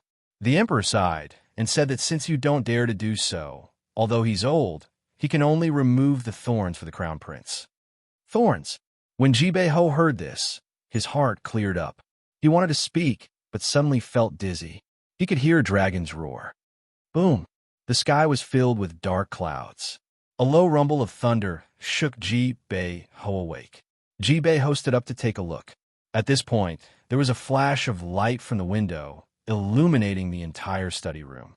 The bamboo forest in the courtyard swayed gently. Following that, a terrifying sound of thunder shook the entire study room, causing Ji Bei-ho's entire body to tremble. A gust of wind blew against his face, causing Ji-Bei-Ho to look up at the dark skies. Thunder rumbled, and lightning flashed. Just as he was about to say something, he felt dizzy. He reached out for the table and sat down. Let me think. Beads of perspiration rolled down his forehead as he felt his heart palpitate. He didn't know why, but some thoughts that he had never dared to think about appeared in his mind. Boom! The sound of thunder rang out in the sky. It was only a few hundred meters away from Ji-Bei-Ho's mansion. It was an elegantly decorated guest room, and the walls were decorated with paper. The old Taoist woke up in shock. When he woke up, the old Taoist felt his heart palpitate. He opened his eyes. Is this imperial qi? The old Taoist from Holy Jail sect walked to the window and pushed it open. When night fell, the sky was clear and bright, and the moon shone brightly. But now, the sky was filled with dark clouds, blocking out the stars. When he looked up at the sky, his hair stood on end, and he felt a chill run down his spine. The old Taoist furrowed his brows, and his face changed. He thought for a moment, then turned around and left. This place was too close to Ji-Bei-Ho's mansion, and there would be interference. He ran in the middle of the night and saw that it was quiet. The doors of the houses were closed, and the lights were dim. Some of the lights were even extinguished. Occasionally, he would see a night watchman carrying a lantern and banging on a gong. The old Taoist walked along the narrow streets and alleys until he reached a remote bridge. Seeing that there was no one around, he retrieved his communication talisman. He pointed at it, and the talisman lit up. Before long, the sect leader of Holy Jail sect appeared. He looked at the old Taoist and asked, sending a message in the middle of the night, "Did something big happen?" The old Taoist bowed his head. "The sect has instructed us to increase our contact with Ji-Bei-Ho. I went there during the day and stayed in not far from Ji-Bei-Ho's mansion. It's only a few meters away. In the middle of the night, I felt a change in the imperial qi. It seemed like an earth dragon had appeared. In a flash, it disappeared." "Are you sure?" "Yes. That's strange. When the true dragon appears, the earth dragon hides. When the true dragon declines, the earth dragon rises. Although it's not 100% accurate, it's close. Now that the dynasty has been in power for 10 years, the situation is getting more and more peaceful. Why would the earth dragon appear now?" The sect leader was extremely puzzled. After some time, he said, "Pay close attention." As the sect leader spoke, he suddenly thought of something. He stared at the old Taoist and asked, "Were there any signs?" "Sect leader, I was just about to report. It was a clear night, but I felt a change in the imperial qi. When I opened the window, I saw dark clouds gathering in the sky, and thunder roared. Could this be a change in the heavens?" The sect leader mumbled to himself before realizing, "This is an important matter. We have to gather all the sect elders to discuss this. Continue to follow up. This concerns the life and death of our sect. We have to be careful." As he spoke, the sect leader pointed at the talisman and closed it. The old Taoist shuddered. He stood there for some time before walking back to the inn. Capital City, Crown Prince's mansion. The interior of the palace was brightly lit. The Crown Prince walked in from outside and took off his shoes. A eunuch walked up to him and served him tea. The green porcelain cup was warm. The Crown Prince picked it up and took a sip. He then saw the eunuch enter and whispered, "Your Highness, Tao Master Pei is here." Hearing this, the Crown Prince stood up happily and hurriedly said, "Quick, quick, invite the Tao Master in."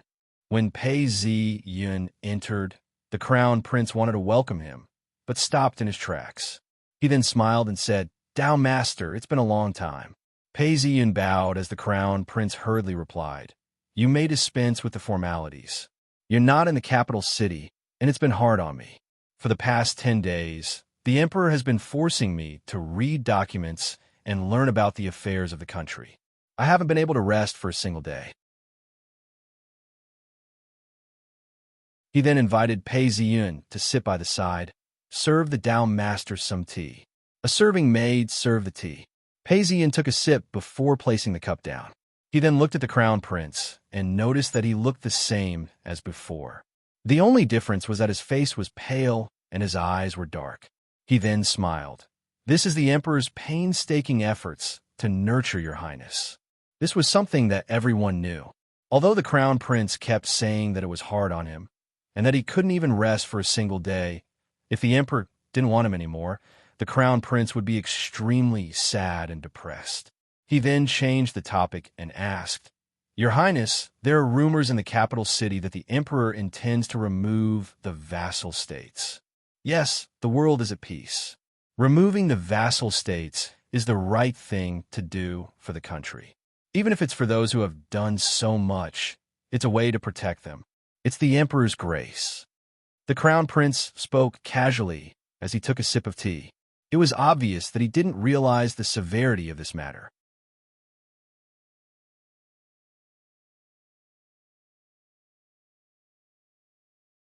Chapter 277. Pei Ziyun frowned. History has changed. In the previous life, when the emperor passed away, King Lu ascended to the throne for 3 years. Only when his position was stable did he remove the vassals. Removing the vassals now is too hasty. Of course, the emperor himself has more than enough prestige and power to suppress them. It's just that the emperor doesn't know that he only has less than a year to live. So you can't say that the emperor is confused. Just as he was deep in thought, the crown prince stood up and started pacing. He had a carefree smile on his face as he spoke. "Mr. Pei, a few days ago, I was reprimanded by my father the emperor. I've been waiting for you day and night. You're finally here."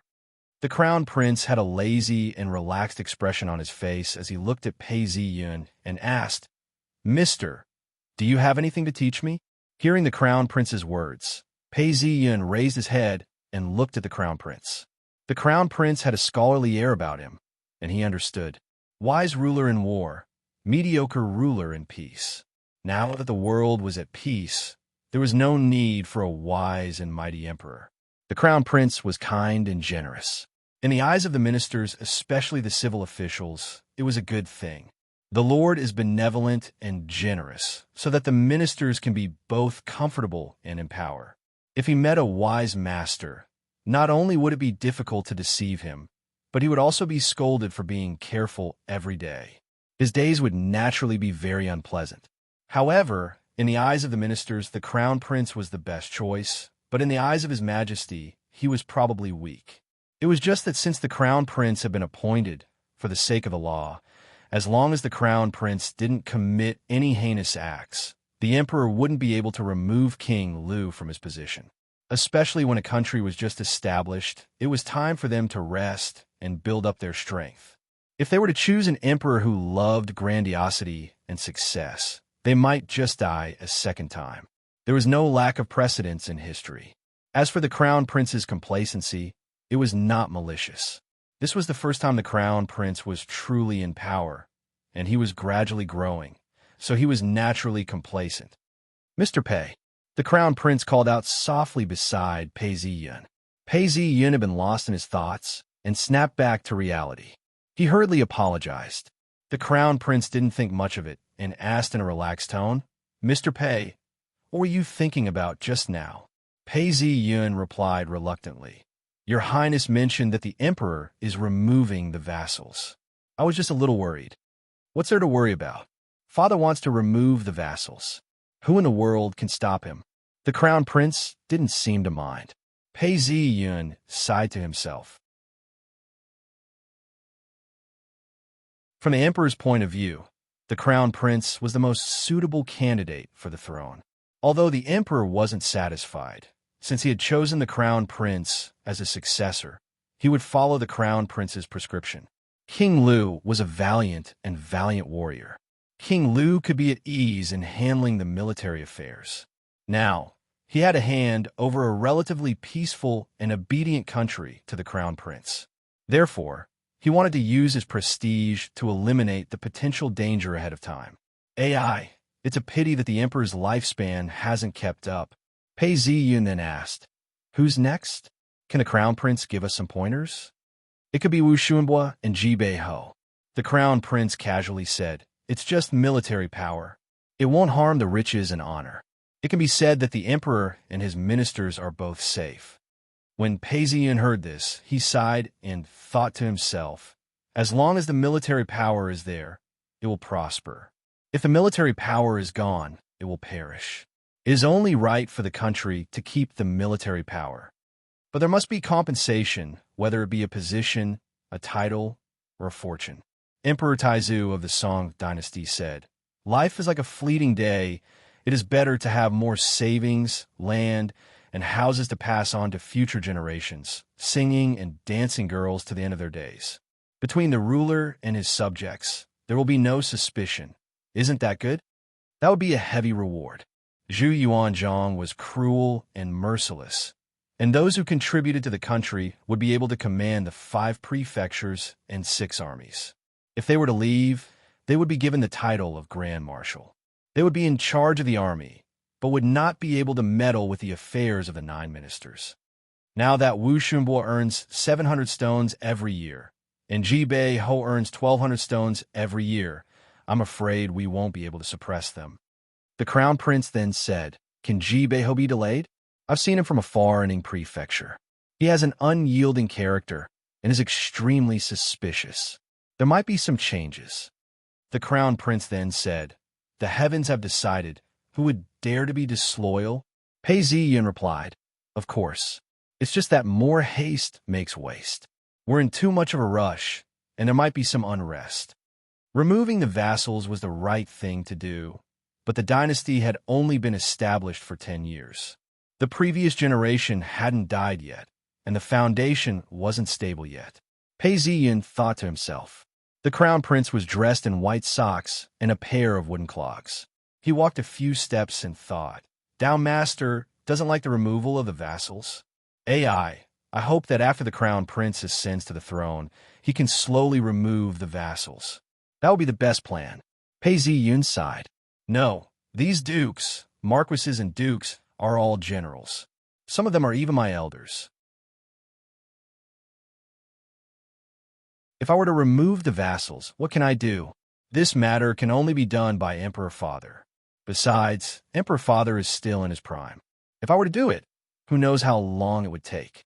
When the time comes, the dukes, marquises, and dukes will be deeply rooted in every town. When that time comes, it will be difficult to remove them. Emperor Father removing the vassals is a good deed." Hearing the crown prince's words, Pei Ziyin frowned. The crown prince was right, but only he knew that the emperor had less than a year to live. If he were to act rashly and alert the enemy, not only would the emperor not be able to do anything, he wouldn't be able to remove the vassals. Pei Ziyin thought about this. His heart was clouded, and he felt that things weren't looking good for him. The crown prince was originally very happy, but when he heard this, his spirits were dampened. He then returned to his seat lazily and leaned against it. This reminded Pei Ziyun of Zhu Yunwen. Zhu Yuanzhang had killed all the civil officials who were a threat to him. He had also killed all the generals who had been through wars and wars, paving the way for his elegant grandson, Zhu Yunwen. Actually, the entire process wasn't without danger. In the 13th year of Emperor Hanwu, Hu Weiyong claimed that the spring water from the well in his old house was an auspicious sign. He invited Zhu Yuanzhang over, but there were soldiers hidden within the walls. Zhu Yuanzhang was enraged and executed Hu Weiyong on the same day. In the 26th year of Emperor Hanwu, Lan Yu contacted Jingchuan Ho, Huqing Ho, Dingguan Ho, and Dingguan Ho. "The world is at peace, and we don't need the old generals anymore. The old Ho is gone, and only the few of us are left. When will it be?" In the end, all the generals present expressed their support. They gathered soldiers, horses, and weapons, and prepared to rebel on the 15th day of the 2nd month, when the emperor went out for a ceremony. There was also the bombing of the train. In times of peace, it was easy to get rid of generals. However, those who fought for the throne had never had a heart of true loyalty. They had all experienced rebellion before they were able to rise to power. If they were pushed too far, they wouldn't care who they were. "Your Highness, when it comes to removing the vassals, I don't recommend removing Ji Bei Ho first. Even if you want to remove him, please do in the process." Pei Ziyin thought about it and decided to do his best. The crown prince was taken aback and interrupted Pei Ziyun. "Ji Bei Ho is just a small town. What's there to worry about? If he's a traitor, we can just kill him. Tao Master doesn't have to say anything. Father has his own plans, and we shall listen to him. The Crown Prince spoke and was clearly unhappy. He didn't like Pei Ziyan talking about removing the vassals and refused to listen.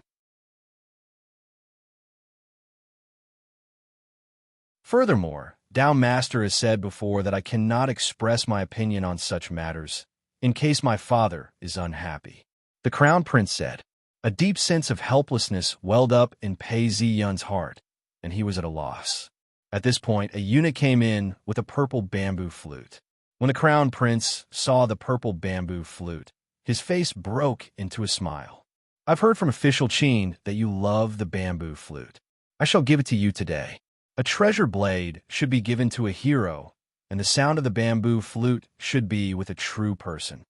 The Crown Prince said as he handed the bamboo flute over. Many thanks to the Crown Prince. Pei Ziyan calmed himself down and thanked him. After some time, they left the Crown Prince's mansion and boarded the ox cart. Rinwei saw Pei Ziyan deep in thought and asked, Young master, you seem to have something on your mind? Pei Ziyan was still somewhat depressed and felt that something was amiss. He had once heard that Ji Bei Ho was in cahoots with the pirates. When he attacked Goldwater Island, he had met with them. He suspected that Ji Bei Ho had long since prepared an escape route. Either that, or he had established a trading route, or that he had become extremely wealthy. Ji Bei Ho had been reduced to a single mansion and was unable to do anything. If he continued to be reduced, he would be forced into a corner. If he was forced into a corner, it would be fine. But even if he was forced into a corner, he would have nowhere to run. However, if Ji Bei Ho had an escape route out of the seas, he could rebel against the emperor. The worst that could happen was that the emperor had less than a year to live. Now I know that I can't go against the current situation. Pei Ziyan couldn't explain in detail and could only sigh. History had changed. The emperor wanted the Crown Prince to reduce the number of towns and could even push the towns towards King Lu. Unfortunately, he couldn't intervene. After pondering for some time, he then spoke to Rinwei. You don't have to stay in the capital city anymore. Go back to Goldwater Island and make preparations in secret. Don't stop the normal trade and construction work, but make sure that preparations are complete. Within half a day, we should be able to transport all the important people and goods onto the ships. If anything happens, don't defend. That would be a dead end. Bring the people and goods out to sea to seek refuge. Gaoli, Fusang, and even other ports on the mainland. But don't head towards Ing Prefecture. Young master, have you received some news? Hearing Pei Ziyan say this, Rinwei realized something was amiss, and his face turned pale. AI, don't worry. It has nothing to do with the Crown Prince. Pei Ziyan sighed as he opened the curtains and looked out of the window. It was getting late, and the sky was getting dark. A light drizzle fell, and the autumn wind blew. Pei Ziyan then said, The seeds of trouble have been sown. Let's see if they'll sprout.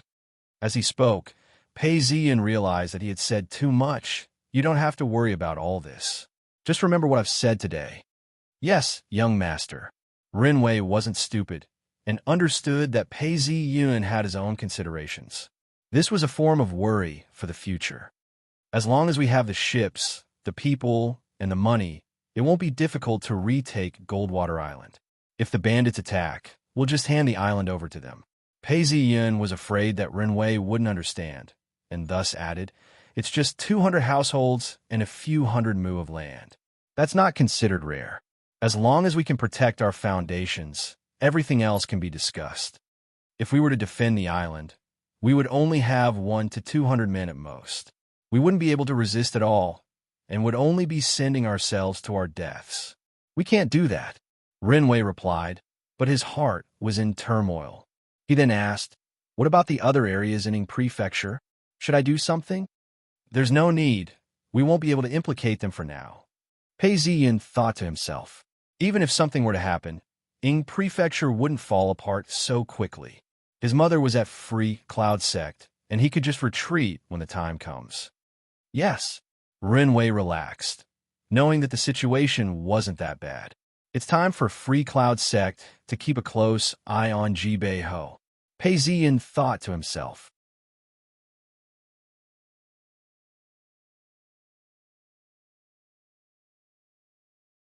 Chapter 278. Capital, Imperial City. On the side of the passageway, there was a bodyguard standing every 5 steps. The officials were lined up neatly and solemnly as they entered the main hall. The copper tripod burned incense, and the smoke rose up in spirals. There were many officials in the hall, but only the rustling of clothes could be heard. Not a single voice was heard. A moment later, the door suddenly opened. A eunuch lashed his whip 3 times, and immediately the music became louder. The emperor came out, walked towards the throne, and sat down. Long live, long live, long live. The emperor gestured for them to dispense with the formalities and spoke to the crown prince. Grant the crown prince a seat. The emperor's face was pale and didn't waste any more words. He waved his hands, and a eunuch retrieved the imperial decree that the emperor had prepared earlier. He then stepped forward and announced, "By the will of the heavens, the emperor declares that Wu Shunbo and Jibei-ho have been misbehaving and have embezzled military supplies. They are hereby stripped of a mansion, and their salaries are forfeited for half a year." After the eunuch finished reading, the officials began to discuss. Chelan Lake on the west side, the pavilion was hidden in the forest. As the frost fell, the maple leaves turned red, reflecting on the lake. This was the scene of the capital. The pleasure boats cruised on the lake, and the sounds of singing and playing could be heard from time to time. Many beauties and scholars took them on the trip. A small boat, a pot of sake, playing the zither, playing the flute, fishing, and admiring the beautiful scenery of the lake was a fortunate thing. At this point, a Taoist was fishing by the shore. A man hurriedly walked over and looked at him. He then lowered his voice and said, "The emperor has suppressed the city, and the imperial edict has left the capital city." As he spoke, he handed over a slip of paper. The Taoist scanned the surroundings and kept it in his sleeve. He hid in a corner of the maple forest where there was no one else around. The terrain here was slightly higher, and the wind brought with it a slight chill to his bones. Retrieving a talisman, Siet Chengdong's shadow appeared. The Taoist said, "Senior brother, the emperor has sent out another list of names. It's Wu Shunbo and Jibei-ho." Jibei-ho Mansion. There were a few maple trees by the side of the lake in the mansion. As the frost fell, the maple leaves had long turned red. Weiyong stood under the trees as the butler of the mansion let a Taoist past. Weiyong raised his head and glanced at the Taoist. He then lowered his head, revealing his reflection in the lake. But he was blind. Study Jibei-ho sat upright and closed his eyes. After some time, he said, "Summon the Taoist." The Taoist walked in and saw Jibei-ho's stern expression. He paused and bowed. "Greetings, Master Ho." The Taoist hurriedly took out a secret scroll from his sleeve and handed it to him. "Marquis, His Majesty has decided to remove the vassals. You are among them. This is news from the capital. My master has ordered me to pass this news to you. The heavenly ambassador from the capital city has already set off. Based on the route of travel, he should arrive at Ing Prefecture in a month's time." The Taoist then spoke, "The details are in the book. Please take a look. Please take a seat." Jibei-ho took the cup and said, "Serve the tea." The Taoist priest was about 50 years old, and he didn't seem to have any wrinkles. He listened and sat down. He took the tea, served by the maid on a tray, and placed it on the table. When Jibei-ho finished reading it, he didn't move. His face was filled with coldness. The matter of removing the vassals had finally come.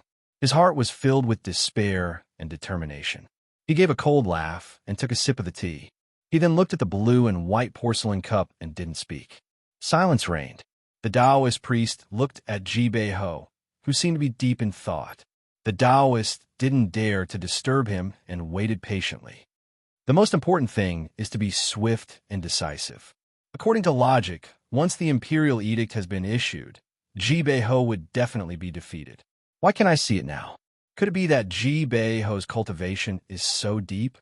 The Taoist looked at Jibei Ho and felt that he was indeed worthy of being called Master Ho. King Lu's message is obvious. He wants me to cooperate with him secretly. It seems like King Lu's intentions are very clear. Jibei Ho thought to himself.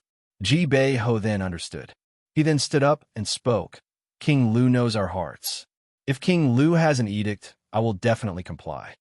Jibei Ho then assumed a posture that indicated that he would follow King Lu's lead. At this point, the Taoist priest laughed and didn't dare to be arrogant. He then bowed to Jibei Ho. I shall convey Master Ho's intentions to King Lu. Good. Does the envoy have anything else for me? Jibei Ho asked. Of course I'm fine. The Taoist priest replied. Jibei Ho spoke a few more words before Shun Ji followed him out of the room. He handed over some banknotes and escorted the Taoist out. Shinji turned around and noticed that Jibei Ho wasn't in his room. He asked around and found out that Jibei Ho had gone to the shore of the lake. He then walked along the walkway and arrived at his destination. From afar, he could see a stone bridge. The walkway was surrounded by white marble railings. A row of willow trees had lost all their leaves. There were some red and yellow leaves on the stone table and bamboo chairs. Jibei Ho was talking to Wei Ong. When he got closer, he noticed that Wei Ong had a serious expression on his face as he spoke of his own suggestion. He sighed to himself. If only Third Young Master had realized this a few years earlier. Shunji sighed as he walked closer. All of a sudden, a gust of wind blew, causing the leaves on the trees to flutter. Jibei Ho stretched out his hand, and a leaf landed in his palm. He didn't speak for some time as he looked into the distance. The wind blew across the surface of the lake, causing ripples to form on the surface of the lake. The leaves fell into the lake, causing ripples to form on the surface. The koi fish in the lake were attracted by the leaves and thought that Jibei Ho was feeding them. Jibei Ho was silent for some time before he released his hand. A leaf flew across the lake and landed in the middle of the lake. He then sighed, "The wind is blowing." Hearing Master Ho's words, Shinji's body trembled as he stood beside Jibei Ho. He looked into the distance and saw the clear water in the lake. He didn't speak for some time. Before long, Shinji let out a long sigh.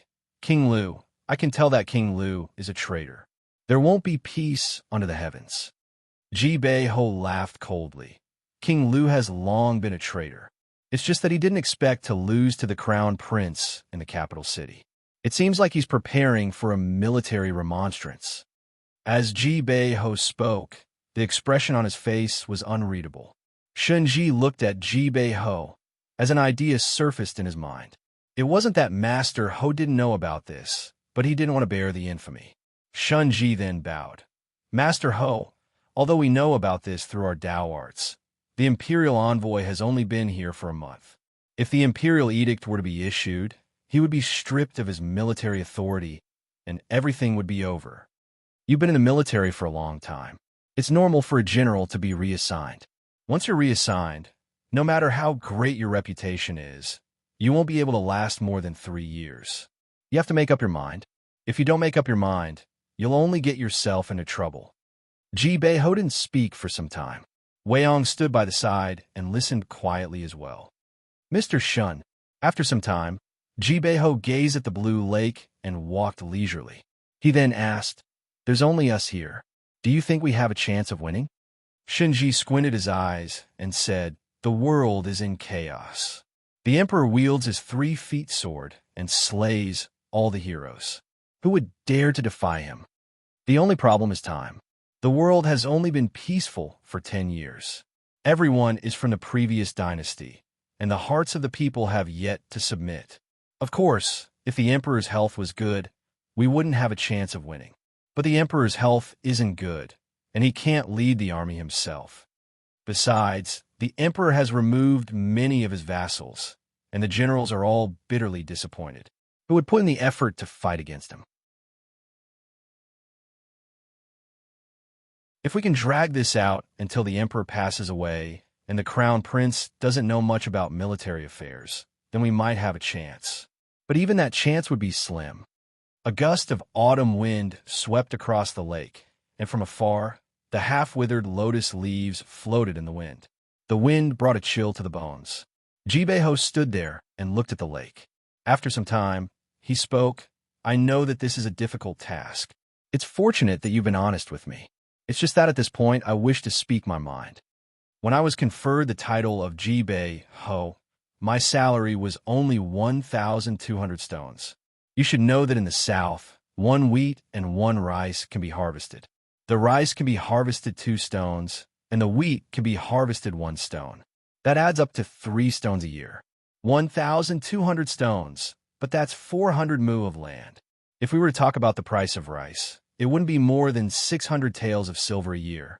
That's the kindness of the imperial court. Jibeho spoke calmly, as he laughed coldly. But the officials didn't care about this. Why? It's simple. When the peaches are ripe, the officials want to pluck the peaches.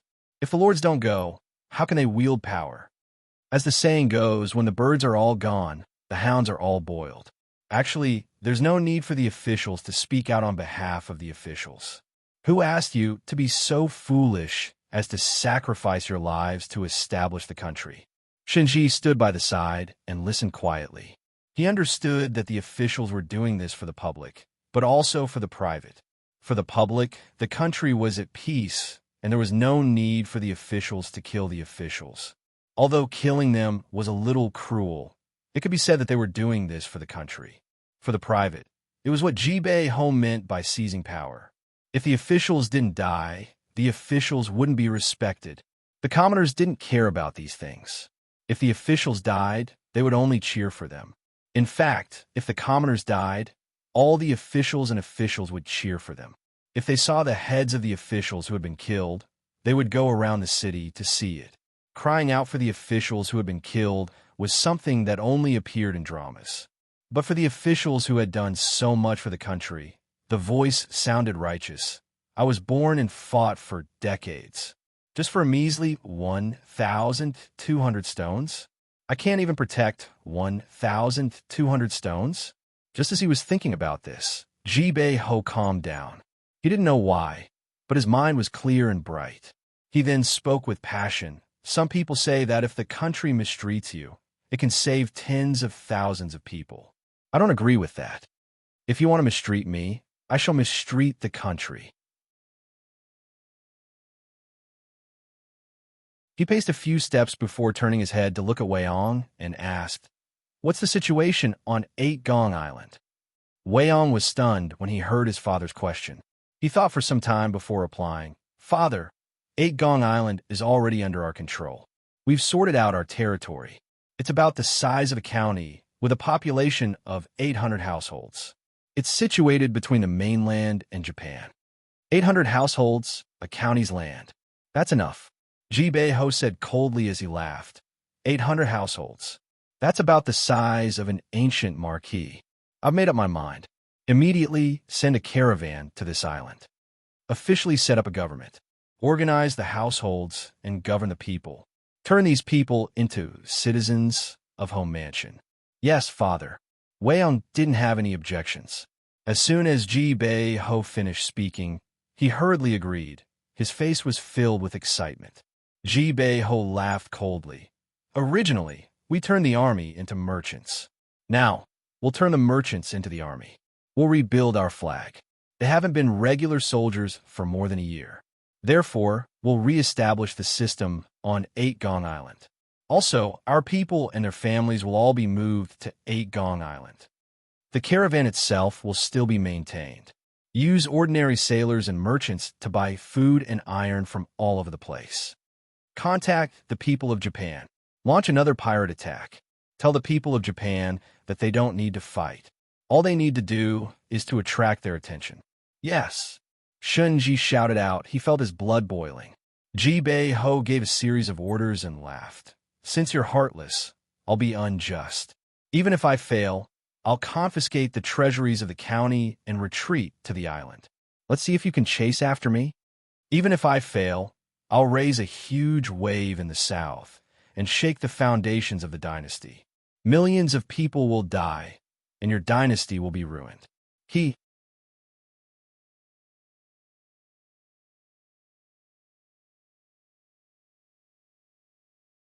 Chapter 279. All that could be heard was Ji Beiho's laughter.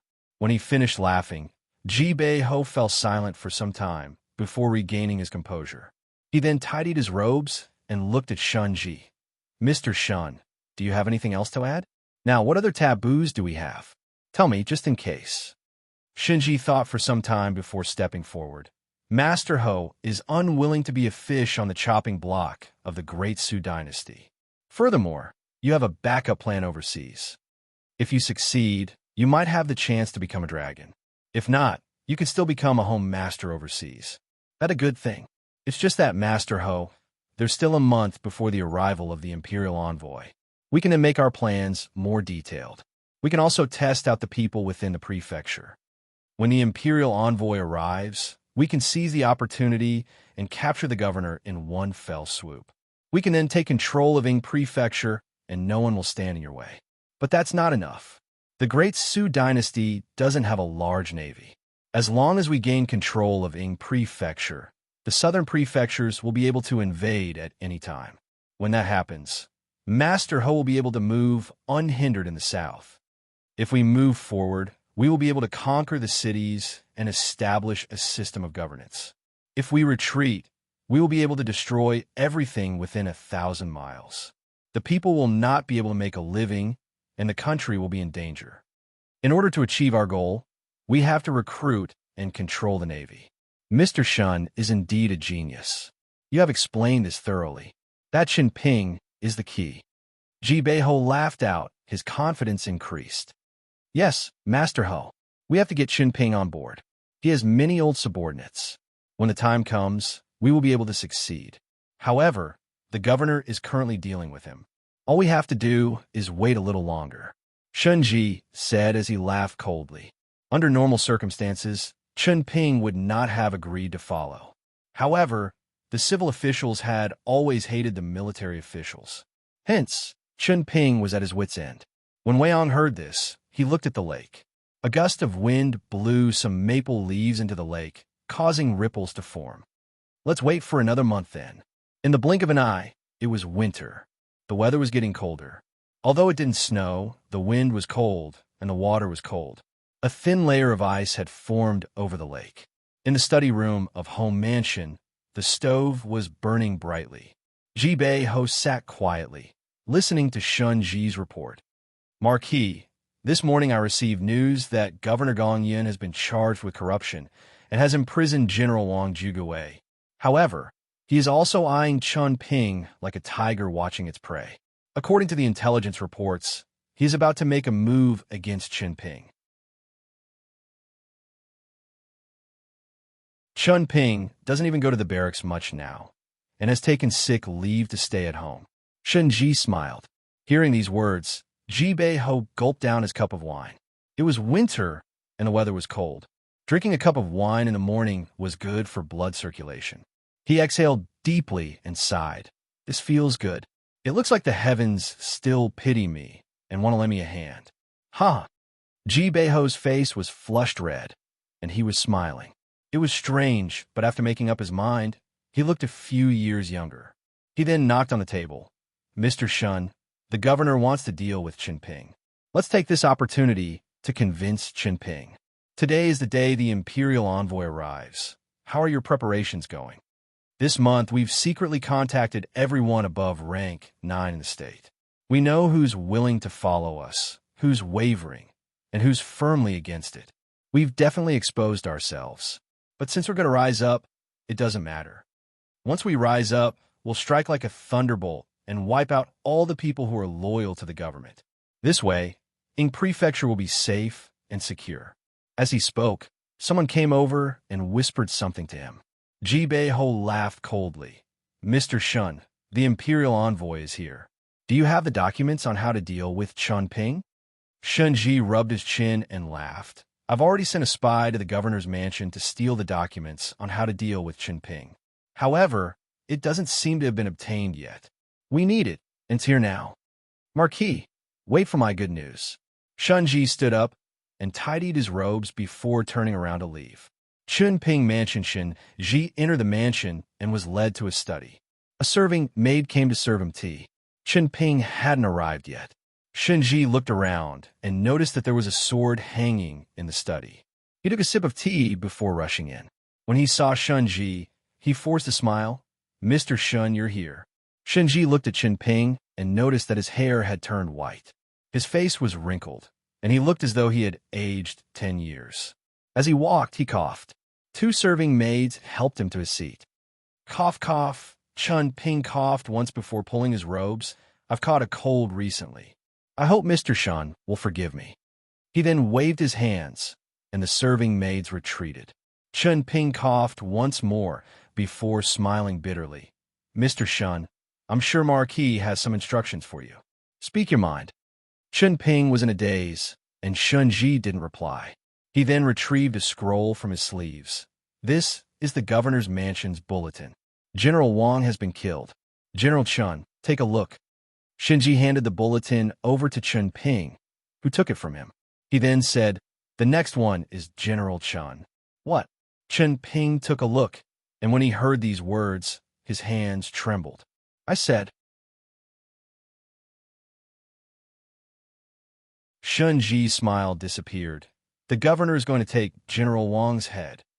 These words were spoken in the dead of winter and were enough to freeze anyone to the bone. Ping's body trembled as he glared at Ji. Just as he was about to speak, he coughed violently, and his face turned red. He covered his mouth for a long time before raising his head. "Impossible. Although I've committed a small crime, why would he kill me?" Ji laughed coldly as he pointed at the bulletin and read, "Deploying soldiers to capture the salt smugglers, resulting in the death of 3 innocent civilians, falsely claiming military merits, and promoting his own family and nephew. Reported to the governor that there were 119 officers, but in reality, there were only 92. Greedy and greedy. Accepting a tribute of 8,000 taels of silver." Ji read out the crimes that Wang Jugui had committed as he glared at Ping. "Do you dare to say that you didn't commit any of these crimes?" Cough, cough. Ping's face turned ashen and white as he clenched his fists tightly. His eyes were bloodshot as he pushed the table over. "I'm just eating some empty rice. What's that? Nepotism, what's that? Who doesn't do that? You came here today just to watch me make a fool out of myself?" Ji looked over and saw Ping's bloodshot eyes. He was dressed in thick robes, and his chest was heaving up and down. "I'm not here to watch you make a fool out of yourself." Ji glared at him coldly, as his lips curled into a cruel smile. "If we were to talk about the salary, a first-ranked official would only receive 605 taels of silver a year. Regardless of whether it's a civil or military official, if they don't extend their hands, they will starve to death. Indeed, it's true that no official would eat or take anything. Although that's the case, can you say that to the governor, the supervisor, or even the emperor? They're cats raised by the imperial court. Catching a mouse would be considered an achievement. As long as you commit a crime, we can use the laws of the country to kill you. The only road left for you is death." Ji laughed evilly as he handed over another document. "Take a look at this. You don't have many days left to live." Ping's body trembled as he suppressed the urge to throw the document away. He opened it up and saw the governor's instructions. "Investigate to the end. We have to catch all the corrupt officials in one fell swoop. If Ping is like Wang Jugui, we shall set an example for Ying Prefecture. How can a country punish him?" The governor had been in Ying Prefecture for half a year now, and this was indeed the governor's handwriting. Ping looked at it, as his face turned pale. His entire body felt like it had been ripped out of him as he slumped back onto his chair. His eyes were bloodshot as he mumbled, "No, that's not possible." Ji stepped forward and glared at Ping. "General Chun, do you feel wronged? Do you feel angry? Do you even feel that you've contributed greatly to the country, and that you still feel lucky? Have you heard of the theory of thorns? For the sake of the crown prince, the emperor wants to uproot all the officials who have contributed greatly to the country." As soon as these words were spoken, the entire study room fell silent. Ping's entire body trembled. He had heard of the theory of thorns before. He opened his mouth, as if he wanted to say something. But before he could speak, he choked on his words. Tears rolled down his cheeks. After some time, he spoke. "What should I do? What should you do? You can only fight to the death." Shunji laughed. "I have a place to settle your family. Do you want to do it?" Chun Ping was taken aback. He was about to speak when the butler's voice rang out from outside the study room. "Master, master, something bad has happened. Someone from the governor's mansion has arrived and wants to see you. Come in, help me out." Chun Ping said that he was sick and was indeed sick. 2 serving maids rushed in and helped him out.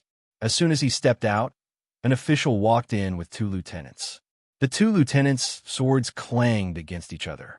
Seeing this, Chun Ping's face turned pale. This official was only an 8th-ranked official. He looked at Chun Ping with disgust and didn't feel the slightest bit of pity for Chun Ping's sickly complexion. He then said coldly, "This month the pirates have attacked again and again, harassing the coast. This is because of your incompetence. The governor has ordered you to be suspended from your duties and await further investigation. You don't have to go to the barracks for the next few days." Hearing these words, Chun Ping coughed violently. The butler hurriedly stepped forward and said some good words before handing over some money. The official then sighed and said, "You should reflect on your actions and write a letter of apology. Who knows, there might be a chance to turn things around. If you continue to resist, only death awaits." As he spoke, he turned around and left. Chun Ping was a 4th-ranked general, and yet he was being bullied by an 8th-ranked official. He was so angry that his face turned red. When he turned around and saw Shunji, Chun Ping gritted his teeth and laughed. "I'll do it. I'll contact my former subordinates.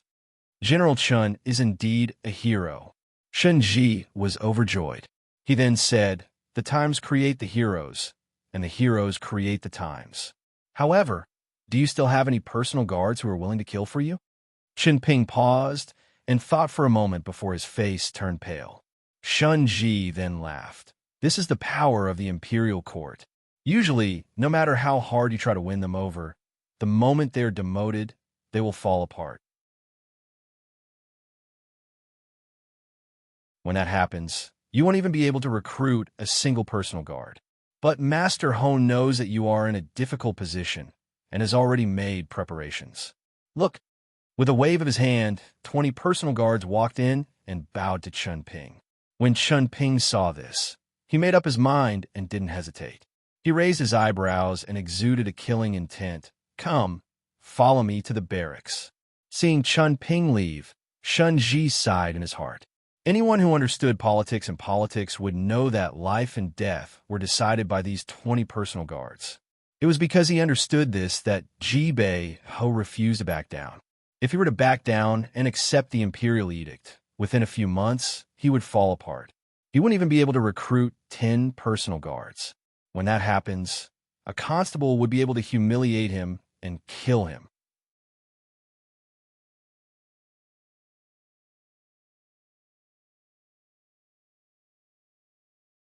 Chapter 280. Fu Mansion. Afternoon. From his current point of view, the Fu residence was a little small. But even though it was small, the pavilions and rockery were arranged in picturesque disorder. The concept adopted was creating the universe within a short distance. Within the limited space, the mountains and rivers were stacked, flowers and trees were planted, and the winding paths led to a secluded place. There were a few cloudy days, and occasionally a few snowflakes would fall. A young man rode on a donkey and entered. It was a Taoist. He had taken off his raincoat and wooden shoes. He had just sent off a few people. Yu Yanjun was deep in thought as she stared at the courtyard. A Taoist walked in and bowed. With one look, she could tell that he had been sent to observe the situation. Yu Yanjun furrowed her brows and said, "It's raining and snowing. You must be tired from the journey. Let's sit down and talk." He then ordered, "Serve the tea. Elder Yu, according to your instructions, I've made some inquiries." The Taoist sat down. His face was pale from the cold. "There's something wrong with Jibei home mansion." The serving maid came over and served some tea. The Taoist took a sip, and his face brightened up. "Firstly, Jibei Ho's fleet is acting strangely. There are many more people on board, including the elderly and children. Because of this, I specifically investigated and discovered that many people had boarded the ship but did not return. After further investigation, I discovered that many family members of soldiers who had been discharged from the army had boarded the ship. Investigate further. The fleet has been buying grain and iron from other provinces. The amount is huge. I don't know about the iron, but there are at least a few thousand ton of grain. What? Yu Yinjun's reaction was sharp. She stood up and thought for a moment before asking, "What about the other movements? Our Free Cloud sect has very few people to send. If we go deeper, we won't be able to find out anything." Yu Yinjun nodded her head. She turned around a few times and realized the severity of the situation. She then said, "The Imperial envoy should be arriving soon, right? Not good. There might be changes in Ing Prefecture. Hurry up and give the order. Everyone in the Taoist temple, as long as they are our disciples, should pack up their belongings. We're leaving the city and hiding in the Onliang temple." The Taoist's face froze as he looked at Yu Yunjun and nodded frantically. "Don't be afraid. Onliang Monastery is only 10 miles away from the city. If nothing happens, it will be a false alarm." Yu Yunjun thought for a moment and said, "Let's split into several groups." Governor General's office in the dark of the night. The cold wind blew, bringing with it a desolate rustling. Night had just fallen, but the study room was still brightly lit. The light shone on the ground, and the armored soldiers patrolled the area. Not even a mouse could get in.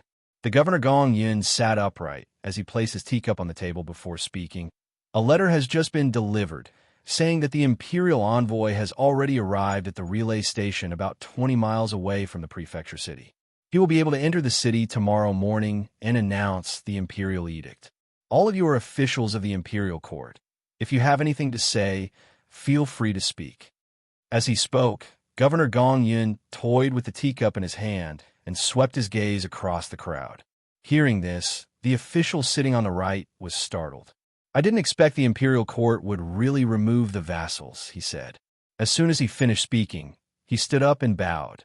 "Congratulations, Your Excellency. With the removal of Jibei Ho, there are no longer any strong and unyielding warriors in Ing Prefecture. These crude warriors can be used to conquer the world. But now is a time of peace. Holding military power for too long would be a disaster. The Imperial Court has removed the vassals. To the officials, meritorious officials were the same as rebels. 3 years ago, meritorious officials held 70% of the power in Qingping. 7 years later, the first thing that changed was the administration system. All the meritorious officials had been removed. Next, it was the military power. All these positions were left to the scholars. Although the meritorious officials couldn't be considered good officials, the removal of the vassals was something to be happy about. Another official spoke out. "The old official," referring to the previous governor, "has done many things, but this removal of the vassals was not completed. Your Excellency has only been here for half a year, and you've managed to get this done. Your Excellency is truly a capable official." "You flatter me. You flatter me. This is all thanks to the Emperor's good fortune. How can I be considered a capable official? It's just that I've received the Emperor's kindness and am loyal to my duties." Gong Yun spoke humbly. His eyes narrowed into a smile. Seeing the crowd of officials flattering him, an official pondered for some time before stepping forward. "Governor, Your Excellency, Jibei Ho controls an army and has many henchmen. This matter has to be handled carefully. If something goes wrong, it would be difficult to appease them." The entire hall fell silent. The governor looked at another official. "Your Excellency, what do you think?" A sixth-ranked official on the left chuckled. "The new dynasty has been established, and the world is at peace. Do you think Jibei Ho would dare to disobey the imperial edict? Besides, Jibei Ho only has one prefecture left, and his army isn't in the city. What can he do? If Your Excellency is worried, you can summon 10 men to the city gates and announce the imperial edict. If Jibei Ho refuses to comply, you can arrest him for disrespecting the imperial edict." The entire room was silent. Governor Gong Yun sat upright. and held a string of pearls in his hands. He kept spinning them, and his eyes were closed, as if he was deep in thought. All of a sudden, he opened his eyes. "All right, we shall do as your excellency suggests. Tomorrow, all the guards in the prefecture shall await my command." "Yes, your excellency." Midnight, army camped. The night sky was filled with stars, and the shadows of the trees in the camp swayed in the wind. It was a scary sight. The army camp was brightly lit. All of a sudden, the sound of drums could be heard, startling everyone. In one of the tents, a corporal was startled awake. He looked around and shouted, "Listen to my command. Wake up." His voice was loud and clear, waking up the soldiers who were sleeping. One of them was in a deep sleep. The corporal was already halfway through putting on his armor. When he saw that the soldier was awake, he slapped him. "Wake up, the army is calling for you." "Do you want to die?" The soldiers who were sound asleep were startled awake and immediately got up and put on their armor. They held their spears in their hands and formed into groups as they left the camp. Outside the tent, there was a huge crowd of people. Halfway through their journey, they formed into groups and headed towards the battlefield. At this point, there were 1,000 men standing on the battlefield. Apart from the sound of the wind, there was only the sound of breathing.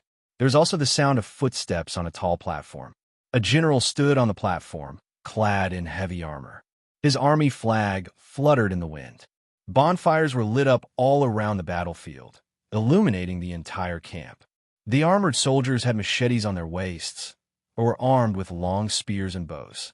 Their eyes were sharp, and they lined up neatly. "Let's go."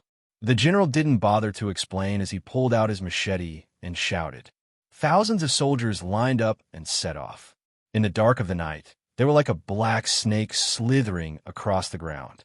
By the time they were 1,000 steps away from the city gates, it took them about an hour. The general's expression couldn't be seen clearly in the dark. He looked at them and said, "Let's go into the forest. Nobody is allowed to make any noise, and nobody is allowed to light any bonfires. Also, bring my personal guards and follow me." The general looked up at the sky and noticed that the entire sky was filled with dark clouds. At this point, the sky was just beginning to brighten. He exhaled deeply and waved his hands. A deputy general by his side led 100 soldiers out of the forest. The 100 soldiers arrived at the city gates. The deputy general stretched out his hand and knocked on the city gates. According to the agreement, after knocking a few times, the city gates started to open. A guard at the city gates led over 10 soldiers guarding the gates. When the two of them met, the guard at the gates didn't say a word and welcomed them into the city.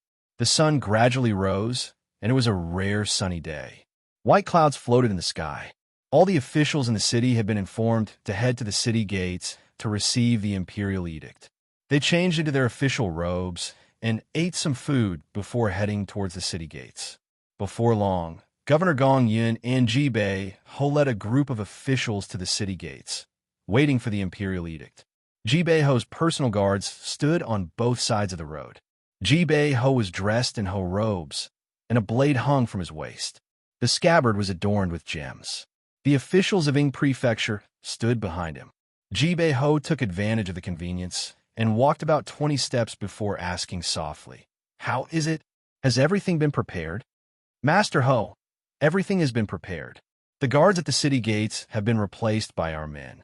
It's just that Governor Gong Yun has sent more than 10 men over." "Master Ho, you have to be careful." The personal guard spoke in a voice that only the two of them could hear. I'm careful." Jibei Ho's face turned red as he cursed out loud. He then swallowed his words. "How's Ping's side?" Jibei Ho stared at the personal guard in front of him and asked. "Master Ho, Mr. Shun has sent someone over. He said that General Ping has agreed to respond to the imperial edict. Furthermore, he has used the excuse of leaving his post to contact his former subordinates. As soon as we make our move, they will respond immediately. The surrounding forest and houses have more than 1,000 men lying in ambush. We're just waiting for Master Ho's command."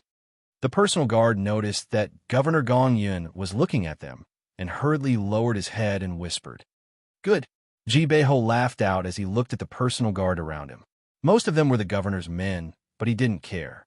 At this point, the sound of cannons being fired could be heard as a group of soldiers appeared in the distance.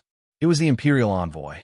Governor Gong Yun, Jibeho, and the officials of Ing Prefecture all stepped forward to welcome him. Amidst the music, the ox cart came to a halt. An official alighted from the cart. This was not a eunuch. This was an official of the state. He was dressed in a fourth-ranked official's robes. When he saw the officials and the incense burner, he walked over. Subject Gong Yun, Jibeho, and the officials of Ing Prefecture pay their respects to the emperor.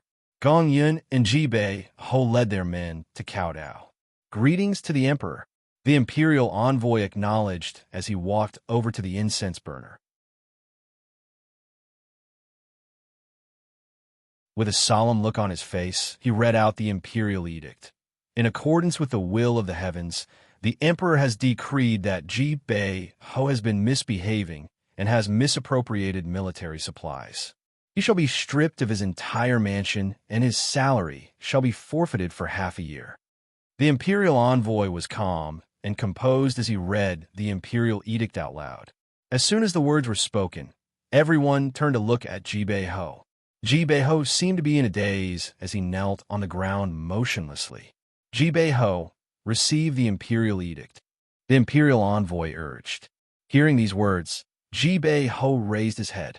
All the officials turned to look at Jibeho. The governor then rushed him.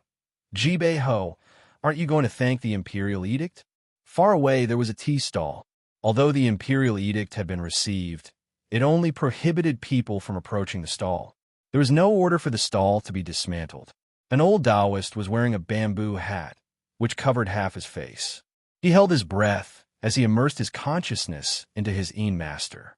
He saw that Jibeho was surrounded by golden chi, with some green chi in the middle. The imperial envoy was even more extraordinary, as he was the complete opposite. His insides were filled with yellow chi, while his exterior was filled with green chi. There was even a hint of purple in it. As the imperial envoy read the imperial envoy's words, the green and purple chi congregated together and descended upon Jibeho. However, the imperial envoy's body was filled with a deathly chi. Yeah, that's weird. The old Taoist was bewildered as he looked at the governor. He saw that the governor's body was filled with golden chi, but his entire body was filled with deathly chi. Seeing this, the old Taoist was shocked. What? He stood up and knocked over the teacup, causing it to roll on the ground. How are you? You even broke the teacup? The shop owner walked out the moment he heard the noise. His expression was unfriendly. I'll compensate you. When the old Taoist heard this, he didn't even turn his head. He threw a silver coin onto the ground. At this point, his eyes started to hurt, and he couldn't see clearly. He knew that he was suffering from a backlash.